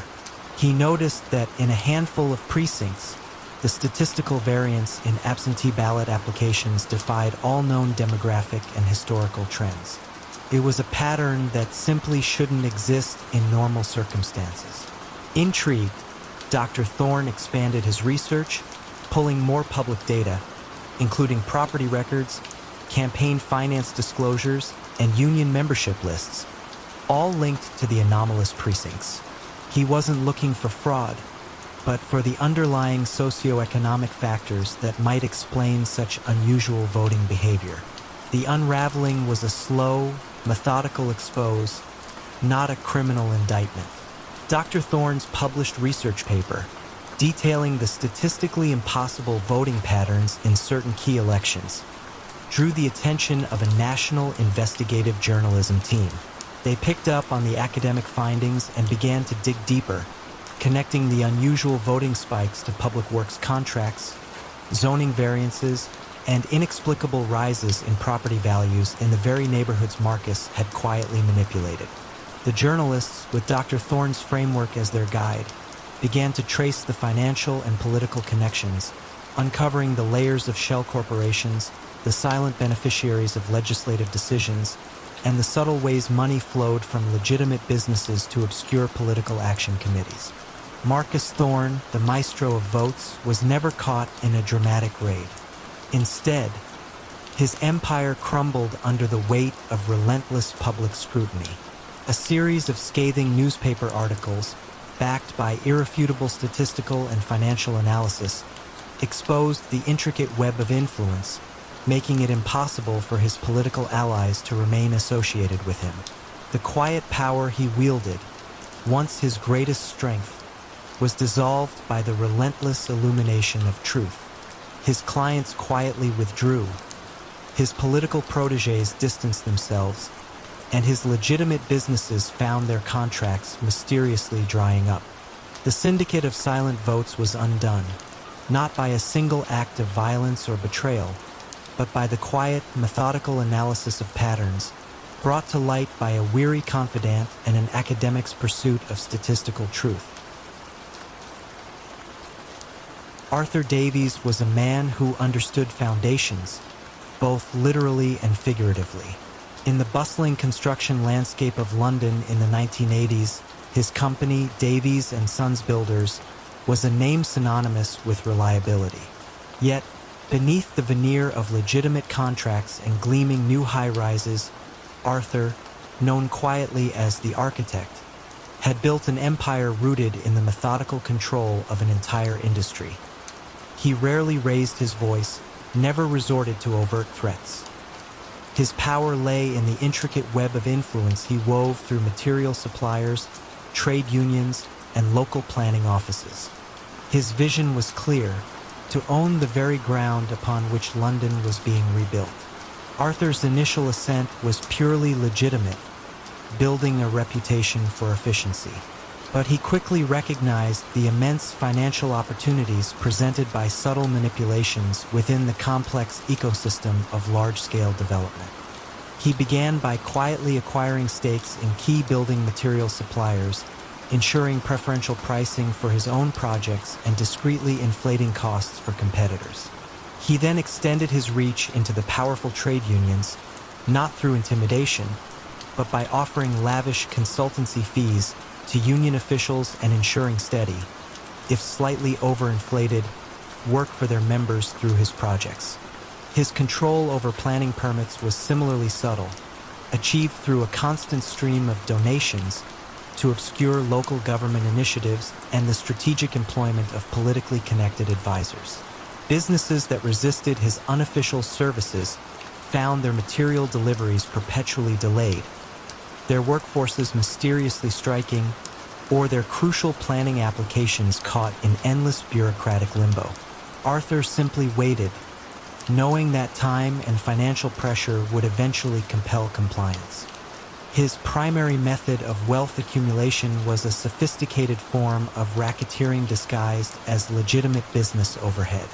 He consistently inflated material costs, billed for phantom ghost employees on union payrolls, and added layers of unnecessary subcontracting fees, all of which served to launder illicit funds through his legitimate projects. The vast sums generated were then quietly absorbed into new property acquisitions, further legitimizing his empire. Loyalty within his firm was maintained through generous salaries and the quiet understanding that Arthur's reach extended far beyond the construction site. Disloyalty was not punished with violence, but with a gradual, suffocating withdrawal of opportunities, a sudden inability to secure new work, or an unexpected tax audit that brought legitimate operations to a grinding halt. Arthur was a master of the quiet chokehold, leaving his adversaries to slowly wither on the vine. For nearly 2 decades, Arthur's empire thrived, a testament to his understated genius. However, a quiet resentment simmered beneath the surface, nurtured in the heart of Frank Riley, one of Arthur's oldest and most loyal foremen. Frank had been with Arthur since the legitimate early days, a man who built things with his hands and prided himself on honest work. As Arthur grew more powerful and distant, Frank felt the soul of the company erode, replaced by quiet corruption. The final straw came when Frank's son, a skilled carpenter, was repeatedly denied entry into the union despite his qualifications. A subtle signal, Frank suspected, orchestrated by Arthur as a reminder of his pervasive control, perhaps for some minor, long-forgotten transgression. Frank, a man of few words, felt a slow burn of quiet fury. Frank didn't seek open confrontation. Instead, he began to meticulously document the subtle inconsistencies he observed on various project sites. The exact number of concrete loads delivered versus the volumes billed, the precise hours his genuine crews worked versus the inflated timesheets. These were not grand secrets, but mundane, technical details easily dismissed by anyone outside the trade. He knew that the key to Arthur's financial manipulations lay in these small, consistent discrepancies. He discreetly passed these observations, anonymously, to a young, tenacious investigative journalist named Eleanor Vance, who was then researching union irregularities for a local paper. He presented them as odd accounting practices.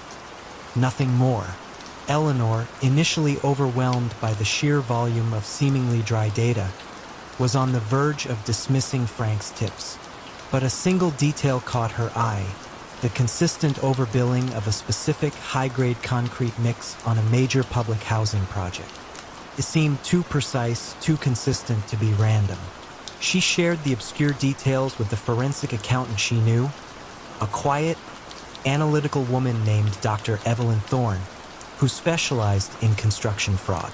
Dr. Thorne, using Eleanor's cryptic notes, began to meticulously compare invoices, material delivery logs, and engineering blueprints. She found that Davies and Sons consistently billed for 10 to 15% more materials than could physically be incorporated into the structures as designed, and that specific union overheads were inexplicably tied to these inflated material costs, not actual labor. The unraveling was a slow, deliberate tightening of a financial noose. Dr. Thorne's detailed report, supported by Eleanor's quiet investigative journalism, led to a civil investigation, not a criminal one at first, focusing on construction fraud and overbilling. Auditors arrived at Davies and Sons, not with sirens, but with calculators and subpoenas. They meticulously compared the physical structures to the financial ledgers, uncovering the vast discrepancy between what was built and what was billed. Arthur Davies, the architect of silence, found his meticulously constructed empire crumbling, not under the weight of a violent confrontation, but under the quiet, relentless scrutiny of numbers, brought to light by the subtle, technical rebellion of a man who just wanted to see his son get a fair chance. Evelyn Vance ran the Last Resort, a seemingly charming, if slightly faded, hotel nestled on a quiet stretch of coastline in southern France. From the outside, it was a picture of serene hospitality in the late 1990s, attracting a steady stream of tourists and business travelers. Yet, beneath its genteel facade, Evelyn, with her sharp mind and even sharper instincts, operated a discreet but highly effective money laundering operation for a clandestine network of international clients. She was not a gangster in the traditional sense, but a meticulous financial architect, using the hotel's myriad transactions to filter vast sums of illicit cash, making it disappear into the global financial system with quiet precision. Evelyn's genius lay in exploiting the nuances of the hospitality industry. Guests paid in cash, ostensibly for rooms, dining, and spa services, but the amounts were often wildly inflated, far exceeding the value of the services rendered. These cash payments were then carefully broken down into smaller, legitimate-seeming transactions and deposited into various bank accounts across Europe, making them difficult to trace. The hotel also served as a discreet meeting point for clients, with conference room rentals and event catering fees providing additional channels for the movement of funds. Evelyn forged an intricate web of relationships with local businesses, laundries, food suppliers, even art dealers, who would generate fake invoices for services never rendered, further legitimizing the illicit cash flow. Her control was based on a network of quiet favors and unspoken understandings. Her method of ensuring compliance was subtle. Evelyn rarely needed to threaten. Instead, she offered her associates a taste of the seemingly legitimate prosperity, providing them with steady, lucrative business through the hotel. Those who crossed her found their accounts mysteriously audited, their credit lines inexplicably frozen, or their businesses suddenly facing a barrage of minor, but crippling, regulatory hurdles. She believed that financial inconvenience was a far more effective deterrent than physical harm, a slow, quiet suffocation that forced compliance. For years, the Last Resort operated like a well-oiled machine, its illicit financial dealings humming quietly beneath the surface of everyday hotel life. However, a silent observation was taking place within its very walls. Camille Dubois, the hotel's meticulous head housekeeper, had an uncanny eye for detail. Camille was an older woman, overlooked and underestimated, who saw everything but said nothing. She noticed the unusual patterns. Guests who never seemed to truly stay in their rooms, the sudden influx of cash that never quite matched the occupancy rates, the strange, almost ritualistic way certain transactions were recorded. She didn't understand the full scope of what she was seeing, but she knew something was deeply amiss. She started, almost instinctively, to keep her own quiet, handwritten notes in a small, hidden journal documenting dates, room numbers, and the subtle, recurring oddities. The turning point came not from an external investigation, but from an internal shift in Evelyn's operations. Driven by an increasingly demanding client, Evelyn began to move larger sums of money through the hotel, pushing the limits of her established laundering methods. This required the manipulation of more substantial cash flow figures, including fabricated expenses for fictitious renovations. The new, inflated expenditures created a subtle but noticeable imbalance in the hotel's financial statements, a pattern that Camille, with her simple but sharp eye, began to notice in the discarded office papers she collected for recycling, particularly the discrepancies between the official invoices and the actual visible state of the hotel. Camille, troubled by what she was observing, and having read about a new anonymous tip line for financial crimes in a local newspaper, decided to act. She didn't accuse Evelyn directly. Instead, she anonymously submitted a series of very specific dates and corresponding hotel renovation expenditure figures from her notes, alongside observations about rooms that remained untouched despite being billed as occupied.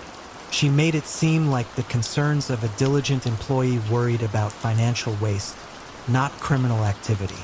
Her tip landed on the desk of Inspector Jean-Luc Moreau, a financial crimes investigator known for his quiet persistence. Moreau was accustomed to receiving vague accusations, but Camille's tip was different. It provided precise, verifiable details, specific dates, room numbers, and curious financial entries. Intrigued by the mundane precision of the information, Moreau began a quiet, almost imperceptible investigation. He didn't raid the hotel. Instead, he initiated a routine tax audit, focusing on the hotel's renovation budgets and cash receipts. He brought in forensic accountants who methodically compared the actual physical state of the hotel's rooms and public areas to the detailed invoices for upgrades and repairs. The unraveling of the last resort's secrets was a slow, meticulous process of financial forensics.